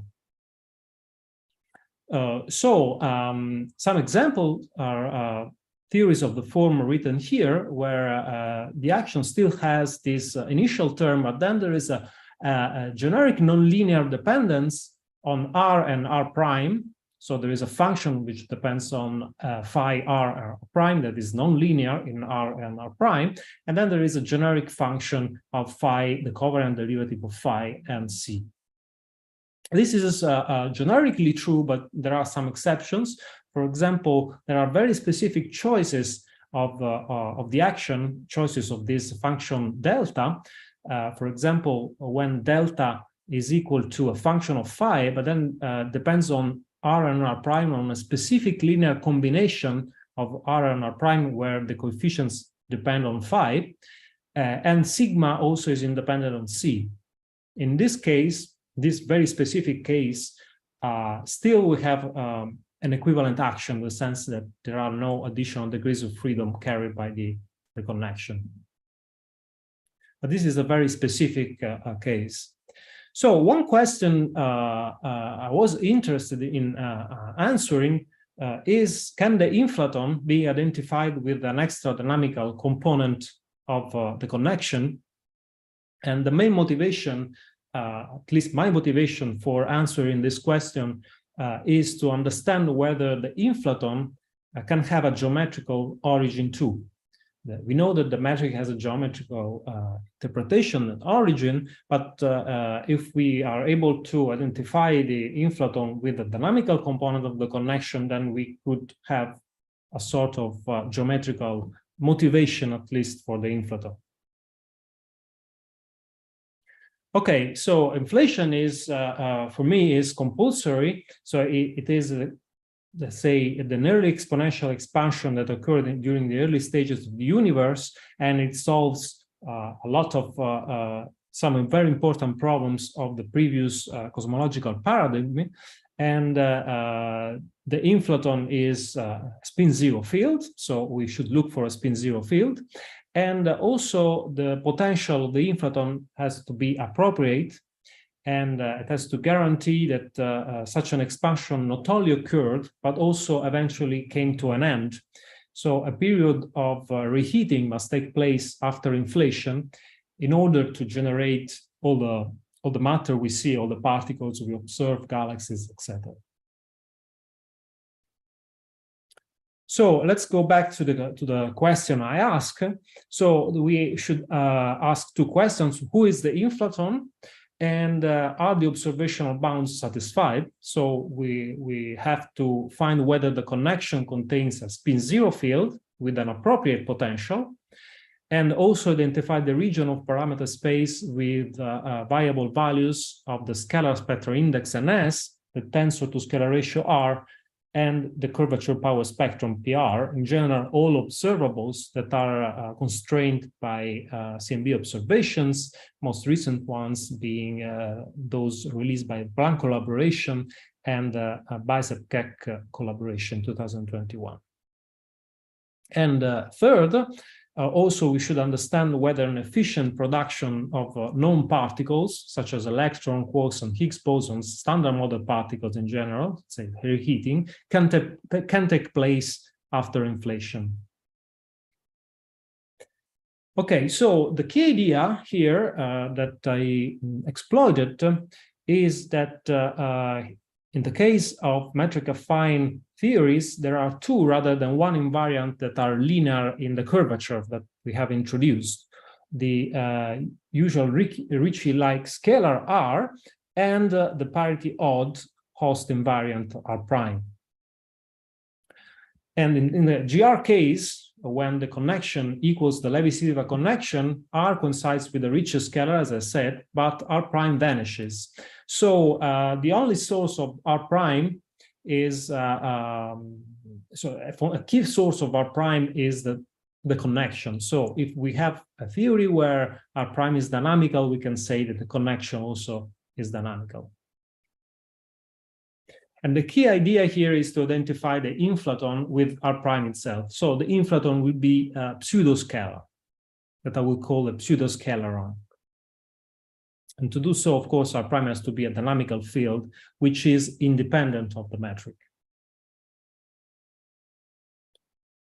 Okay, so let's go to the description of the minimal model I studied. So this is really the minimal model. I didn't find anything simpler than this, but of course you can add other terms. And in fact, this is the simplest inflationary action. So in order to describe reheating and the subsequent phases of the evolution of the universe, you need, of course, to introduce other fields, obviously. But let's try to understand why this is the simplest action for the inflationary epoch, in the sense that we cannot set any of these parameters equal to 0. For example, if you try to set C equal to 0, the parameter in front of R prime squared, one can easily show by solving the connection equations that the inflationary action as I is equivalent to the Einstein-Hilbert action, having identified, of course, alpha with m Planck squared divided by 2. On the other hand, for C different from 0, standard auxiliary field methods show that an extra spin 0 parity odd dynamical field, what I call the pseudoscalaron, I can call here zeta prime, is present and equals R prime on shell. Okay. And there are also some works, the previous work, that noticed the presence of this pseudoscalaron. One can maybe think that we can set beta equal to 0. Okay, from the mathematical point of view, yes, but we will see that in order to have a suitable inflaton potential, beta has to be present and has to be sizable.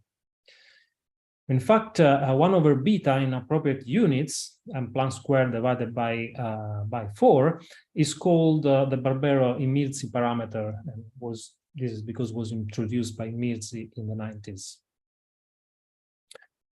So once zeta prime is extracted with this auxiliary field method, we can recast the theory in the following metric form by canonically normalizing the scalar.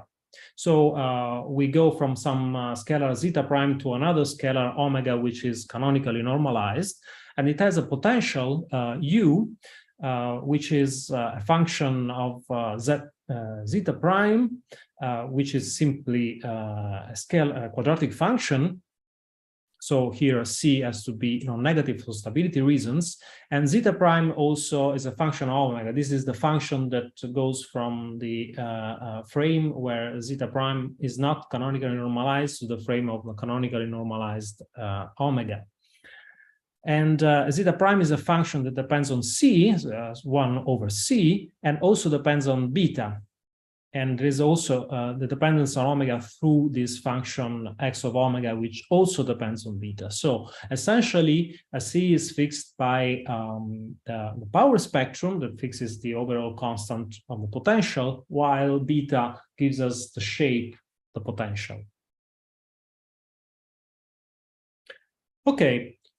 So as we will see, for appropriate values of beta, the shape of the potential is compatible with slow roll inflation. So in the sense that there will be some plateau of the potential. And so we'll be able to use the standard slow roll approximation, which requires that these two parameters, epsilon and eta, should be much smaller than 1. And in this case, we'll be able to compute the number of E-folds and E as a function of the field omega through these formulas here, where omega end is the point in field space where inflation ends, so roughly is defined by epsilon of omega end equal to 1. And also we have very simple expressions for the spectral index, the tensor to scalar ratio, and the power spectrum PR given by these formulas here. It's also interesting to notice that not only epsilon, eta, and S are NPR, but also an omega, and in fact omega end as well, can be written in a closed analytical form. So we can have also some analytical understanding of inflation in the slow roll regime, of course. We have in fact two solutions for the equation omega epsilon, sorry, of omega end equal to 1, which are given here. But looking at the potential that I will show you in the next slide, we will understand which of the two solutions we should pick up. Okay, so in this plot on the left, I'm showing you the pseudo-scalaron mass, z prime, as a function of beta, the parameter beta, for a range of values of the number of E-folds from 49 up to 60, which we are interested in. And in the same plot, I'm also showing you how C varies, the overall constant of the potential, as a function of beta, by requiring that the power spectrum is, the observed value of the power spectrum that was shown in the previous talk is reproduced. Here, another thing I wanted to say is that the potential, in fact, is symmetric under the sign exchange of both omega and beta. So we can analyze just negative values of beta. Positive values of beta will be equivalent to negative values of beta. On the right, on the other hand, I'm showing you the potential of the canonically normalized pseudo-scalaron as a function of omega. And the value of beta that has been chosen here is this value here. And there is a plateau, as you can see. And one finds that the larger beta is, the larger the plateau is. And indeed, also, the plateau disappears for beta equal to 0. So this is the reason why the beta R prime term in the action is necessary. If we don't put it, you don't get the appropriate, inappropriate potential for the inflaton. And also from this shape, we can understand that we should pick up the solution for omega end such that the modulus of omega end is equal to the minimum between the moduli of omega plus and omega minus. Because the inflation should end rather here. This is the place where eventually the inflaton oscillates and generates reheating. Okay, let's go now to the predictions for NS and R for the scalar spectral index, a tensor to scalar ratio. Here I'm first choosing a very specific value, one value for beta, which is quite large. Actually, we can take also smaller value of beta, as we will see in the next slide. And this plot is to understand for which value of the canonical normalized field omega we have inflation. And from this plot, we understand that inflation occurs, successful inflation occurs for Transplanckian values of omega. Here, the dotted line is the observed value of NS from Planck results. The dashed line is R, and the continuous, the solid line is NS. So we see that we approach the observationally allowed values for omega around 4 or 5 in units of Planck mass. And also we see that for those values, the slow roll parameters epsilon and eta are quite small. And so this slow roll approximation is valid. Now, of course, we want to understand the full region of space in the parameter space where inflation is allowed. So we can have a look at this plot now. These plots now. In the first plot on the upper left corner, I show you the NS as a function of beta for several values of the number of e-folds up to 60. And we see that already for beta of order around 30 and 40, we already have successful values of NS in agreement with Planck observations. Now, these values of beta are not extremely large, because you should remember that beta is a quantity of order of mass squared. So taking the square root of beta, we get at least values around 5, 6 Planck mass for the square root of beta. On the right, on the other hand, I'm showing you the predictions of the pseudo-scalar inflation in the NS and R plane, taking into account the bounds from Planck and also Bicep-Keck, the 2021 release that I showed you before. Again, for a number of e-folds up to 60. And we can see that for beta large enough, we enter the allowed region. Also, in the same plot, I'm showing you the values, the predictions of the Starobinsky inflationary model. It is interesting to compare this model, the pseudo-scalar inflation, with Starobinsky inflation, because they both involve quadratic and curvature terms. While in Starobinsky inflation, we have an R-squared term, where R is the standard Ricci scalar. Here we have an R prime squared, where R prime is the host environment. So it is interesting to compare the two models.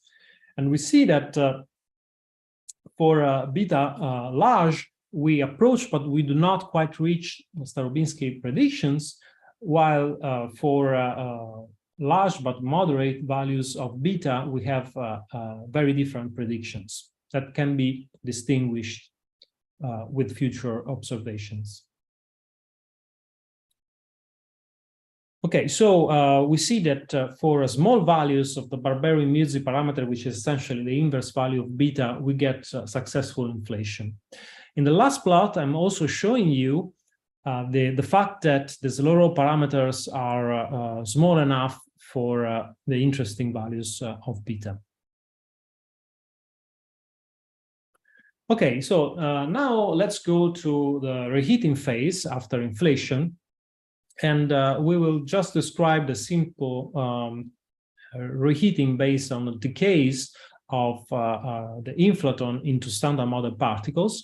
Of course, there can be other mechanisms that would be interesting to study in the future, but this has not been done so far.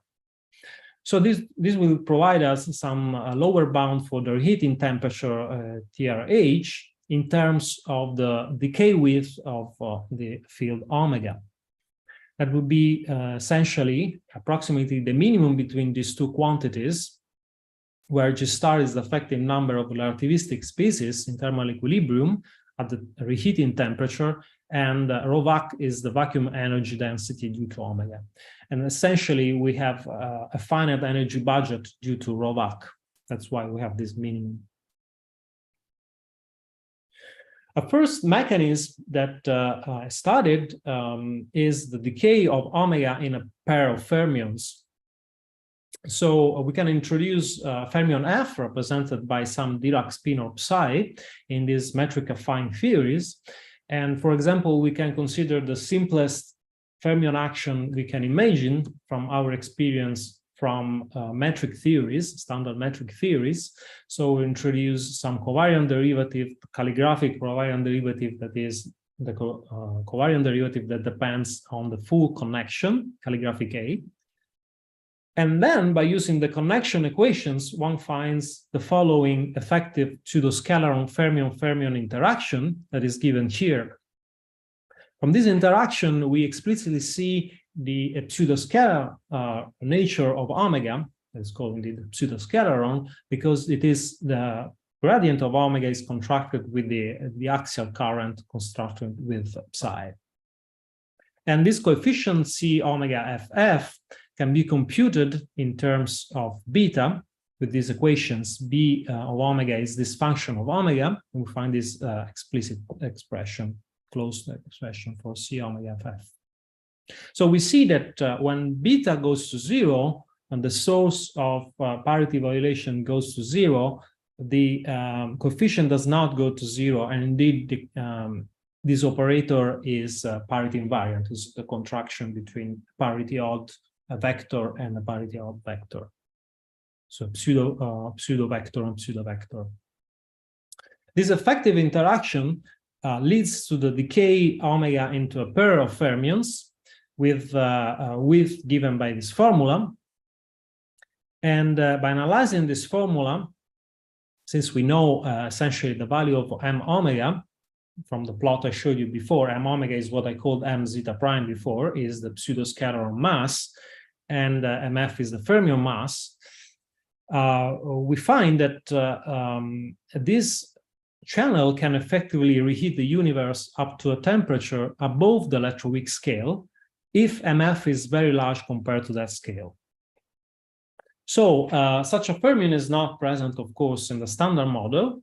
Everything is up to the electroweak scale in the standard model, but it is possible to engineer a model where there is a very heavy fermion with sizable couplings to standard model particles. For example, this can be constructed by using some axion models, just to give you an example. However, since I didn't want to commit myself to, let's say, any beyond the standard model, and I wanted to have this to be realistic even with standard model particle contact, I also studied the decay of omega in a scalar pair. For example, a pair of Higgs bosons that is present in the standard model.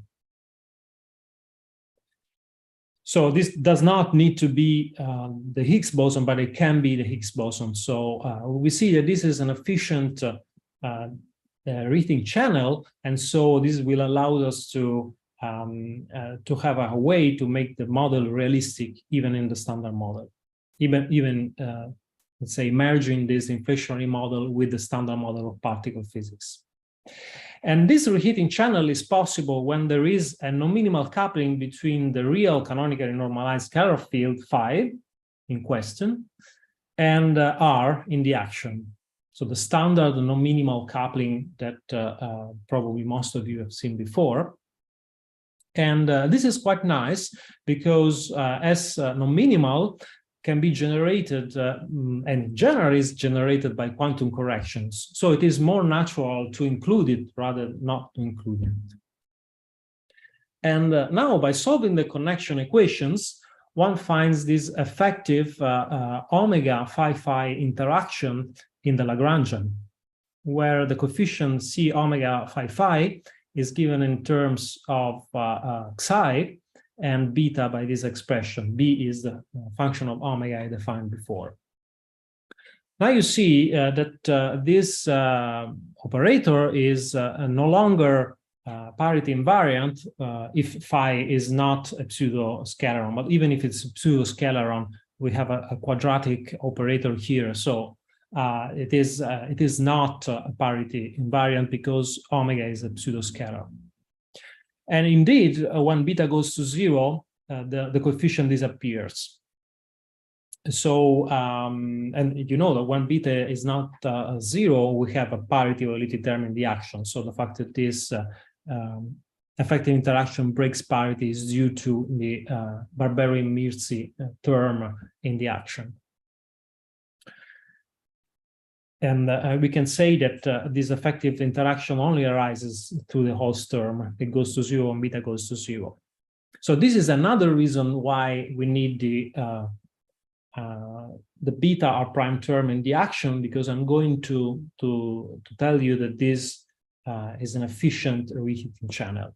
The decay width indeed is given by this formula now, where m phi is the mass of phi, and we can efficiently and naturally reheat with this channel the universe up to a temperature much above the electroweak scale, even if one identifies phi with the Higgs. So we don't need any physics beyond the standard model. And this is an example that I'm providing you here for m phi much less than m omega, and for a number of degrees of freedom around 100 and beta exceeding m Planck square. Of course, from what I said before, one finds a reheating temperature at least of the order 10 to the 9 times the modulus of psi GeV. So for even for a moderately small value of psi, which is natural from the point of view of the renormalization group that typically suggests that psi at least of order 10 to the minus 2, we have a rather large value of the reheating temperature. Okay, the last thing I wanted to say about this metric affine theories is more conceptual. So it has little less to do, at least, with observational facts than the part on inflation and reheating. And it is about the emergence of the equivalence principle. That is, the fact that the equivalence principle always appears in the low energy limit of these theories. By equivalence principle, I mean the following: for any fixed space-time point, it is possible to choose a reference frame, the local inertial frame, where the laws of physics are those without gravity in a small enough neighborhood of X. And the reason why, let's say, it is interesting to see whether the equivalence principle holds in metric affine theories is because these are gravitational theories constructing from the purely geometrical point of view, the principle of general covariance. So we are not imposing the equivalence principle from the very beginning, which is what is usually done in gravity. So one can ask whether we can reverse the logic, whether we can start from purely geometrical principles and then find, at least at low energies, the appearance of the equivalence principle. In order to answer this question, however, one should specify what physics without gravity means. So there is some ambiguity here. So in fact, there cannot be a strict answer to this question, only if we specify what physics without gravity means. And what I will define with physics without gravity is some theory with ordinary matter, such as the one present in the standard model and its common extensions, like minimal supersymmetry or axion physics or so. And this can feature scalars or pseudo-scalars, gauge fields, just vector fields, and fermions, which are enough to account for all matter we observe and address the evidence of beyond the standard model physics. So with this definition of what theory without gravity means, starting from the general relativity principle, we found that dynamical components of the distortion that can be massless are only spin 1 and spin 0 fields for realistic theories that must be stable and future fermions and whose connection is metric compatible. In fact, we elaborated on previous work by Neville from 1978 and 1981, appropriately generalizing this to include matter fields. And the key point was that in this theory, there can be higher spin fields, but these have to be massive. So at low energies, what you see is just the metric and spin 1 and spin 0 fields plus fermions, of course, in order for the model to be realistic, that I'm assuming, of course. And so going at low enough energies, the theory just looks like standard Einstein-Hilbert theory plus a cosmological constant plus minimally coupled matter, which do respect the equivalence principle. Okay, so let's go to the conclusions. We have found the form of the action of a generic metric affine effective field theory, local, in fact, we assume it to be local, with a non-dynamical distortion. And also it has been found that a pseudoscalar component of the connection, which is independent of the metric, can drive inflation in agreement with current data. And this pseudoscalaron is identified with the parity odd host invariant, what we call R prime. And inflationary predictions are in excellent agreement with data, at least for small enough values of the Barbero-Mirzi parameter. That is for large enough values of the beta parameter that I introduced before. And this is because the plateau appears for a sizable value of beta and goes to zero, disappears for beta going to zero. Also, we found that the predictions approach but do not quite reach those of Starobinsky inflation as the Barbero-Mirzi parameter goes to zero. And for finite values, on the other hand, of the Barbero-Mirzi parameter, I mean, the predictions significantly differ. So pseudoscalar inflation can be tested by future CMB observations, such as those of Lightbird. Also, the reheating has been discussed. The decays of the pseudoscalar into Higgs particles can efficiently reheat the universe after inflation up to a high enough temperature. And this temperature could be further increased by other channels, such as decays into very massive fermions, as we have seen. Also, we have discussed the equivalence principle and found that in these theories at low enough energies, we always recover the equivalence principle. So we can start from purely geometrical assumptions and find general relativity minimally coupled to matter fields at low enough energies. Okay, thank you very much for your attention. Thank you very much for your talk. And I see once again the questions by Philip Manheim. Please ask your question. And the next will be Sergei Vernov. Okay, Alberto, that was very interesting. The idea of having the inflaton be geometric is very intriguing. I just wanted to note that a couple of years ago, I wrote a paper in which I made the electromagnetic potential geometric by having a more generalized connection. So I think that's a very sensible way to go. That's the end of my comment. Yeah, that's interesting. Yeah, in fact, as I said before, there are spin-1 component of the connection.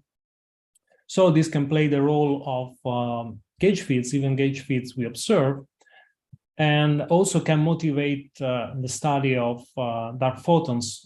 I mean photons that are massless gauge fields that are not necessarily the photon we observe.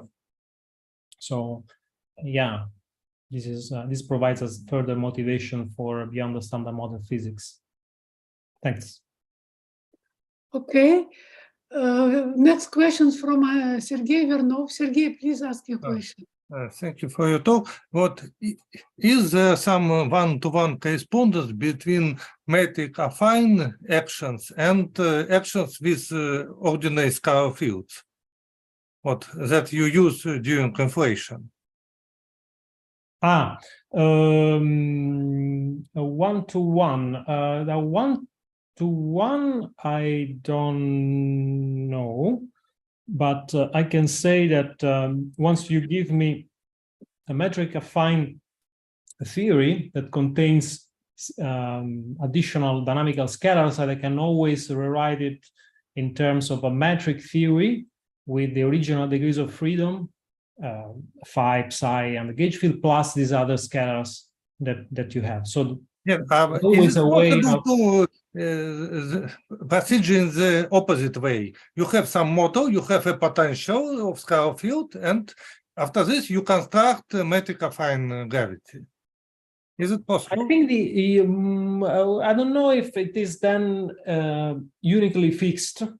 The metric affine theory is uniquely fixed on the other direction. So now you're asking about the other direction, not going from the metric affine theory to the metric theory, but on the other way, from the metric theory to metric affine theory.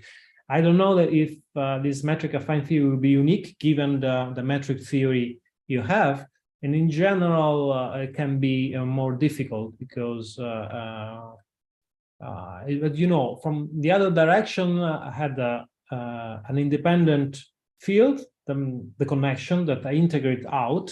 And starting from the metric theory, going to the metric affine theory, I should construct these terms in a way that then the integration gives me that model. So it's a little bit more difficult, I think. At least for me. I don't know if maybe for some other people they can be as difficult, not more difficult. For me, it's more difficult. Okay, since I don't see more questions, let's thank the speaker again, and thank you very much to be on time. Okay, let's go to the next speaker. The next speaker, he is already here, Gautam Boyer. Please share your screen. He will tell us what is simplicity of your early universe trying to tell us. Please. Okay, thank you. Can you hear me okay? Okay, we can see it. And you can see my screen, okay. Yes. Okay, great. Yes, thank you very much to the organizers for this nice conference and for the opportunity to speak. Yes, the title of my talk is "What is the simplicity of the early universe trying to tell us?" I want to tell you about a new picture of the early universe that I've been working on in the past few years with primarily with Neil Turek, although some of these papers were also written in collaboration with my former student Kieran Finn. I hope to get across a little bit, sort of sketch a number of the reasons that we're interested in this line of thought. Very briefly, the idea is to try, or the spirit of it is to try to take seriously the standard model of particle physics and the analytic extensions of the solutions, the cosmological solutions of the Einstein equations. And then if one finds that they have, those analytic extensions have certain symmetries or certain meromorphic properties, to take those seriously as potential hints about the universe, rather than discarding them as mathematical artifacts. And we've been encouraged by the fact that that seems to give new explanations for quite a few things about the universe. Okay, so that's what I want to tell you about. Let me jump in. So here is my brief sketch of the expanding of the sort of situation in cosmology. So the universe here, this inverted lampshade, is meant to be the expanding universe. This is the conformal time tau moving up the plane, and we're living at the top here. And then we look back with our telescope, so we can't see all the way back to the Big Bang, but we see very close. And so what we do see is that, you know, as you all know, the early universe, as far back as we can look, it gets dramatically simple. So in the first fraction of a second after the Big Bang, it was apparently, as far back as we can see, it was incredibly simple in every possible way. The background space-time was maximally symmetric, basically a copy of three-dimensional Euclidean space. I'm talking now about it if you take a snapshot at some moment in time. And then there were tiny 10 to the minus 5 perturbations about that, but those were also as simple as can be. As far as we can tell, they were purely scalar density perturbations. The perturbations seem to have been drawn from a statistical distribution that shared the maximal symmetry of the background, and moreover appears to have been perfectly Gaussian. The perturbations appear to be perfectly adiabatic. Their two-point function appears to be a perfect power law and a nearly scale invariant power law at that. And then moreover, the perturbations were temporally synchronized in the sense that if you look at any given K mode, as it oscillates back towards the bang, if you imagine that the universe was radiation dominated all the way back to the bang, the modes are synchronized in the sense that if you followed them back to the bang, they would approach a kind of Neumann boundary condition as you reach the bang. You know, the derivative of zeta would approach a constant as you approach the bang, as if there was some sort of reflecting boundary condition being imposed at the Big Bang. Okay, so that in short, you know, the observed fact is that as far as we can see, which is quite far back, the closer you go to the Big Bang, the simpler things get. That's clearly sort of the fundamental hint about an early universe cosmology. And the question is, what is it trying to tell us? You know, the conventional interpretation is that that observed trend towards simplicity at early times is kind of an illusion, that if you could see back even further, that you would see that there was actually a mess early on. And so the normal idea is that that the goal of an early universe model is to insert an epoch, a cosmological epoch, in between the mess and the simplicity that we see, where let's say that by having the universe accelerate, you clean up the mess and produce the impression of a simple early universe. So we're interested in following a different line of thought, which is just to try to take the observed trend more at face value, really take it seriously. So it seems, as far back as we can go, that the earlier you go, the simpler things are getting as you get toward the Big Bang. Maybe that's really what the universe is trying to tell us. Maybe things really do, for some reason, just get simpler and simpler as you get back to the Big Bang. Let's try that as a hypothesis and see where that leads. Okay, so you know, if that is the case, well then, so as a first step, let's use Penrose's trick from the 70s of conformally rescaling the diagram to make the causal structure of the boundaries of the spacetime more explicit, or more manifest, I should say. So I've just taken the previous lampshade and stretched it into a straight cylinder here. Okay, so fine. So if the early universe really was as simple as it seems, then we know what the metric was like back then. So near the bang, it was basically just a conformal factor, the scale factor, times essentially, to a very good approximation, the Minkowski metric. And if we follow the conformal factor back further, you know, we do hit a singularity shortly before the earliest moment we can see. But it's a very special kind of singularity. It's just that the overall conformal factor momentarily passes through zero, while the rest of the metric here remains completely regular. So it's a kind of special Weyl singularity or conformal singularity, very unlike, for example, the singularity in any realistic gravitational collapse.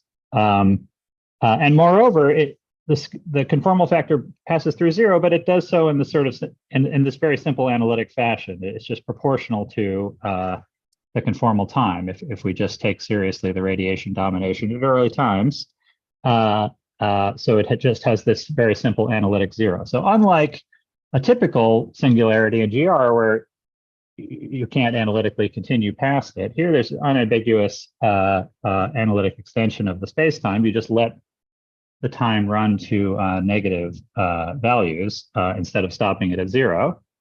In which case you get a picture like this, where there's sort of a doubled cylinder with half above and half below the Big Bang at tau equals zero. And the first thing you notice, if you look at this extended space-time, is that it has a new symmetry, a new isometry that you didn't notice before, under tau goes to minus tau, which sort of flips, which exchanges the top and bottom of the hourglass. And that's one of the reasons that's interesting, is because that means that in contrast to, you know, that means that there's a preferred vacuum state for quantum fields living on this space-time. So in ordinary Minkowski space, all inertial, there is a preferred vacuum that respects all of the symmetry of the space-time, and so all inertial observers agree on what zero particles means. But in spacetimes of less symmetry, in general curved spacetimes, and in particular in a normal FRW universe, that's not the case.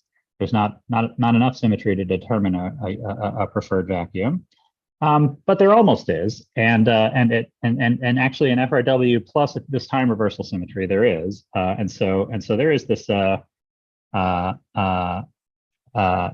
CPT symmetric state, so it's interesting to hypothesize that maybe the quantum fields are actually in that state in our universe.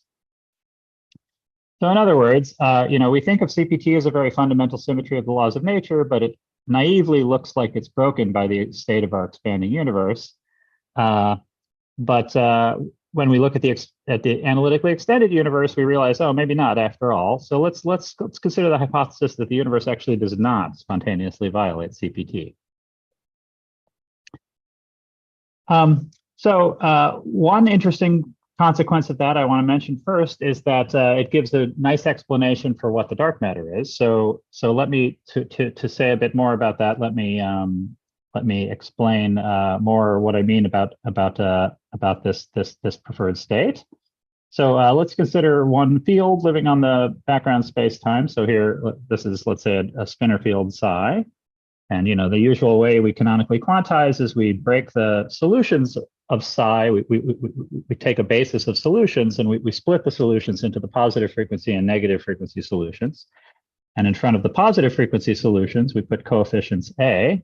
And in front of the negative frequency solutions, we put coefficients B dagger, where A is the annihilation operator of the particle when we quantize, and B dagger will become the creation operator for the corresponding antiparticle. And again, the problem is that in Minkowski space, there's enough symmetry that this splitting is unambiguous. All inertial observers agree. But in a curved spacetime is not. And so in particular, if we look at our FRW spacetime, a late time observer up near the top here would pick a certain subset of the basis to be positive frequency. Let's call that psi plus. Their positive frequency modes would be psi plus, and so they would have some corresponding coefficients A plus and B plus, and state, their vacuum state, their zero particle state would be the state annihilated by A plus and B plus, so that would be their late time vacuum 0 plus, ours, I should say. This is the one we would define.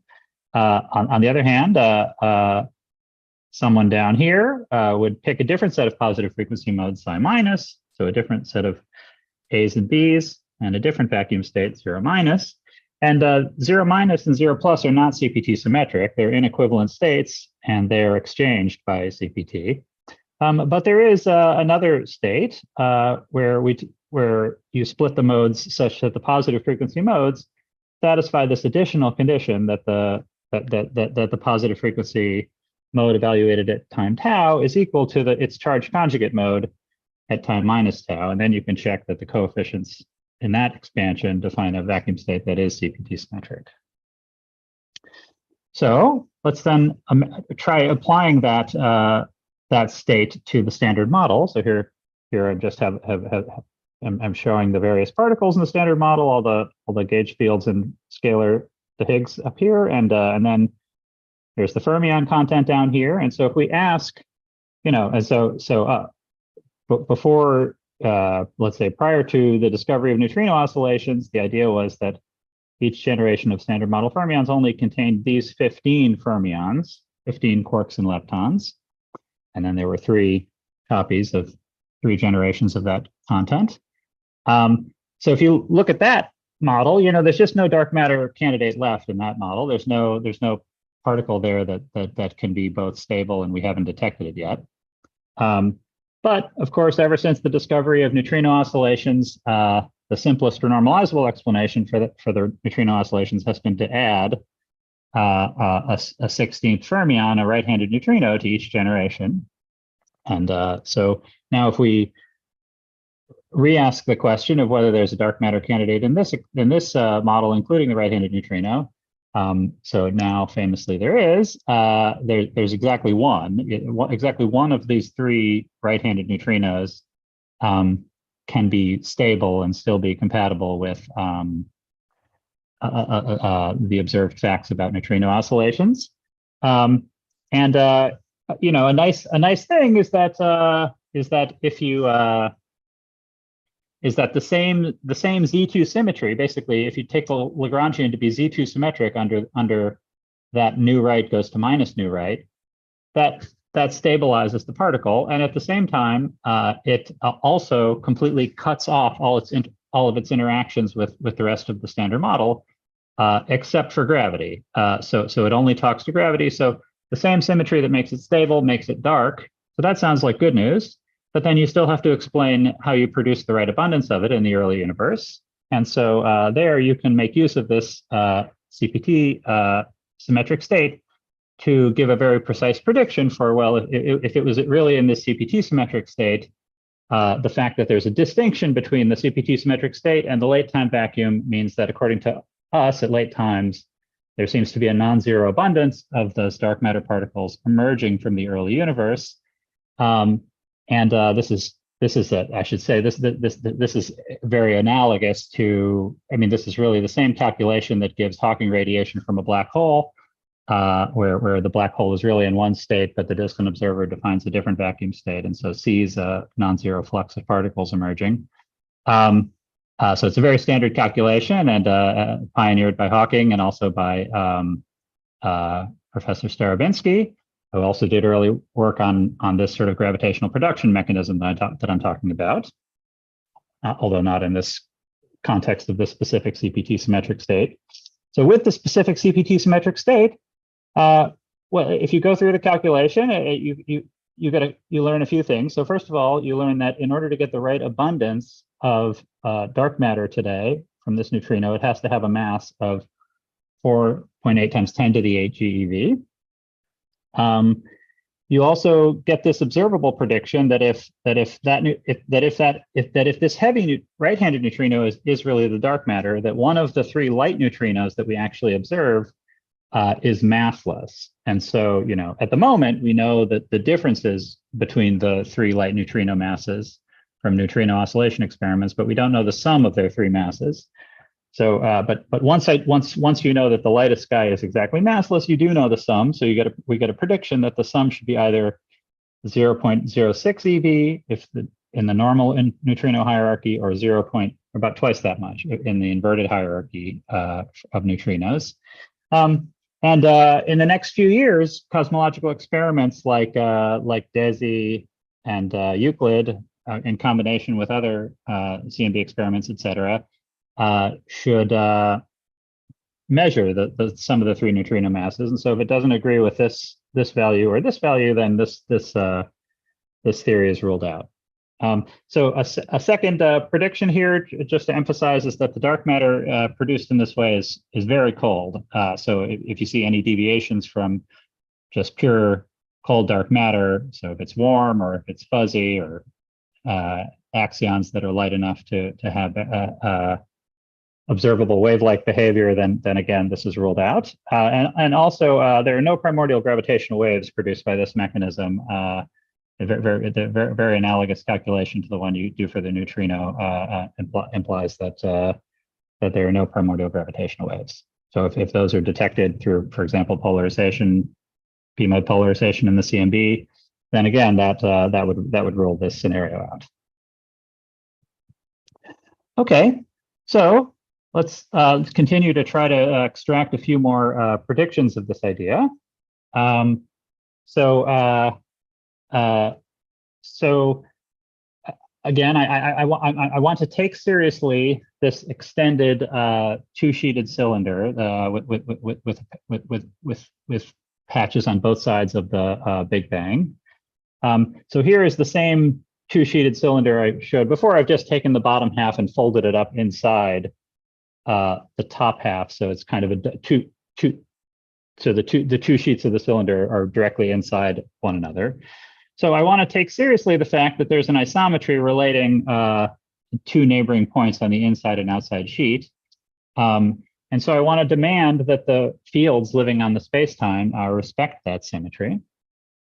Okay, so I want to consider solutions of the fields living on the spacetime that respect the symmetry. And then an interesting point is just that simple point is that, you know, if I then consider those, you know, solutions for any massless or massive fields, you know, of any spin, you know, they're analytic at the Big Bang. So I can also just analytically follow them down around the Big Bang and back up. And the compatibility between the assumed symmetry and the analytic continuation from one side to the other, you know, imposes a reflecting boundary condition at the Big Bang. So the fields have to satisfy a reflecting boundary condition at the Big Bang. And so that has a number of interesting consequences. For example, it rules out the primordial vector perturbations, which is good because we don't see those. And it gives a Neumann boundary condition for the primordial scalar perturbations, which is good because we, as I mentioned in one of my introductory slides, one of the observed facts about the early universe is that we see that the scalar perturbations appear to obey a Neumann boundary condition as we follow them back to the Big Bang. That's one way to describe how they were synchronized, leading to the observed wiggles in the CMB power spectrum. It's also interesting to note that if I tried the same idea, but you know, so you can also analytically extend the you know, in conformal time, the future de Sitter boundary also is only a finite conformal time in the future. So you can analytically extend the metric past that. But the fields on the background, massive fields on the background, have an essential singularity up there. So you cannot extend them over the top, you know, around the top of the two-sheeted cylinder here. So you don't get an analogous reflecting boundary condition up at the top. And so there's this intrinsic asymmetry, sort of this idea of analyticity plus symmetry gives a distinction between the future and past boundary. So the fields are constrained to be in a very special part of the reflecting boundary condition constrains them to be in a very special part of phase space at the Big Bang. But then they're unconstrained at the top boundary, so they've just been kind of wiggling into more and more generic parts of phase space ever since the Big Bang, which seems to give a nice explanation for the observed thermodynamic arrow of time, the fact that entropy increases, the entropy of the matter increases as we move away from the Big Bang. Okay, so much for the entropy of the matter. Let's talk now about the gravitational entropy of the universe. This is I want to briefly summarize a paper that we had this past fall, giving a new formula for the gravitational entropy of the universe. This was last October.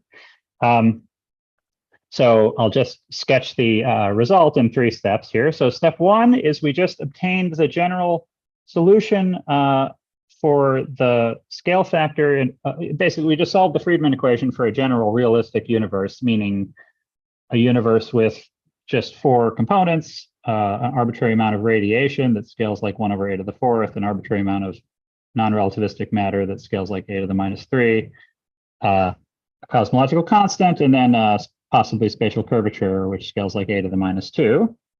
So actually, I'd be grateful if someone pointed out to me if there was an earlier reference that found this solution. As far as I know, for some reason, to my knowledge, we wrote this down first, but I wouldn't be at all surprised if I just don't know the right reference and someone did this first. But anyway, so we just wrote down the general solution of this equation. It's actually rather nice in terms of it's a nice expression in terms of elliptic functions. Elliptic functions are these very beautiful analytic functions on the that are doubly periodic on the complex plane. So so in particular these functions are these solutions are periodic along the real conformal time axis, but they're also periodic along the imaginary conformal time axis. So here's the real part of the solution on this side, and here's the imaginary part. And you see that the solution makes a kind of, this double periodicity means the solution forms a kind of tiling of the complex tau plane, where the same pattern just keeps repeating again and again as you in these square tiles. Okay, so that's interesting because now you know the fact that the solution always turns out to be periodic in the imaginary time direction means that it's crying out to have its entropy calculated. So there's a famous argument due to, well, I think it's due to Gibbons and Hawking, although maybe it was due to someone before. But anyway, Gibbons and Hawking in the 70s famously used this argument to compute the entropy. You know, they noticed that the analogous fact for de Sitter space and for all of the black hole spacetimes that they were periodic in the imaginary time direction, and so they computed the action around one period in the imaginary time direction, and were able to interpret that as the entropy of those spacetimes. And so we just do exactly the same thing here. We you know, these spacetimes are periodic, so they're crying out to have their entropy calculated. So we just calculate it, and you get a general formula for the gravitational entropy in this way of a FRW universe in the sense that I described before. That again is some explicit. Yeah, I refer you to our paper if you want to see the explicit formula. But it's again a rather nice formula in terms of now complete elliptic functions. And the interesting thing is that if you now ask where is that formula max, you know, for what universes is the entropy maximized? It's largest for universes that are spatially flat, by which I mean the spatial curvature never becomes important through cosmic history. It's always utterly negligible. So there's never a period where it comes to dominate, for example, after radiation domination and before dark vacuum lambda domination. So universes that are spatially flat and with tiny positive lambda are favored. So the entropy also gets bigger and bigger as you send the cosmological constant to zero from above, not from below actually. So anyway, now unfortunately, I wish I could say that our formula favors the particular value of tiny positive lambda that we see in our universe, but for that you'll need some better explanation.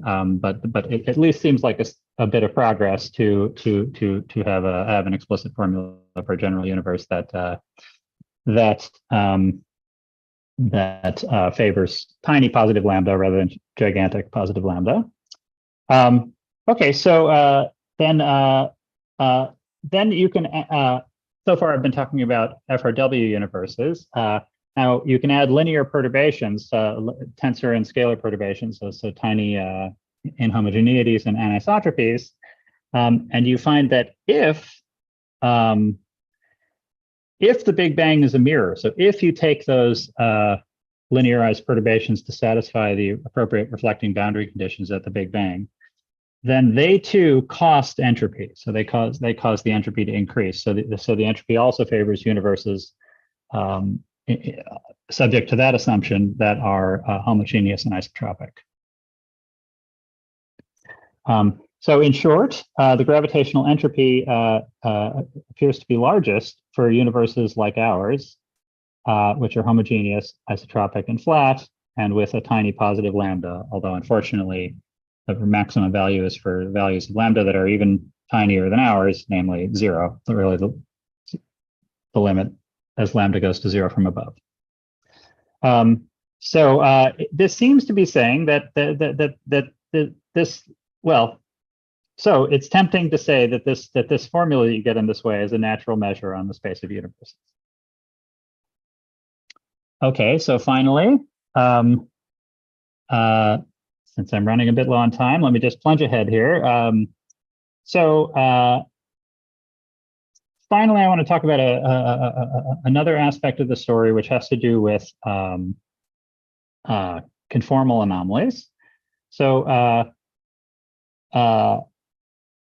we have local symmetries and global symmetries, and both of them, you could have classical symmetries that then have anomalies at the quantum level. An anomaly in a global symmetry is perfectly consistent. We know of examples in nature of anomalous global symmetries, but it's thought that for a local symmetry, for a gauge symmetry, that it should be anomaly free for consistency of the theory. And so here I've so for example, in the standard model, it's thought that for consistency, the gauge and gravitational anomalies must cancel. And here I've stolen a figure from Peskin and Schroeder where they summarize the 10 different triangles that have to, each of those triangles stands for some set of diagrams that have to cancel against each other. And all 10 of those do cancel in the standard model. So the standard model seems to be consistent. Okay, so much for those local symmetries. What about local scale invariance, or in other words, Weil invariance, the local freedom to rescale the metric by an arbitrary space-time dependent scalar? Ever since the discovery of GR, various people have emphasized, like Weil and Dirac, and then Dickey in the 60s, and more recently Tuff. Many people over the years have been interested in the idea. Roberto Percacci, I think, in the audience is another person who's made this point.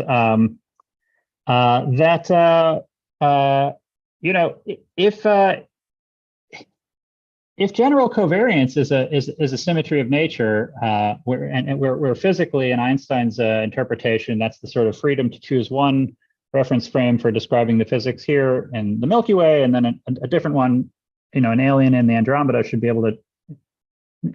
galaxy should be able to make an independent choice for what reference frame they use to describe physics there, because ultimately these are just choices about how to describe the physics, not really changing the physics.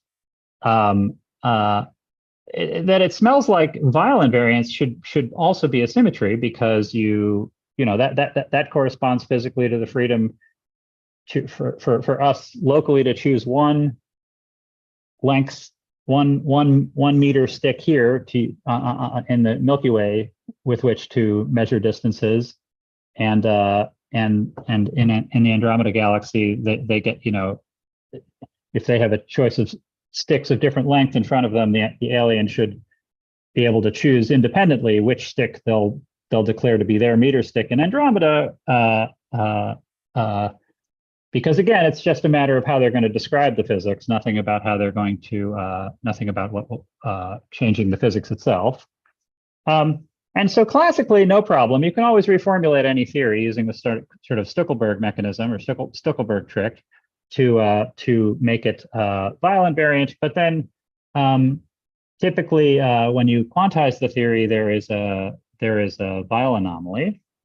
And so what about in the standard model? Well, in the standard model, if you ignore the Higgs terms, the Higgs is famously strange. If you ignore the Higgs for a moment, the rest of the standard model is classically Weil invariant. But the Weil symmetry is anomalous. There's a famous formula here for the anomaly. The trace of the stress energy tensor in a curved background becomes non-zero. There's two terms, one proportional to the Weil tensor squared and one proportional to the Gauss-Bonnet tensor.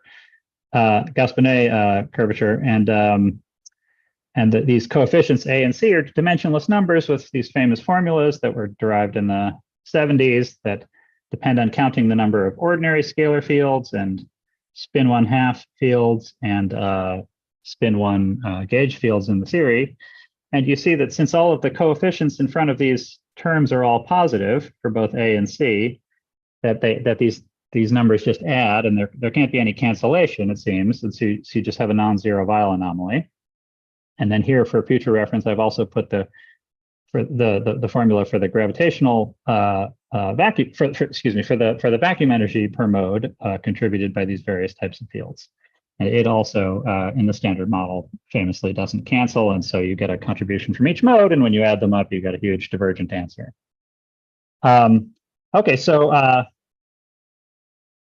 a thing we noticed. So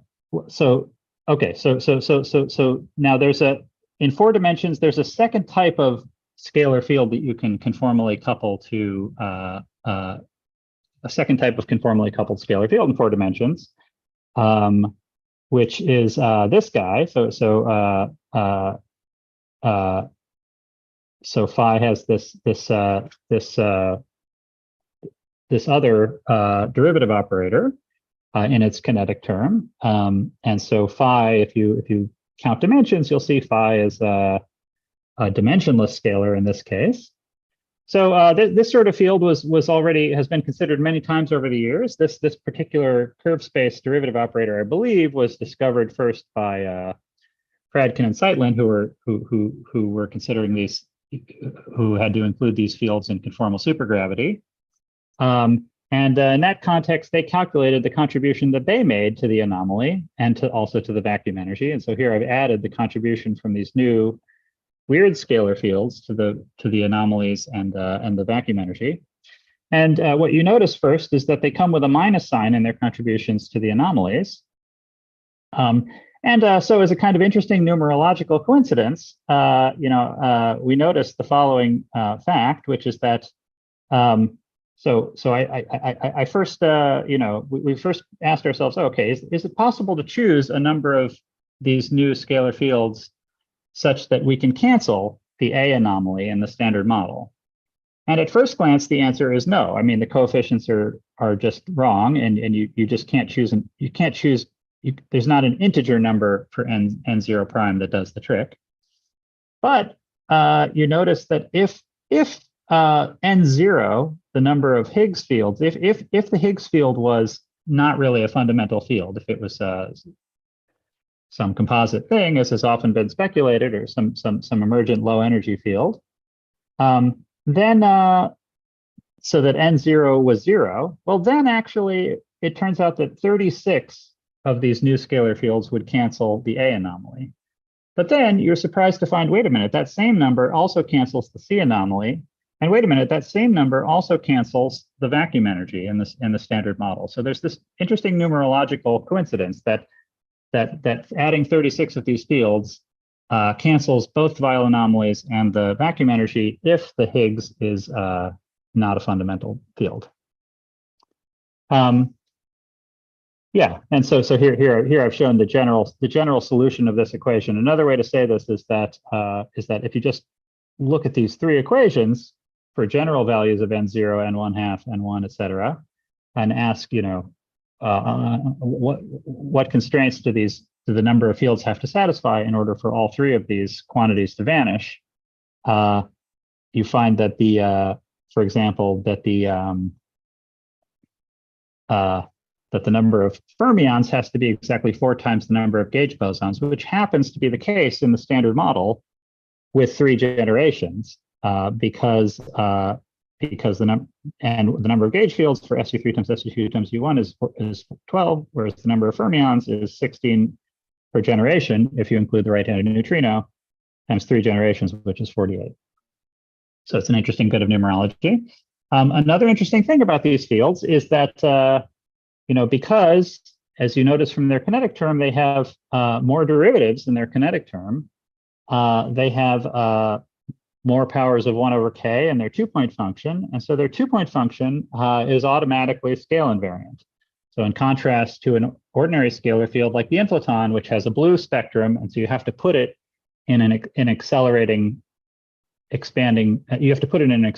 universe in order to deform its spectrum to make it scale invariant.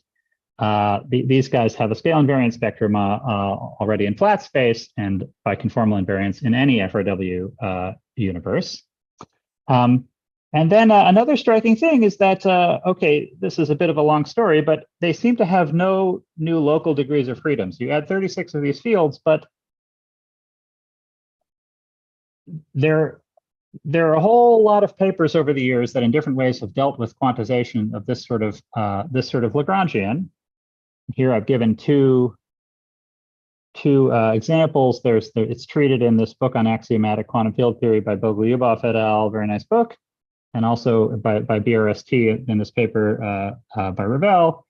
And what they find is that there's a consistent quantization of this field, but when you follow the sort of unique consistent quantization of the field, the resulting theory is almost trivial in the sense that it only has one state, one physical state, which is the vacuum state, which has positive norm. So yeah, so it's as if the field is coming to the rescue by just adjusting the definition of how the vacuum couples to gravity in the standard model. It's fixing the Weyl anomalies, it's fixing the vacuum energy, it's fixing the vacuum correlations. But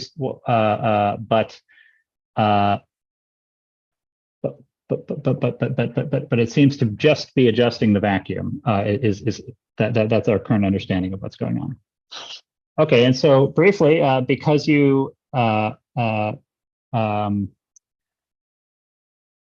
of course, given that these fields have a scale invariant spectrum, it's natural to ask whether what spectrum of curvature perturbations they imprint in the early universe. And so we made a first attempt last month. We had a paper making a first attempt to calculate that. And so I've just sketched the answer here to give you a sense of what's exciting about it, which is that we get a formula for the amplitude of the power spectrum. We only trust our calculation for wavelengths that are comparable to the temperature at which we're working. So we want to calculate for modes outside the horizon, but our current calculation only works for modes that are sort of not too far outside the horizon back at the Planck time. But for those modes, we get an expression for the amplitude of the primordial spectrum, which is given here. And the key thing I want to mention here is that this just depends on parameters in the standard model. It doesn't have extra degrees of it doesn't have extra free parameters in it. So this is the number of degrees of freedom in the standard model, and these are the various gauge coupling constants in the standard model evaluated up at the Planck scale, which was there was this paper by Butazzo et al. That ran all the standard model parameters up to the Planck scale, and we took the values from the table in that paper, and then from this expression, if you look at how this expression changes with wavelengths, we get an expression for the spectral tilt, which again is just determined in terms of the alpha 3 gauge coupling, the SU3 gauge coupling in the standard model. And there's some key assumptions that go into these calculations. So those are detailed in the paper. These calculations are far from fully justified at the moment. Well, I don't know about far, but anyway, there's some key assumptions that we think are plausible, but that definitely require further justification.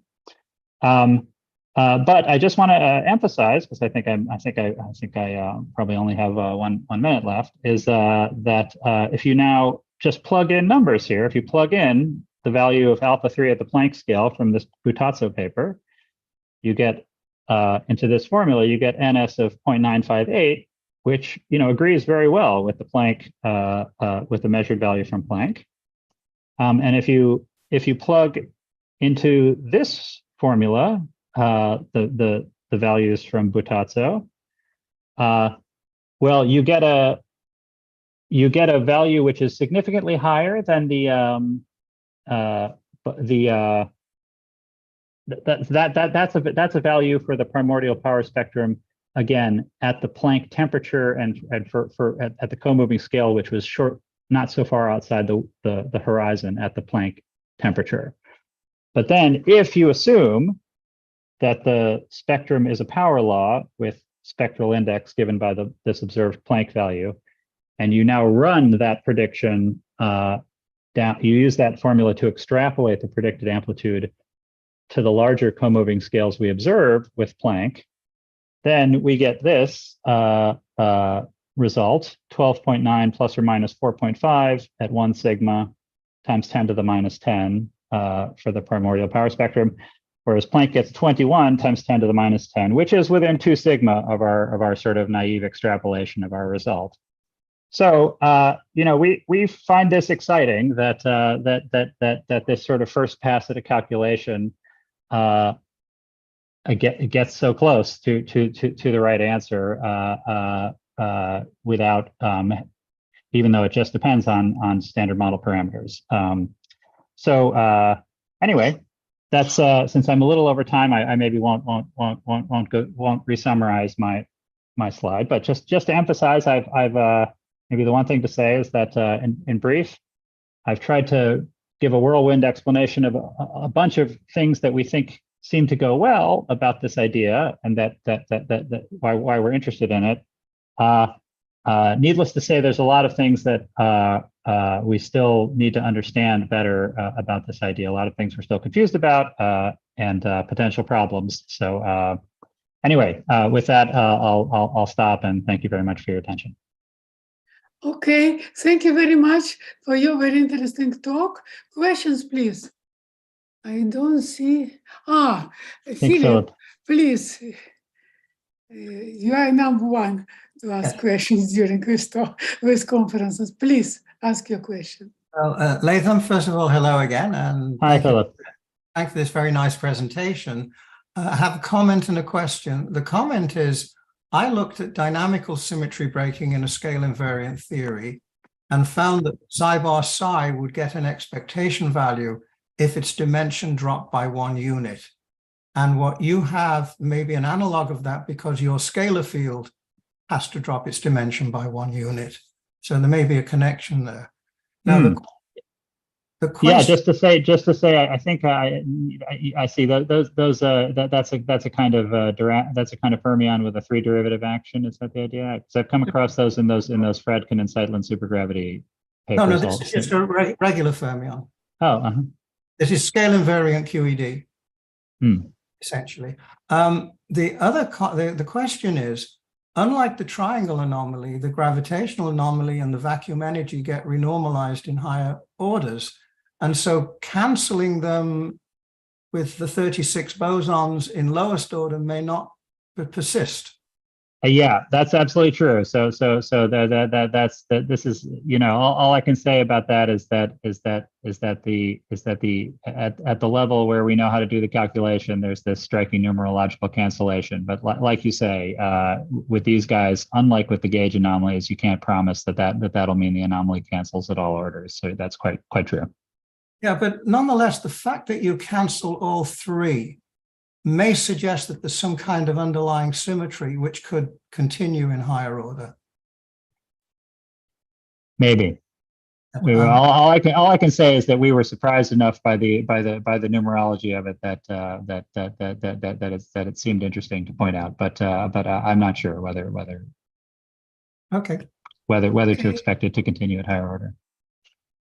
I see a question from Alexander Wigman. Sasha, please ask your question. Hi, Alex. Hi, listen, great to see you. Very interesting stuff. I'm very puzzled by the statement that this theory with 36 scalar fields can have practically not even just 1 global degree of freedom, but practically 0 degrees of freedom. So it's just 1 state.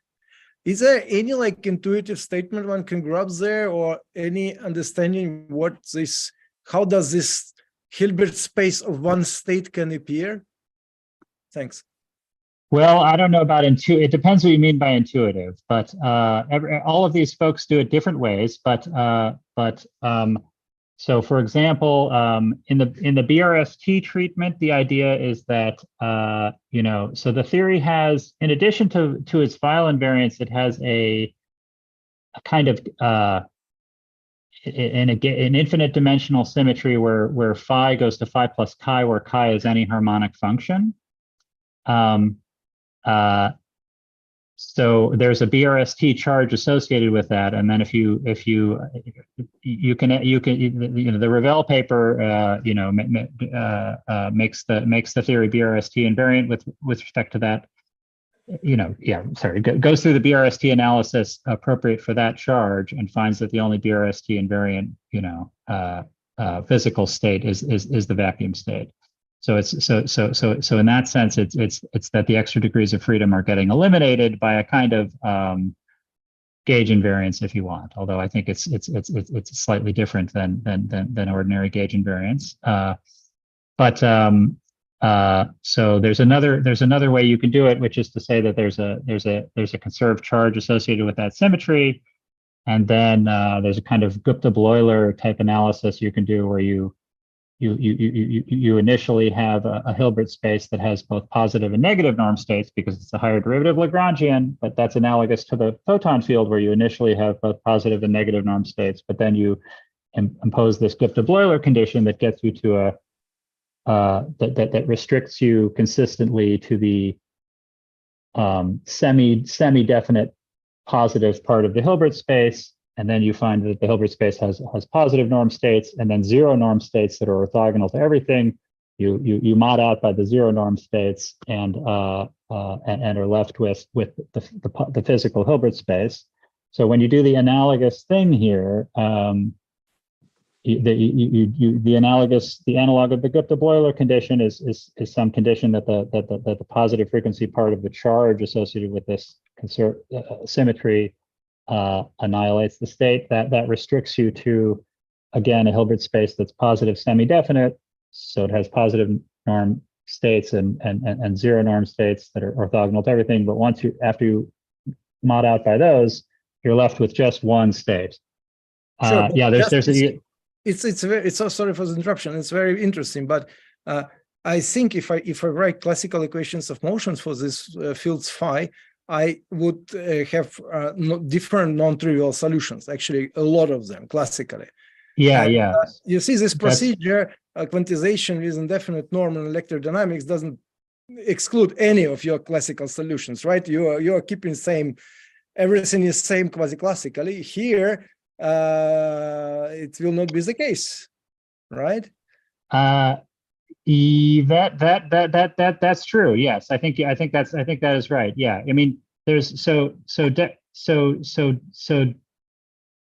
yeah, that's right. I mean, so there's various approaches to this. Let me back up. That there's also. So I've been focusing on this particular Lagrangian, which is just box squared. But there's a broader set of papers, series of papers over the years, including one by Bender and Mannheim.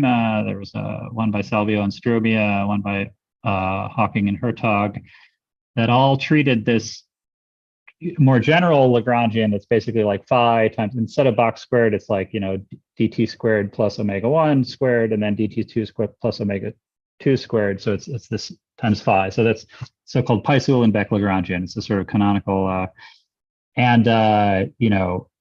so that there's a standard result, which is that if you quantize that in the standard way, which has the standard classical limit, that the theory either has negative norm states or negative energy states. But there is this alternative quantization, which goes by different names, but one is PT symmetric quantization, or one is I think Salvio and Strumia call it the Dirac-Pauli quantization, where you when you take the well, and let me not try to explain the details, but briefly, you take this four derivative theory, you write it as two derivative fields, but then one of those you quantize by promoting it to a Hermitian operator, but one of those you quantize by promoting it to an anti-Hermitian operator. So that quantization is fully self-consistent. It gives rise to a positive states that are only positive energy and positive norm, but you see you're not going to get a normal classical limit, because one of the anti-Hermitian part of the Lagrangian, it just cannot have the anti-Hermitian field just cannot have a normal classical limit. So I think of it as a bit like the Dirac Lagrangian. I mean, Dirac discovered this new Lagrangian. It had an unusual number of derivatives in it. If you try to just quantize it in the standard way, you get nonsense. You get a spectrum of states that's unbounded above and below. So, but there's another, Dirac finds another consistent quantization that gives rise to a physically sensible theory, but it involves taking these quite non-classical elements, non-commuting fields, and Pauli exclusion, et cetera, which don't really have any classical analog. And so I think that the situation is analogous here, that this theory has an unusual number of derivatives. So the normal quantization is going to give an unphysical answer, but there is, analogous to Dirac, I think, another quantization that gives a sensible answer, but then it doesn't have the kind of classical limit we're used to from the usual quantization. But the compensation of vacuum energy and anomalies happens when you do normal quantization, or this alternative one? That's a very good question. So as a matter of fact, there's a very subtle issue that we're writing about that. But so if you do if you do it, okay. So that's a subtle issue but because if you do it the way Ravel does it, then it does not happen. But if you do it by this Gupta-Bloiler method, then it does happen. Then you do get the cancellation. So yeah, we're writing a paper about that. That there's I say there's one, but actually there are some subtle distinctions between different ways of doing what is essentially the same quantization, but they do affect exactly that issue that you mentioned. That one way that doing it one way, which we think, well, we like the cancellation, so we're advocating for this Gupta-Bloiler way of doing the quantization, which does still give the cancellation. Thanks. Okay. I see 3 more people would like to ask questions because we are very over time. Maybe we postpone this question to the discussion section. Okay, Ilya, Anna, Wu. Okay, I apologize, but maybe we have to continue with next talk. And please don't forget about your questions and ask them during the discussion session. So the next speaker is John Donahue. Are you here? Yes, I am. see you. Could you please share your screen? Just tell me the title of your talk. I'll be right there in a second. So I guess you're supposed to talk us something about renormalization of nonlinear sigma model. High derivative sigma models. Okay, thank you for showing your title. Okay, please, 40 minutes, but because this is the last talk today, so people can ask you a lot of questions. We will not restrict it by 5 minutes for the question. Okay, all afternoon. All right.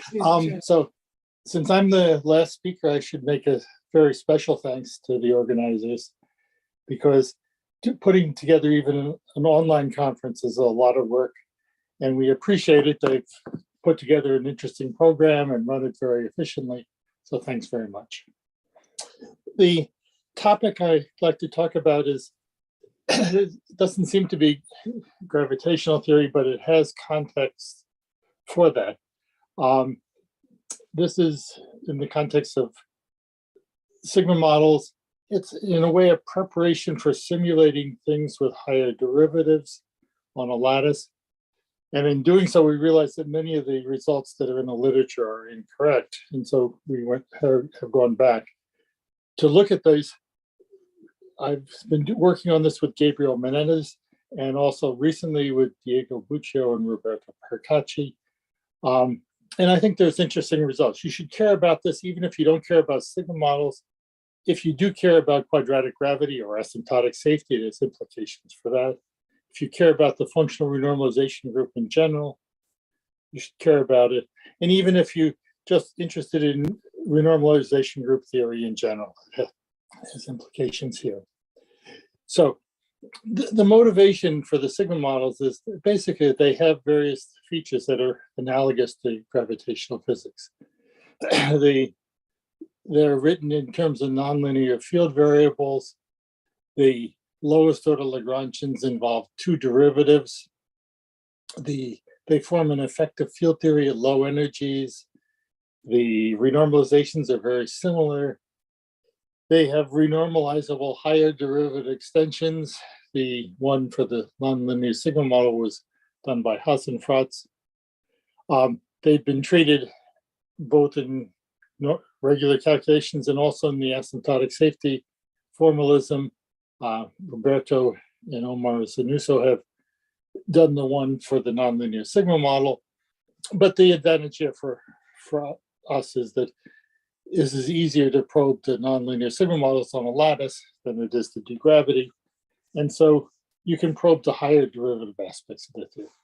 So I'm not going to talk much about the gravitational stuff or even the foundations of this or anything like that. We're just going to look at renormalization here. I'll start with the linear sigma model. It brings in two of the basic things that we're going to see. We're going to see renormalization that doesn't lead to running, and running that comes without any renormalization. We'll see a connection to EFTs and lattices. Then the heart of the calculation, the talk, is this U1 nonlinear sigma model, where we have a very explicit calculation of the amplitudes, and you can just unambiguously pull out the running. Also a new phenomenon there. And then the nonlinear sigma model, we have results on. So let's start, just for pedagogic reasons, with a curiosity. If you take a tadpole diagram with quartic propagators, which you have in these higher derivative theories, you get, using a cutoff, either a UV cutoff or an infrared cutoff, you get logarithmic divergences because it's d4p over p to the fourth. And so, and these tadpoles appear in lots of places, and in fact, we'll see cases where the unique contributions to the running, to the renormalization. So you get these. This is not unexpected. But in dimensional regularization, that integral is set to 0. Okay, so it's a curiosity. But dimensional regularization does this often. It sets dimensionless integrals equal to 0, whereas you get finite results elsewhere in other regularizations. But it doesn't lead to any differences in physical reaction, because when you do the renormalization, the logs disappear. As always, the UV cutoff will disappear. And there's then nothing left over, and dimensional regularization agrees. But it does lead us astray if we're doing running coupling. And this is what does happen here.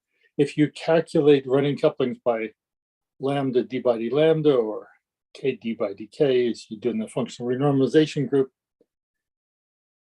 you appear to get a running in with the cutoffs, but you don't get it in dimensional regularization. So something is going wrong if you use these as runnings. But the answer to that is also not unexpected. The tadpoles don't involve any external momentum, so there's no kinematic dependence in that. When you renormalize, you get rid of the whole thing. You don't have anything left over. When you measure your couplings at one scale, it's the same as if measuring at another scale. And so the trick is that, well, we normally use log lambda or log k or even log mu as a proxy for the energy scale dependence. Here it doesn't. If you have other mass parameters in the theory, which we'll see is the feature, the energy scale is not uniquely pulled out by looking at the divergences. Okay, so let's just do one that shows all these features. If you understand that little example, the rest is relatively simple, and perhaps I should even apologize for the simplicity. So here, the higher derivative linear sigma model basically takes the usual linear sigma model and adds a higher derivative term, and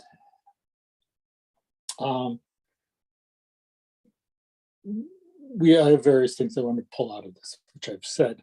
The model itself is renormalizable. You might think it was super renormalizable because the linear sigma model is also renormalizable, and this improves it.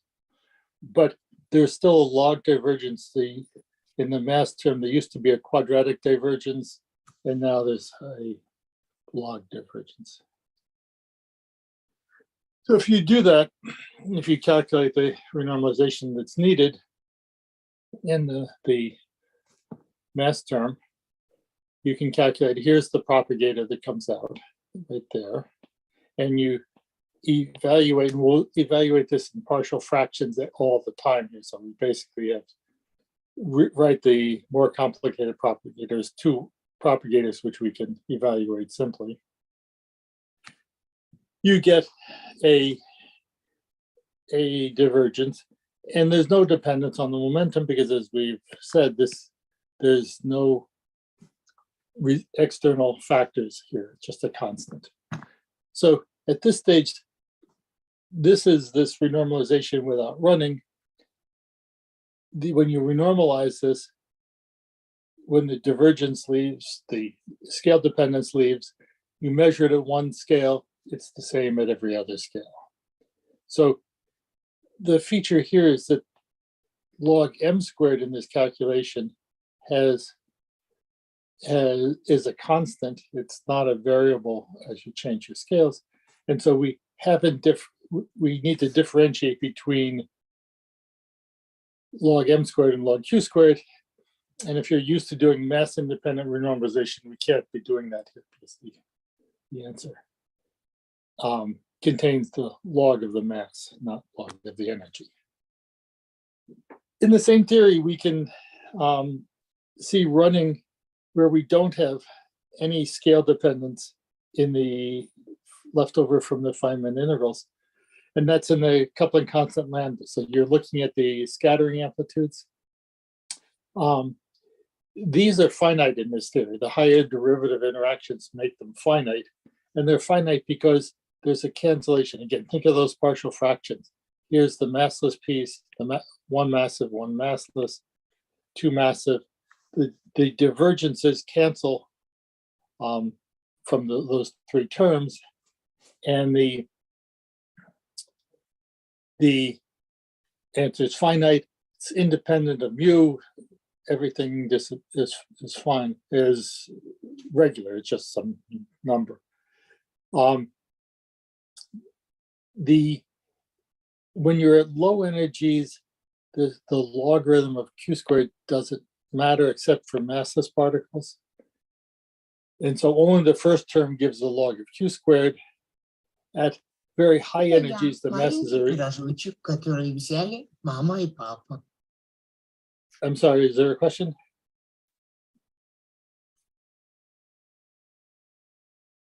There.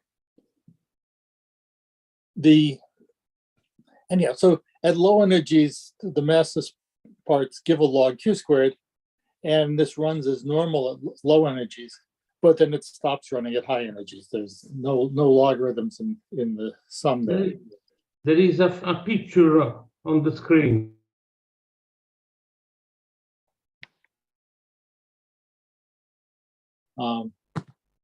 Are you not seeing my screen?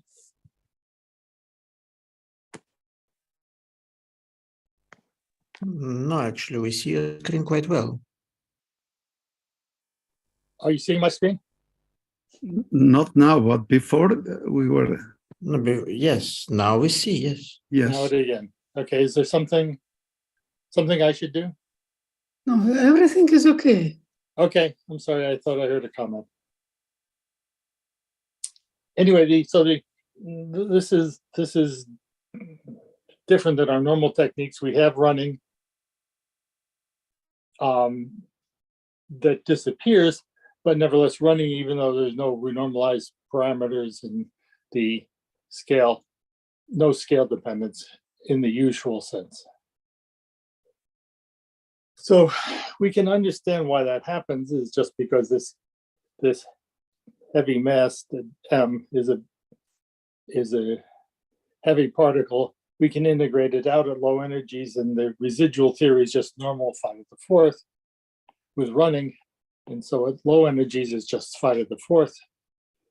At high energies, we have a more complete theory, and the full theory has these canceling factors. Okay, so we have a little understanding of why that works. The other thing to just point out is that there is a lattice simulation of this theory. It was done by Julius Kuti, Carl Janssen, and Liu at looking at Higgs theories. It's a slightly different theory because they used a third order differential operator in order to make the theory totally finite, because they're interested in exploring the effects on the Higgs mass. But nevertheless, it's basically the same theory.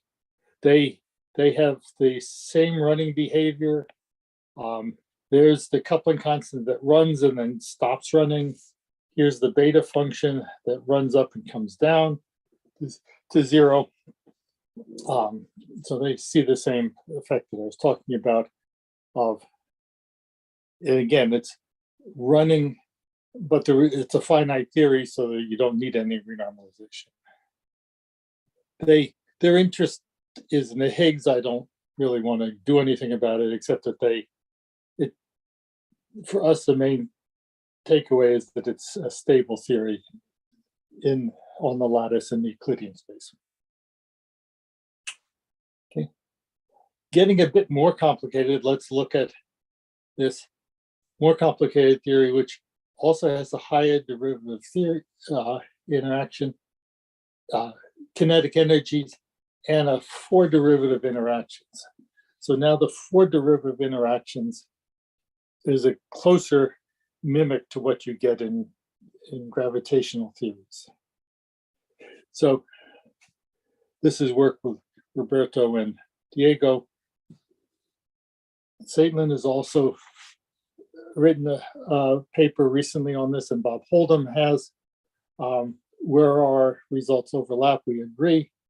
So it's interesting that this funny little model is suddenly having some attention. It's a renormalized theory, even despite the higher derivative interactions. And then our goal here was just to look at amplitudes in this theory and see how they compare to usual techniques. So the first thing I'd like to do is just forget about the higher derivative interaction and talk about the effective field theory of this. If I throw away the higher derivative terms, it's not a renormalizable interaction. It's like gravity, you get divergences at higher order, you need new operators to renormalize those divergences, etc. And if I just take this no higher derivatives, just the lowest order in this interaction, you can see that if I, at one loop, when I make interactions that go like that, the interactions go like 1 over this mass parameter to the 8th. And everything's massless here, so the only scale factors that can enter in to the amplitudes is energies, and so it goes like energy to the 8th of m to the 8th. There'll be logs. And so we expect ahead of time that we're going to need operators that are of order energy to the 8th. We started with energy to the 4th, we have energy to the 8th. You also need ones in between. And so there are new operators needed in the effective field theory, which are higher dimensional, e to the 6th, e to the 8th. And so we know our structure of this little hand waving analysis here tells us that G isn't going to run. If you look at the renormalization, that there is no renormalization of G at all. The wave function renormalization also doesn't run. It's a constant. It doesn't exist. The G to the 6th, the e to the 6th terms won't run because there's no renormalization of them. And the e to the 8th terms will. Okay, so the explicit calculation is that the matrix element looks like the following. Here's the lowest order piece right there. The G to the 6th pieces are some structure, not particularly interesting. If I do the renormalization of the terms with 8 powers of the energy, I get those structures and logarithms, and the logarithms are calculable in our predictions of the theory, and these are running parameters. So I get no running in the coupling, none of the 6th ones, but running in the 8th dimensional ones. So hold that structure because we're going to see it again in the full theory. This model is also interesting because Diego and Roberto have treated this using the functional renormalization group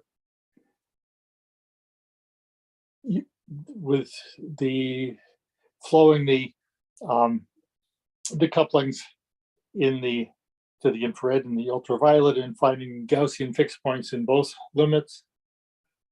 They have it in the full technology and also at one loop they've redone it. And so the one loop beta functions are for this in the FRG are known. And there they are. They're both non-zero and they have various interesting features. They both vanish at low energies. We'll come back to them also. So hold those also in your head because those are some of the things we'll compare to. Now we can start doing explicit calculations. You can use any regularization, but dimensional regularization is easy, but the amplitudes, so they are independent of renormalization scheme. The 2-point function has only the tadpole diagram. The only interaction is 4 points, and so the only way to get a 2-point is to just contract them up. It's divergent. It has this log m squared over mu squared.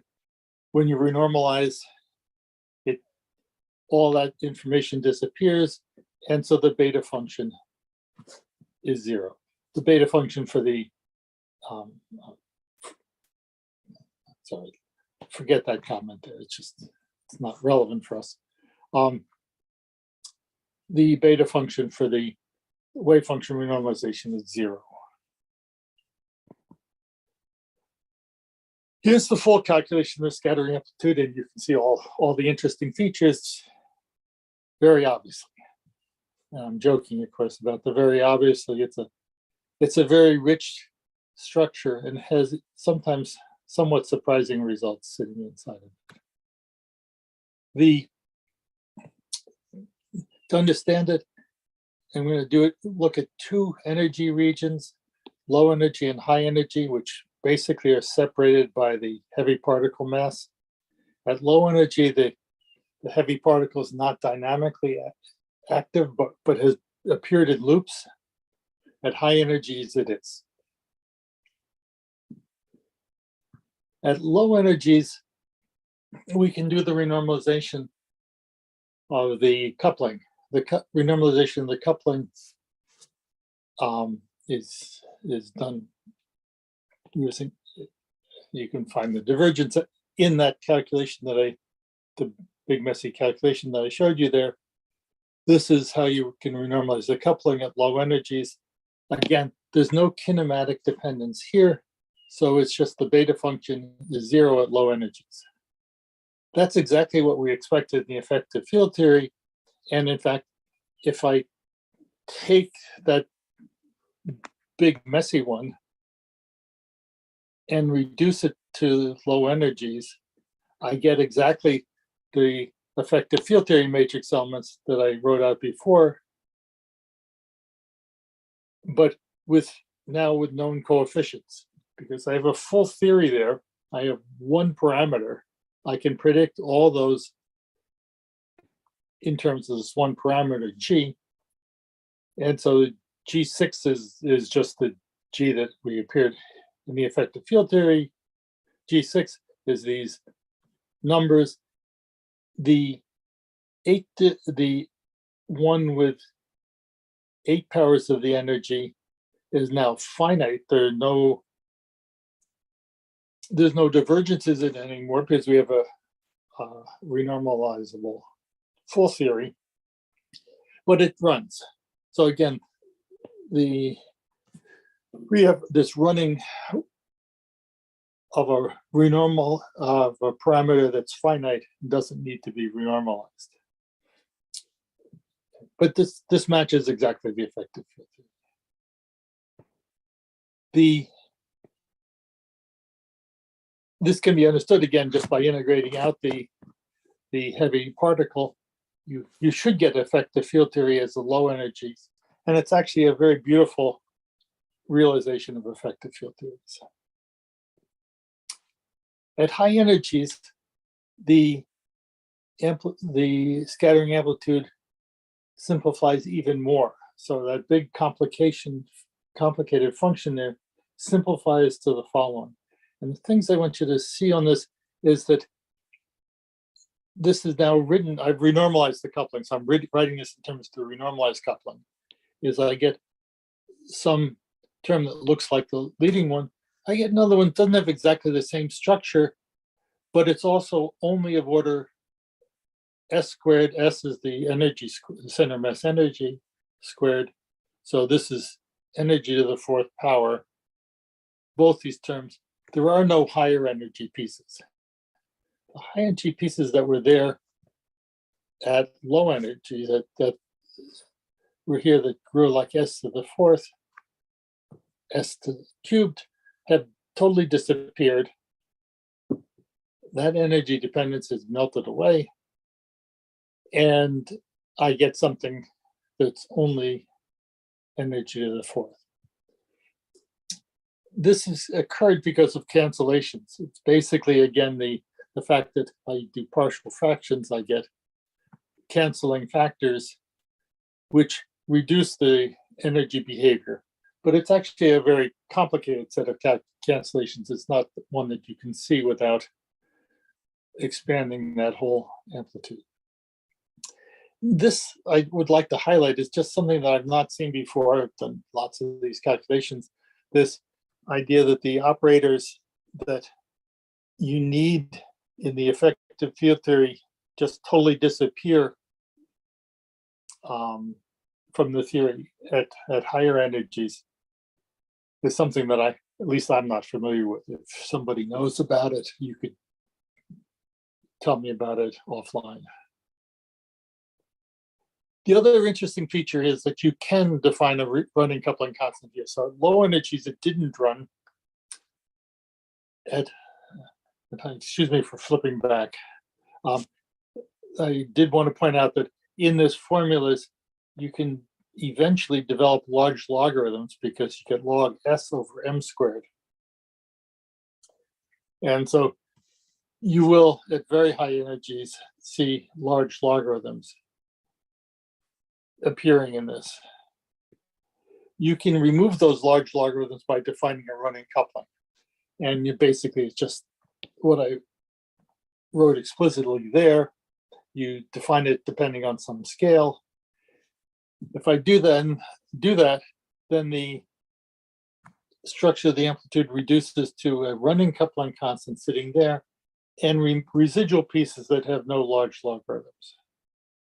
Okay, they don't share the exact same structure as the leading piece, but there's no large logarithms anymore. This beta function does agree with the asymptotic form of the functional renormalization group answer. So you get this in this way of doing it, and in the functional renormalization group, if I take the asymptotic form with k larger than the mass, you get the same value. So there's a k to the fourth there, there's k squared there, 1 over k to the sixth there, it goes to a constant. So that's quite nice. You can understand that, and by just looking at the Feynman diagrams, it's actually special to this particular calculation. It comes from the fact that the divergence has a particular structure, the divergence sits in a particular form factor, and when I isolate that form factor by, in this case, since each of the fields carries a derivative, the loop integral has the structure given there. When I isolate the divergence in that, it comes out to be this bubble diagram, which at low energies where Q is small, it just goes to a constant, so there's no running. At high energies, it goes to running. That's an understanding of why this phenomenon of a transition from no running to running happens. It's what happens in standard calculations. Also, the running of the fine structure constant doesn't depend on the mass of the top quark at low energies, even though there's a scale involved. It only depends on the energy when you're above top threshold. Okay, so we've seen this behavior now a couple times. One last example, and then I'll try to conclude. I'm going to look at the higher derivative nonlinear sigma model with at arbitrary n number of Goldstone fields. This is the closest to quadratic gravity because there's a low order term, there's a higher order term, there's an effective field theory, which is non-perturbative. The study of this at one loop indicates that the basic coupling, which is sitting out there in front of everything, is asymptotically free, which is like the Weyl coupling in quadratic gravity. It's been treated in asymptotic safety, and this one should be able to be calculated on a lattice, so we're aiming to do that. In a little more detail, it has a bunch of terms, and I'll try to highlight things independent of the notation, but there's a lowest order two derivative Lagrangian that carries interactions. There's a higher derivative correction to the propagator, just like all these theories. So this field A has a derivative in it. And then there's a bunch of interaction terms. They all start with the emission of four Goldstone bosons. So they don't influence the propagator at all. The effective field theory for this is just chiral perturbation theory. And we know how the various terms in that run. When you do one loop renormalization, you run the four derivative operators with just pure numbers. Those numbers are different than you get in the Hasenpratz calculation or the functional renormalization group. But this is the low energy part where you might think is best treated by the effective field theory. At high energies, we can do the same evaluation. It's a bit more complicated because of the higher derivatives. There's various terms in the action. The heat kernel for this is known. But at this stage, we know enough from our previous calculations that we need to remove the tadpoles. And I realize that I didn't show you how to do that, but if you've been doing effective field theories for a long time, you know how to do this. The easiest one to see is this term here that was in the differential operator was E.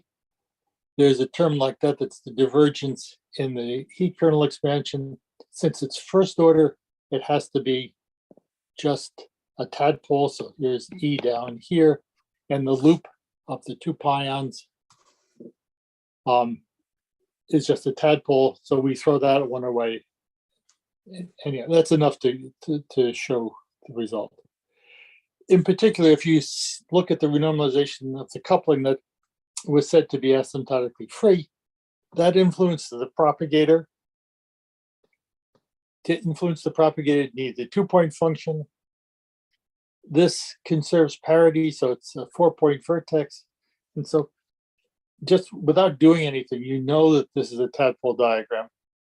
And so you know that, in fact, the right answer is that there's no running at any energies, even though Hasenpratz and the FRG tell you it's running.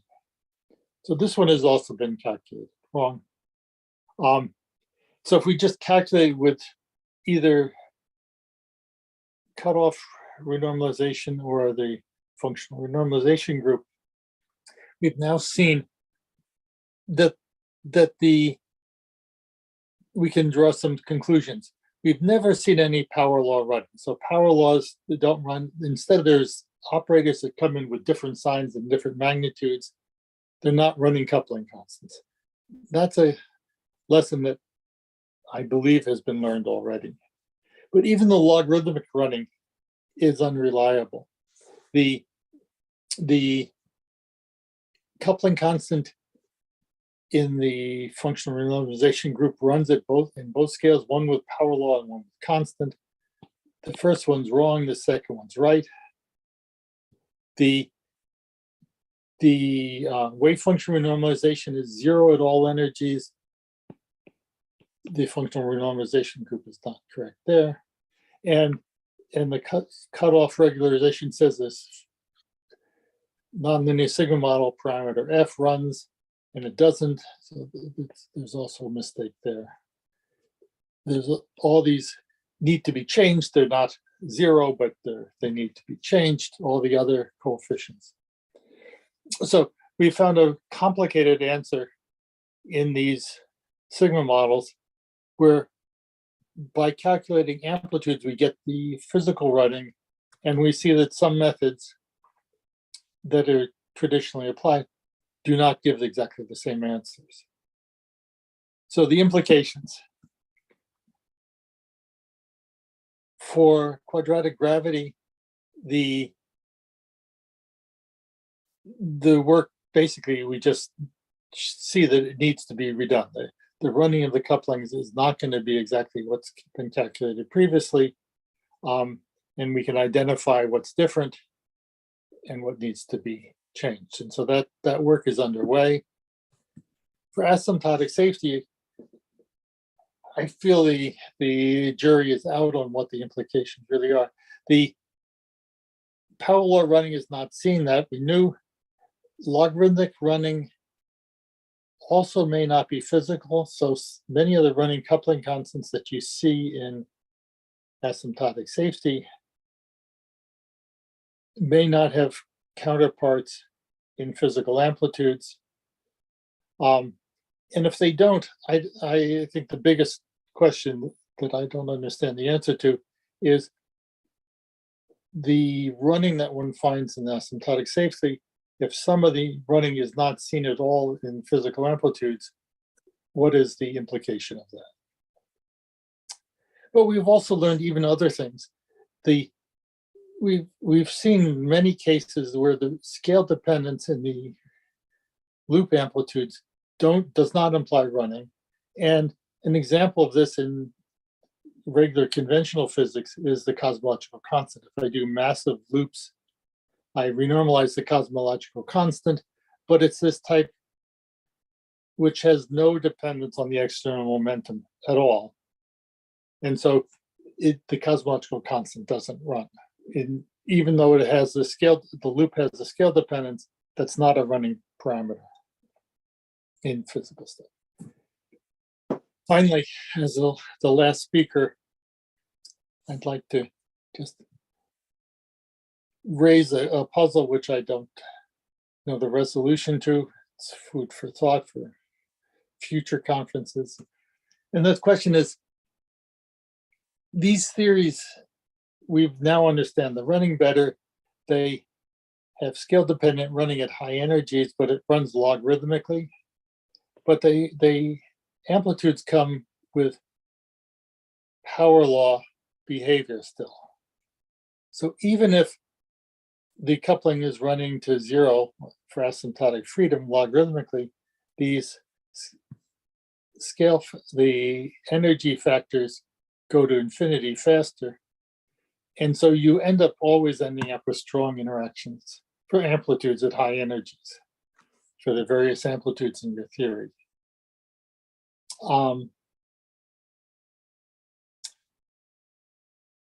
That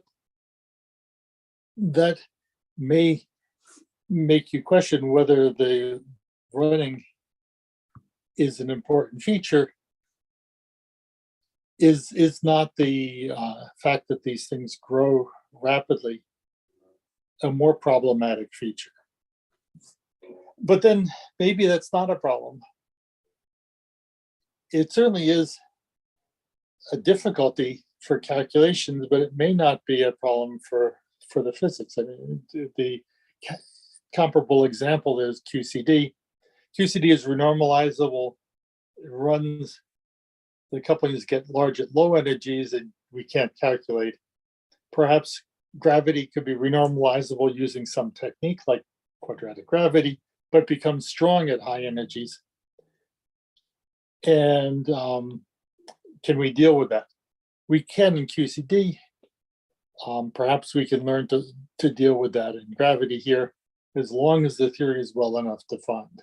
Perhaps there's alternate understandings like the strings that you get in QCD becoming strengths in gravity.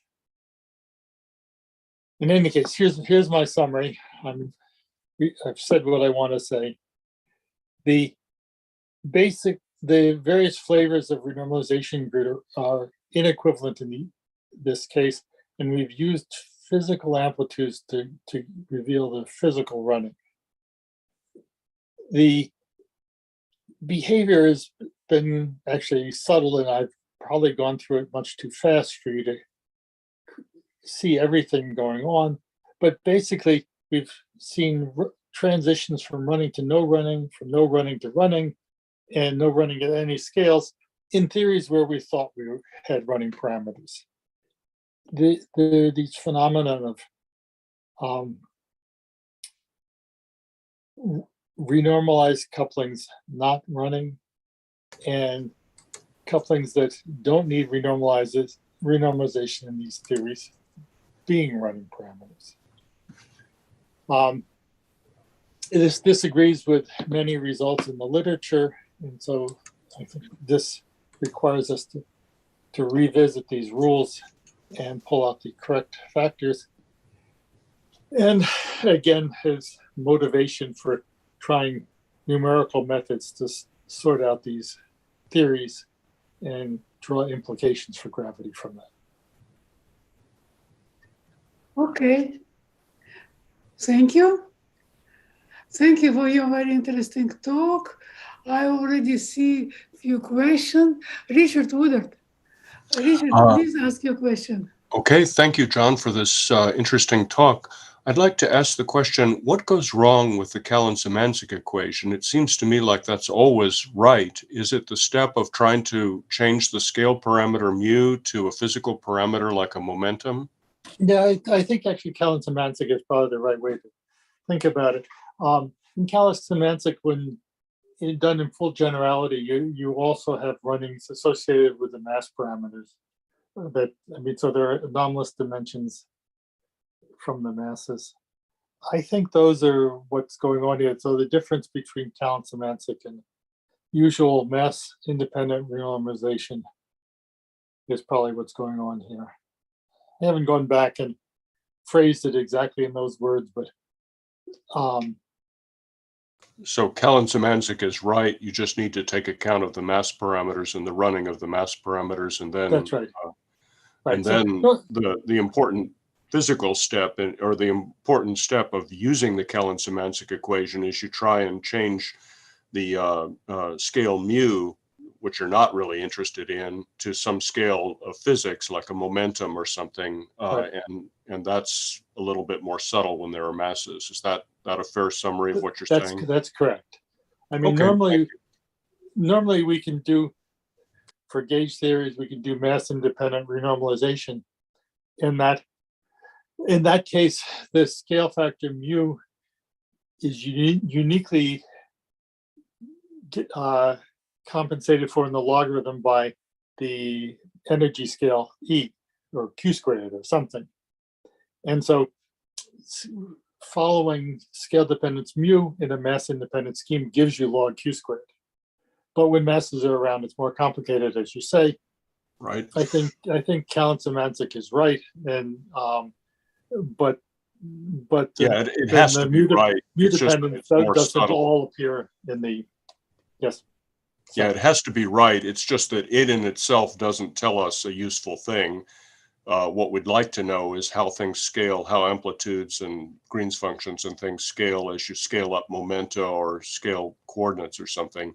And that step requires that the amplitude, that the mu's in the amplitude just come in the form of mu times mu over p squared or something. And that's the step that goes a glimmer. Is that's fair? That's correct. Actually, it's a very nice summary. Thank you. Okay, thank you. Okay. I see one more questions from Hong Wu. Hong, please ask your question. Thanks for your nice talk. I have a question. You say that perhaps gravity is renormalizable, but why perhaps? Because the condition of renormalizable is we had.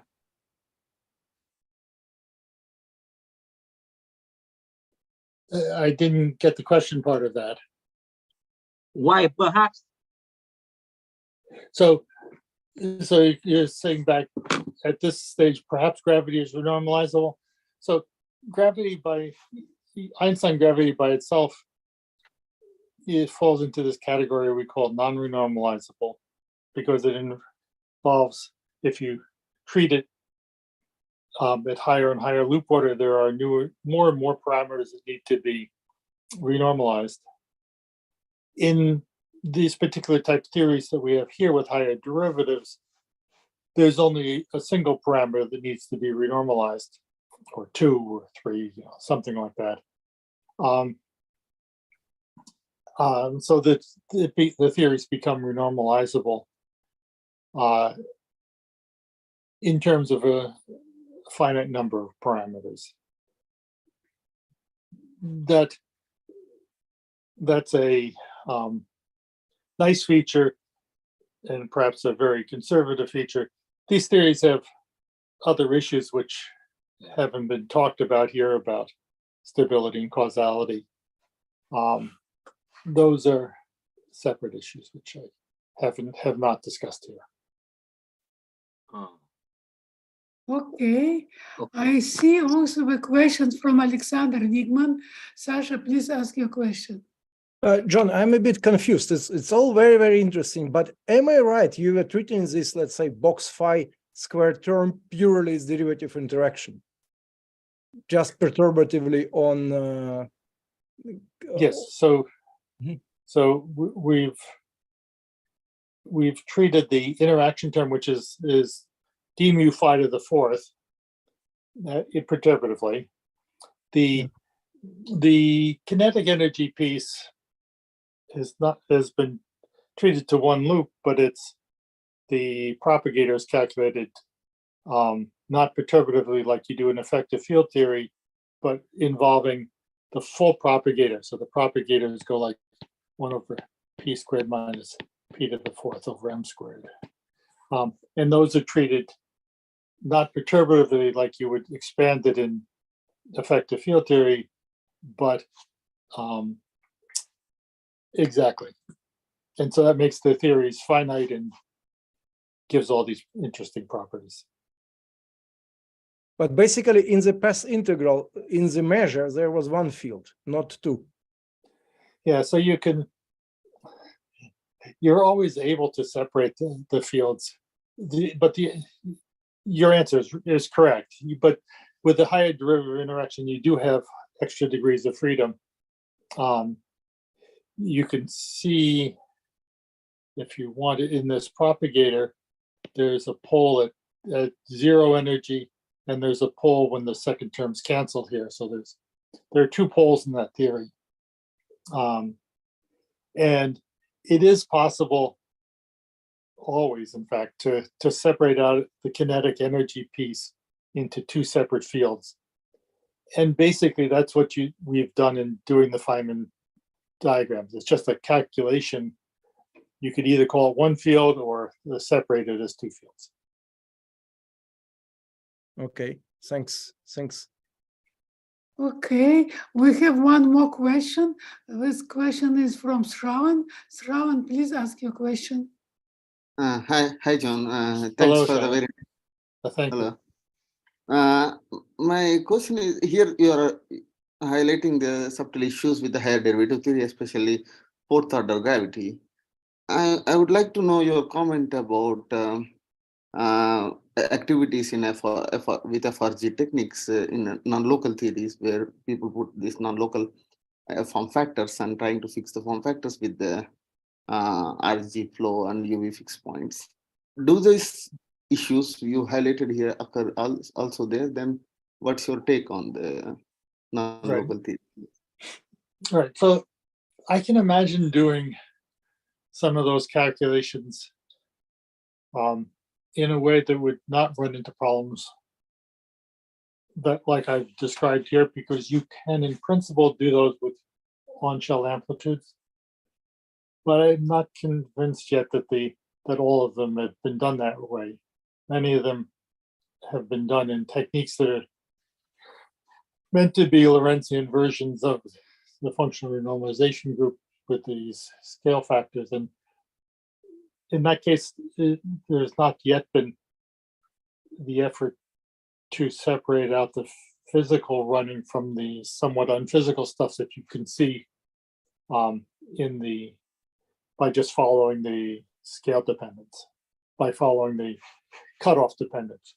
I think that's at a step over many of the things that were originally done. But they may suffer also from this problem. Okay. Okay. There is one more question from Bob Hodum. Bob, please ask your question. Would you like to make any comment about unitarity?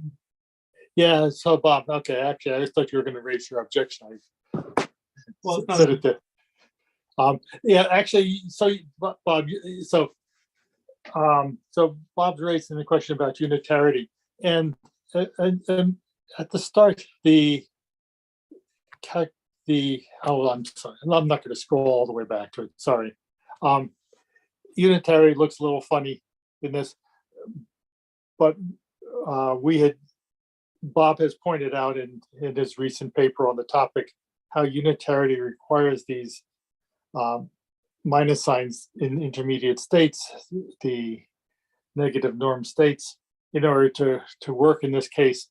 We had also reached that conclusion, but you beat us to the publication of it. So, we will reinforce your comment on unitarity. So unitarity in the intermediate states only occurs here because there are cancellations, which are related to those cancellations that I talked about when you take the high energy limit of the calculation. Is that all you want, or you want me to try this other point about the strong interactions? Well, yeah, your statement is that the optical theorem is satisfied due to these negative norm. That's correct. Signs coming in. Right, and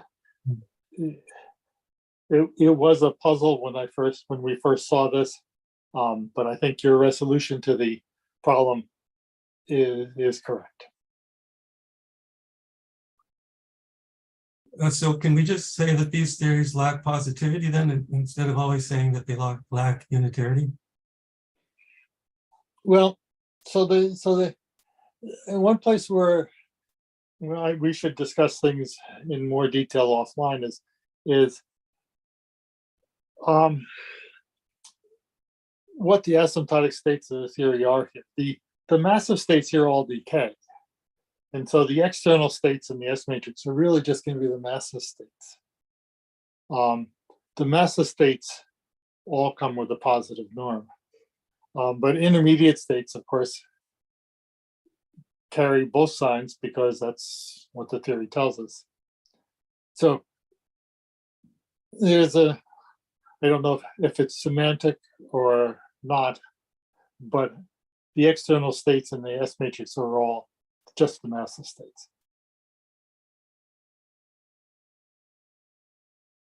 Okay. Yeah. So in that sense, you even have positivity as well. So we have for the external, for asymptotic states, yes. Internal states, no. Yeah. So it's a,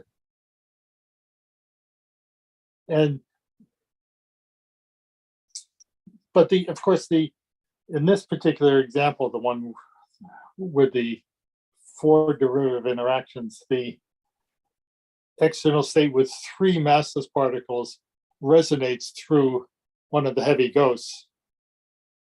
So you can excite this by using 3 external particles. And maybe we should talk about it more directly. Okay. Okay, so I don't see more questions. So let's thank John once again. But this is not the end of the story. Now we have to go to the more general discussion. So in principle, if somebody would like to ask more questions to John, this person can do this. But let's try to follow our schedule. So because as I remember, there were several questions to Starobinsky. One question was, as I remember correct, was from Sergey Vernov. Sergey, are you here? I don't see you. You are here. Starobinsky is also here. Please, and also, who else? Maybe Anya Tokareva also would like to ask questions to Starobinsky. Okay, you are first. Sergey, in any case, please ask your question. Alexey Alexandrovich, I have a question about your model R plus R square gravity and anisotropic solutions, with bounds. Is it, as I understand, does this evolution, these solutions come to some isotropic solution, and after this, the standard inflation appears. Is it correct? Yes. If you consider, if you mean exact solution for R squared, indeed, all solutions ends in at the de Sitter stage we have an arbitrary R. But of course, if you return to the original, of course, R plus R squared, but when inflationary stage ends, when the curvature, when R becomes less than M squared. So it has been, so it is one and the same solution, right? This Bianchi solutions, and after this your inflationary solutions. It is one, your inflationary solutions attract Bianchi solutions as well. Also, once more, once more, it's the same. It's in your more general solution with one scalar field added. So all solutions. So this special, I would say, limiting case when they assume that R is much more than M squared, then all solutions, it just serves to illustrate that indeed all solutions which begin from anisotropic, generic anisotropic singularity, they all end in the de Sitter solution, where in the case of specifically in the case of a pure R squared, it's R can be arbitrary, can be an arbitrary constant, and it depends on initial conditions. Okay. Are you happy? Okay. Maybe one more question. Maybe is it possible to calculate, for example, a number of refolding, how long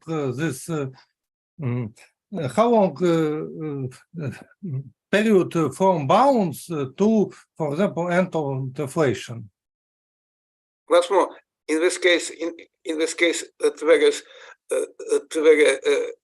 I don't consider there is no bounds because it is Bianchi-1.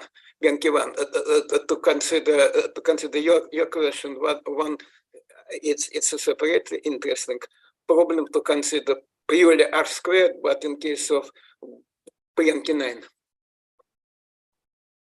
Okay, thank you.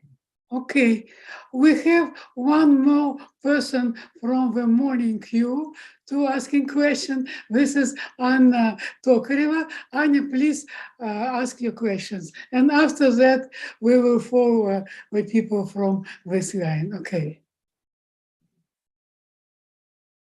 Yeah, I had a question to Alexey Alexandrovich.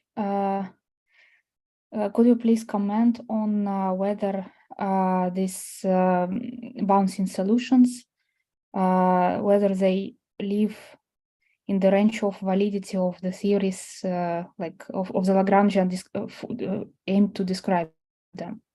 I mean the following. I mean whether since all ingredients of the model violating null energy conditions, they must be kind of, they look like a non-renormalizable theory. So there is some unitarity breaking scale or cutoff scale, and whether it's possible to arrange all dynamics in such a way that you can trust your theory when doing bouncing solutions. Well, in the simplest case, and actually this is where the most reliable case. So with a positive scalar with positive spatial curvature, it is sufficient to consider massive scalar fields, and when the only condition is that the mass is much less than the Planck mass, it's sufficient. So because the curvature at the bounds is also, well, it is slightly more, but only depending on initial conditions, is only slightly more than m squared, where now m squared is the mass of a scalar field. Okay, and no more. So okay, renormalizable due to which then no problems with scalar fields. It's a free scalar field, and so only problems with quantum gravity. But in this case, it is Planckian curvature. So yes, this really sounds like a good example. Yes, and as I said, on the other hand, as I said, in the Wolf's models, which we considered, even with Handesky field, we don't have models, good models of bounds without positive scalar curvature, because in all models which I showed, with spatially flat, then the bound solution, as I said, existed. In all of them, we found that gravitational constant, effective gravitational constant, changes sign, and this means that instability with respect to arbitrary small anisotropic and homogeneous perturbations. Okay. Now there is a question from Ilya Shapiro. Ilya, please ask your question. I would like to ask a question to Lattenboil about conformal anomaly part, the last part of his talk. So, what you said about 36? Hi, how are you doing? So, good. What you said about 36 copies of what people call Panait's operator, which was suggested by Fratkin set in 1982, corresponds, as I understood, to the minimal standard model, right? Including right-handed neutrinos. Yeah. If you assume that the Higgs field should be composite, then you need probably more fermions. Sorry. Maybe I didn't explain this clearly, but the cancellation only. I see. Oh, to make the Higgs composite. Yes. Indeed, a key question. I mean, I ran out of time at the end, so I didn't get a chance to explain all various things that are, puzzles that remain to be answered. But as you say, to get the cancellation to work, we had to not include the Higgs. And then the question is, okay, where does the Higgs come from? And do you have to add additional fields to get the Higgs? I think we are hoping that the answer is no. We're actually working at the moment on an idea about that, but I must say I don't know if it works yet. But these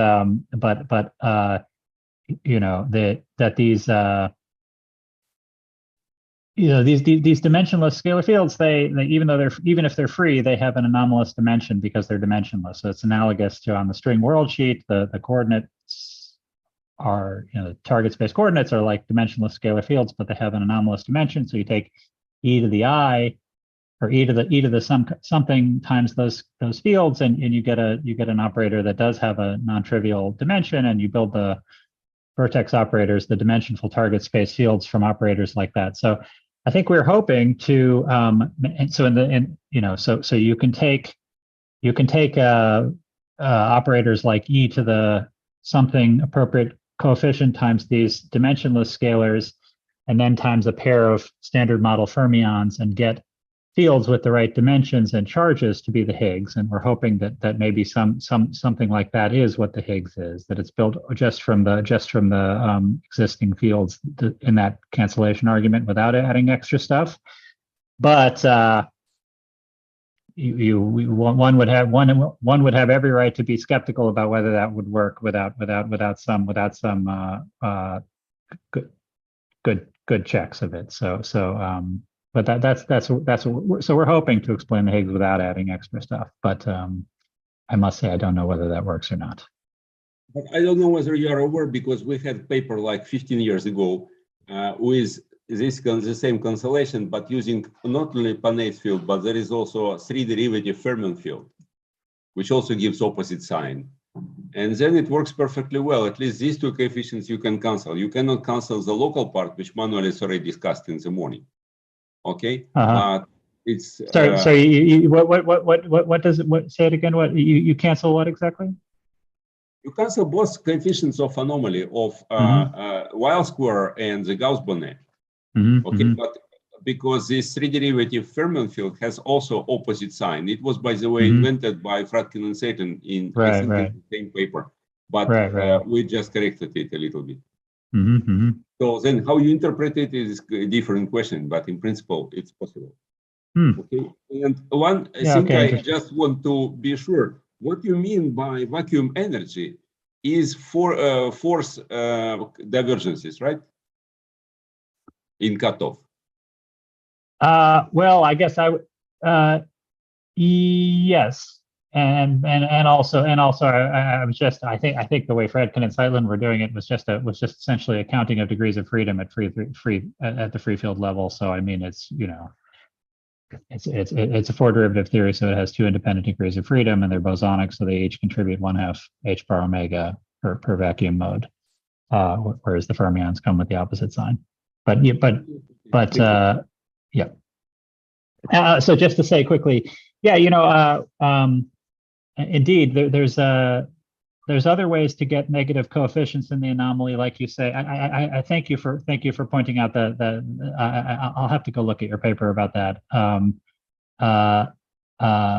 In fact, I think maybe I was aware of the paper, so another way to get negative signs, like you say, is with the higher derivative fermion field. There's also the Gravitino famously also gives negative signs that can lead to cancellation. And so if you include all those possibilities, then there's a lot more options about how to make things cancel. The thing which we were struck by was this fact that if you just include the scalars, that there was this combination of interesting things that the framework is so tight that the cancellation is non-trivial, and that then you can hope to get the perturbations from the same fields with. But yeah, anyway, so very good point. Thank you. Okay. Thank you very much. Okay. The next question from Richard Woodard. To whom do you want to ask? Please tell us. I'd like to pose it to Alexei Starobinsky. Okay.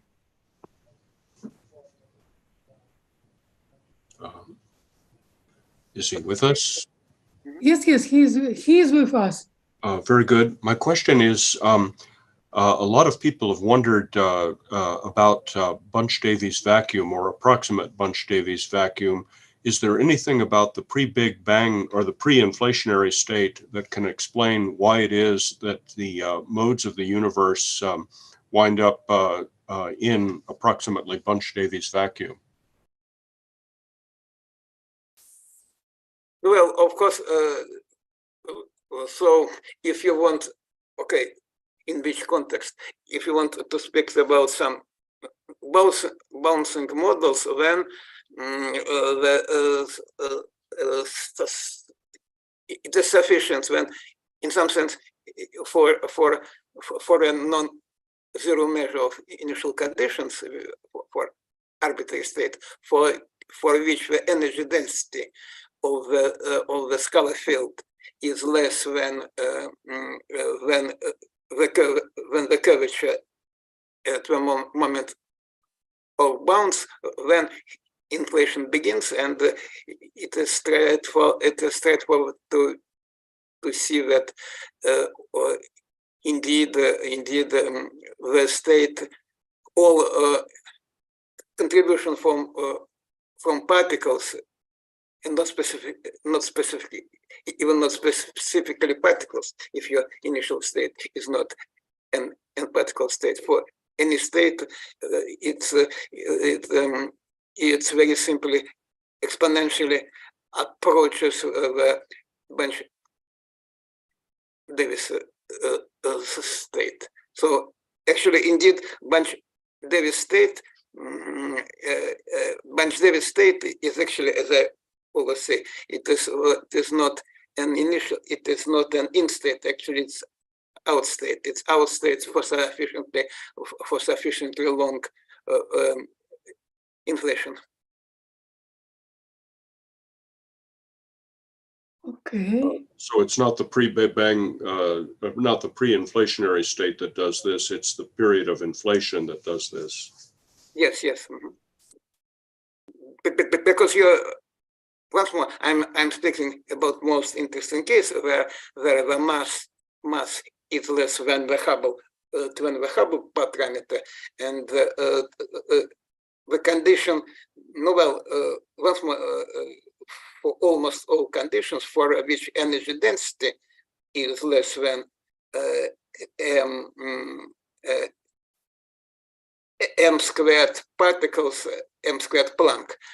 Then characteristic value of the scalar field is usually does not exceed h squared, and as we know in Bunch-Davies vacuum it is much more. It is h4 divided by m squared, and so we really need the mechanism and need the time for the field to you grow to this value.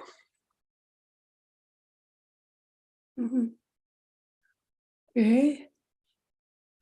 Can we go to the next question, Richard? Okay. The next question is from Shravan. To whom you want to ask your question? Actually, I have two questions to two speakers, but let me start my question to with Alexei Starobinsky. Okay. Hi, Alexei. Just one clarification. If you have bounds preceding inflation, the scalar curvature during the bound should be less than the scalar curvature during inflation, or it should be greater? You said something about this. I just want to know it clearly. Because let me remind you that in this concrete model, this concrete model, we actually have a stage which is in some sense opposite to inflation, so contraction. And as a result, it's also, we have a growth, but actually a classical growth of a scalar field. And so the scalar field at the moment of bounds is more than phi squared is more than and Planck squared. So that's why. But this is only in some sense it is multiplied in some sense by the number of e-folds, but during quasi-de Sitter contraction stage. So that's why, as I said, well, the balance is not exactly time symmetric, but you may think of it as approximately symmetric, and so that's why you may use just the same estimate of the relation between the value of the scalar field and the number of e-folds, say in m squared phi squared inflation. Okay. Do you want to ask your second question, Shravan? Yeah, my second, actually, I have a question to Latham Boyd. Please. A couple of questions, actually. So actually in this conference, one of the day, we have the discussion about some scalar field with the fourth box square kinetic term, which you are describing, like dimensionless scalar field. So basically, it was we discussed this couple of days ago. A paper by Sergei Vernov shows that this kind of scalar field is not good. It leads to ghosts if you have box square kind of kinetic term. So I just would like to know if you did check this or not, if it causes some problem in your calculation. My understanding of it is that there's really two different ways to quantize the theory, and one does have ghosts and one doesn't, but is kind of the one without ghosts is also trivial in the sense that it kind of, the field has essentially no degrees of freedom. It just has a ground state. So that's my understanding, is that all of the usual conclusions about higher derivative theories having ghosts is about what conclusions about when you quantize them in the standard way, and that there is this other consistent but unusual quantization which gives a different answer. What is the unusual quantization you're doing? So. Well, there's various ways to describe it, but one way to say it is that there was, so I was describing this a little bit more after in the question session at the end of my talk, but the one approach to quantizing is described in this paper by Bender and Mannheim, where they show that these four derivative theories that you can quantize them with both, so that they have both positive energy and positive norm states using PT. And then in that approach, you see that in the limit, that in this degenerate limit where you approach the particular box square, the particular limit of Peisel-Lindbeck, where the two coefficients two frequencies become equal, there's kind of two harmonic oscillators worth of positive norm states, but they degenerate with one another, and the state space collapses. The eigenspace of the Hamiltonian collapses to a smaller state, and in that limit, you see that all of the states become null, except null. They all become null in the sense that their norm goes to zero, except for the vacuum state, which remains non-zero norm. So that's one way to describe where this result is coming from. But there's a couple of other ways to look at it. Another approach is to say you quantize in the normal way, and then there are both positive and negative norm states, ghosts, if you will. But then the theory has, in this special limit, has a symmetry under phi goes to phi plus chi, where chi is harmonic. That's a symmetry of the box squared Lagrangian. If you restrict, if you impose an analog of the Gupta-Bloiler condition that you use in E&M to get rid of the negative norm states there, you do the analogous thing here. You demand that only the states with, so that when acted on by the charge of this infinite dimensional symmetry are annihilated. That restricts you to a positive semi-definite part of the Hilbert space. It gets rid of the ghosts, and you mod out by the zero norm states, and you're left again with this single state. So there's a couple different ways to get to the conclusion, but that seems to be our understanding is that there's essentially a unique kind of consistent way to quantize the theory without ghosts, but that it always forces you to then not have. It makes it trivial in the sense that there's only one state left. Okay, thank you. I have another question which is related to your recent paper where you are giving an explanation for the spectral index. I'm curious if your spectral index has a scale dependence. I mean, do you have running of NS? That's a good question. We didn't trust our we decided that we were dropping terms in our calculation that we should have kept in order to answer that question. So I don't think we really know the answer to what the running is that we predict. In the paper, we calculate the spectral index, and then we just assume to extrapolate it. Like I was mentioning, we think we only trust our calculation. Yeah, there's a bunch of assumptions that restrict our calculation to really only be trustworthy at a certain small range of k, just outside the horizon at the Planck scale. And so to extrapolate them to observable scales, we just assume that it's a power law, but that's not really a justified assumption at the moment. Yeah, because that would distinguish your framework possibly. I mean. Yeah, indeed. Models, we have predict a very small running, and hopefully this will be precisely detected in the future. Yes, I agree. That's a very very interesting point. Yeah. In fact, maybe we should discuss more about that afterwards. But I agree. That's a good. I see a few more questions. There is a question from Alexander Wilman. Alexander, please ask your question. I have actually. Yeah, I have two questions. One more technical to Lessem, and probably it's better to continue than with Lessem, and then more ideological to Alexandrovich. So a simple question to Lessem. So probably it has two parts. One super simple technical one.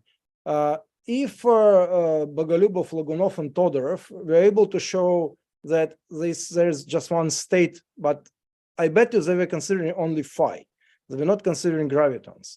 But I think naively, if I vary this term in the action, it has actually the equations of motion will have force derivatives of the metric as well.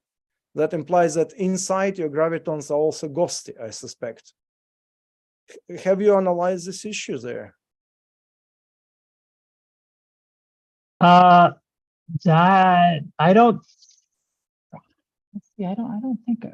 don't think that's right, but actually, it brings up an interesting point, which is that, as a matter of fact, so there's the box squared Lagrangian in flat space, and then there's a question about how to couple it to gravity in a way that preserves the both the Weyl symmetry and this gauge symmetry that's playing an important role.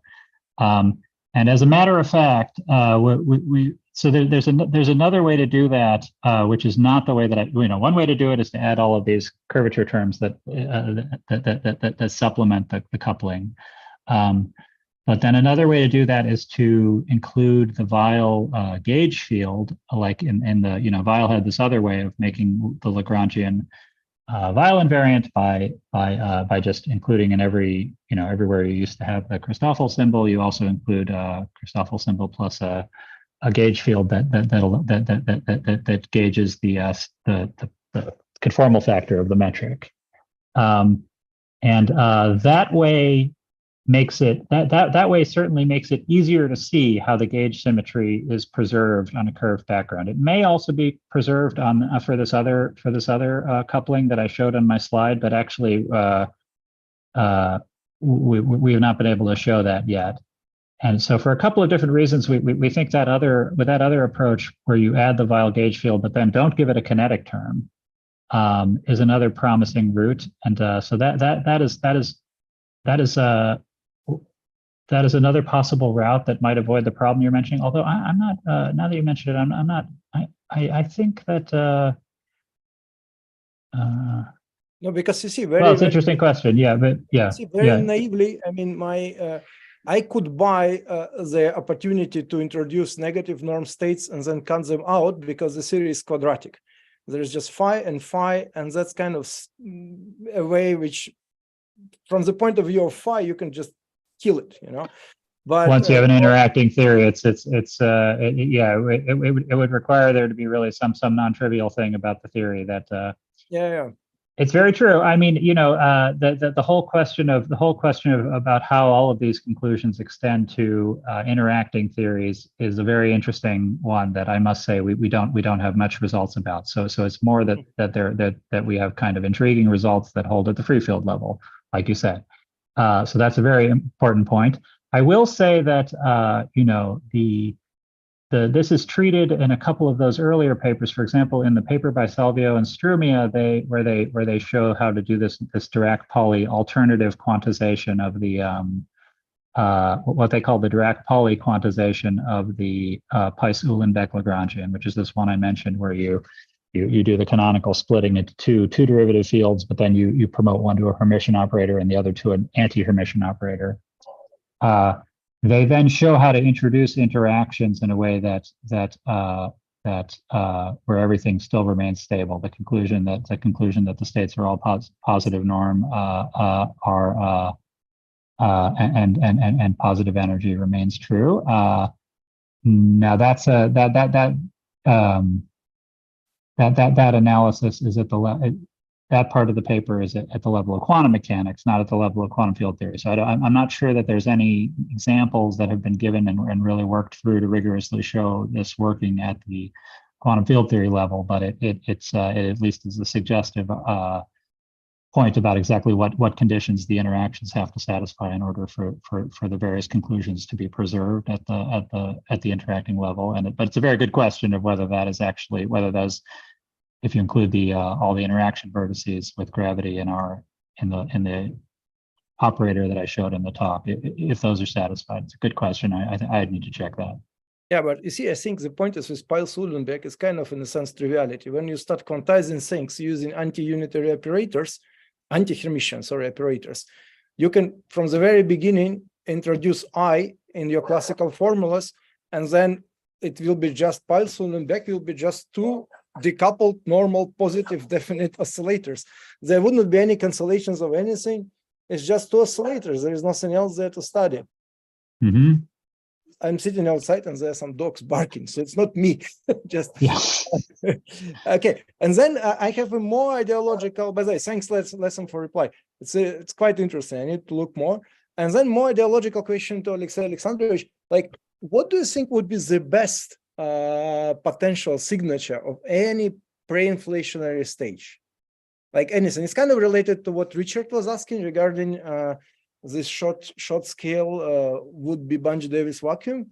But what is our best? Well, it's formally in the bounds if we have some such fine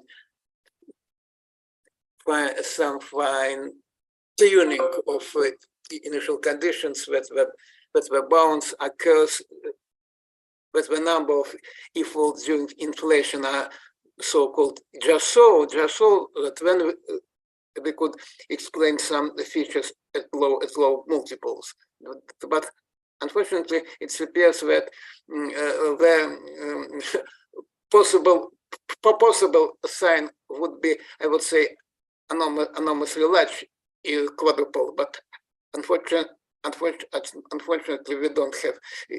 We have just the opposite position, opposite case that I would say the quadruple is suppressed, but the suppression is not so much dramatic that it does not go beyond cosmic values. What is more perspective, but it's really requires some new physics. It's just the equation, sometimes just in the spirit of the question of the question of Richard Woodard, that something connected with the value of some new scalar field, when indeed this value may be significantly different from the bunch Davis value. In particular, it can include something like the duration of some pre-inflationary state. But first, we have to think. We have to find what is this new scalar field, and so it, in some sense, so my hopes are possible hopes related to, as I said, some new scalar field, which somehow connected with known scalar fields. Thanks. Okay.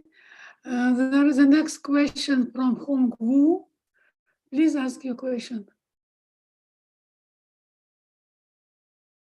I don't know. Unmute yourself, please. I have a question, but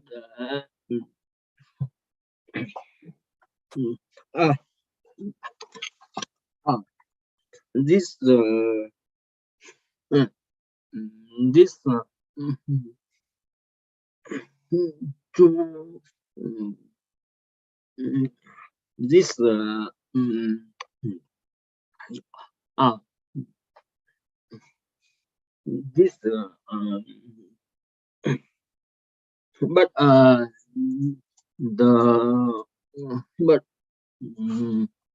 last time leave now. I think Latam has left.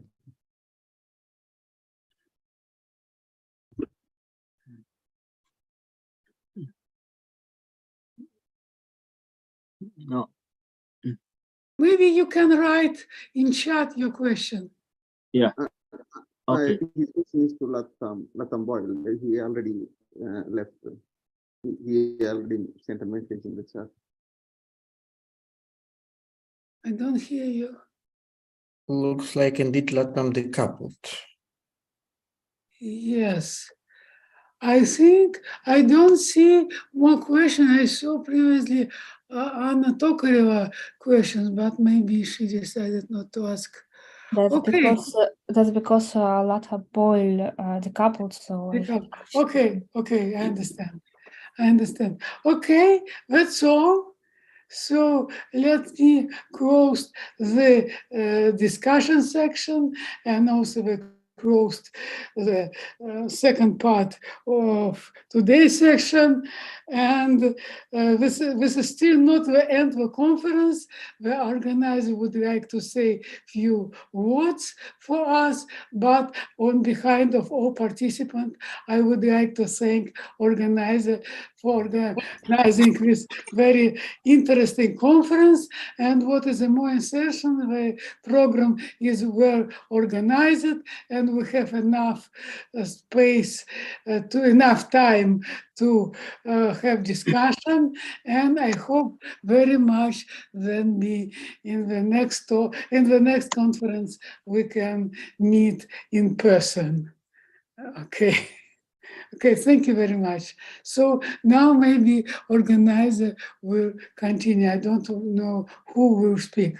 Alexei, you or who? Yes, I will speak a little bit. Okay, I will not delay too much. Thank you for appreciating our efforts. And we're indeed very happy that we gathered you and this time, unfortunately, again online.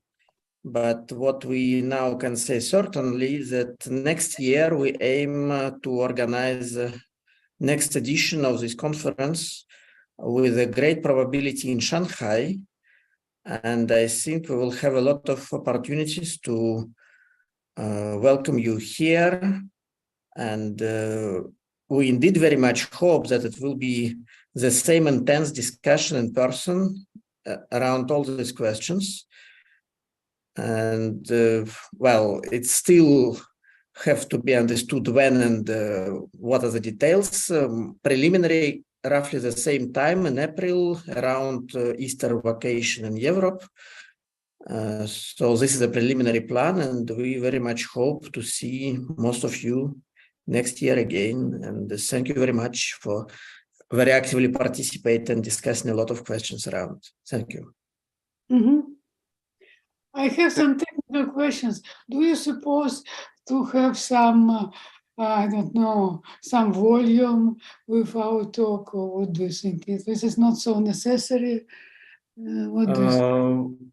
We didn't come to conclusion about this, but definitely the thing which I forgot to say, I hope that at least we will be able to gather all the presentations on the website. So I will send an email about this, but about publishing proceedings, we didn't come to some definite conclusion. It's still under discussion between us. Okay, good. It's not excluded, but it's not certain that we will be easily able to do it in let's say with reasonable efforts. I see. Alexei, I do have a question. I also wanted to thank you, to all of you organizers, by this wonderful meeting. But since you recorded all the talks, are you planning to make this recording accessible to the participants? Well, at least technically they're accessible now. If you go to our seminar website, the YouTube channel is the same YouTube channel, so you can navigate there. I see. And just find all these recordings there. I will just do some technical separation of talks so that it's not like one huge movie of 9 hours continuously, but rather some more logical organization. So yeah, it's there. Okay. Okay. Thank you very much. Thank you very much for the conference. Okay, bye. Yes, thank you. Bye-bye. Thank you all, and see you next time. Thanks, organizers. See you. Bye. Thanks a lot. See you. Bye. We need one more year for quantum gravity. So Yeah. One more year. See you next year. Yeah. See you. Yeah. See you.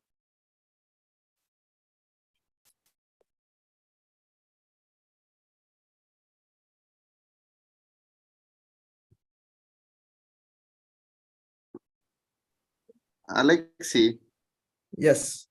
are you awake or are you gonna sleep? I don't understand. What's exactly the question? Will you be awake? Are you going to sleep? First, I have to stop recording, okay? Okay. Somehow. Okay. Wait.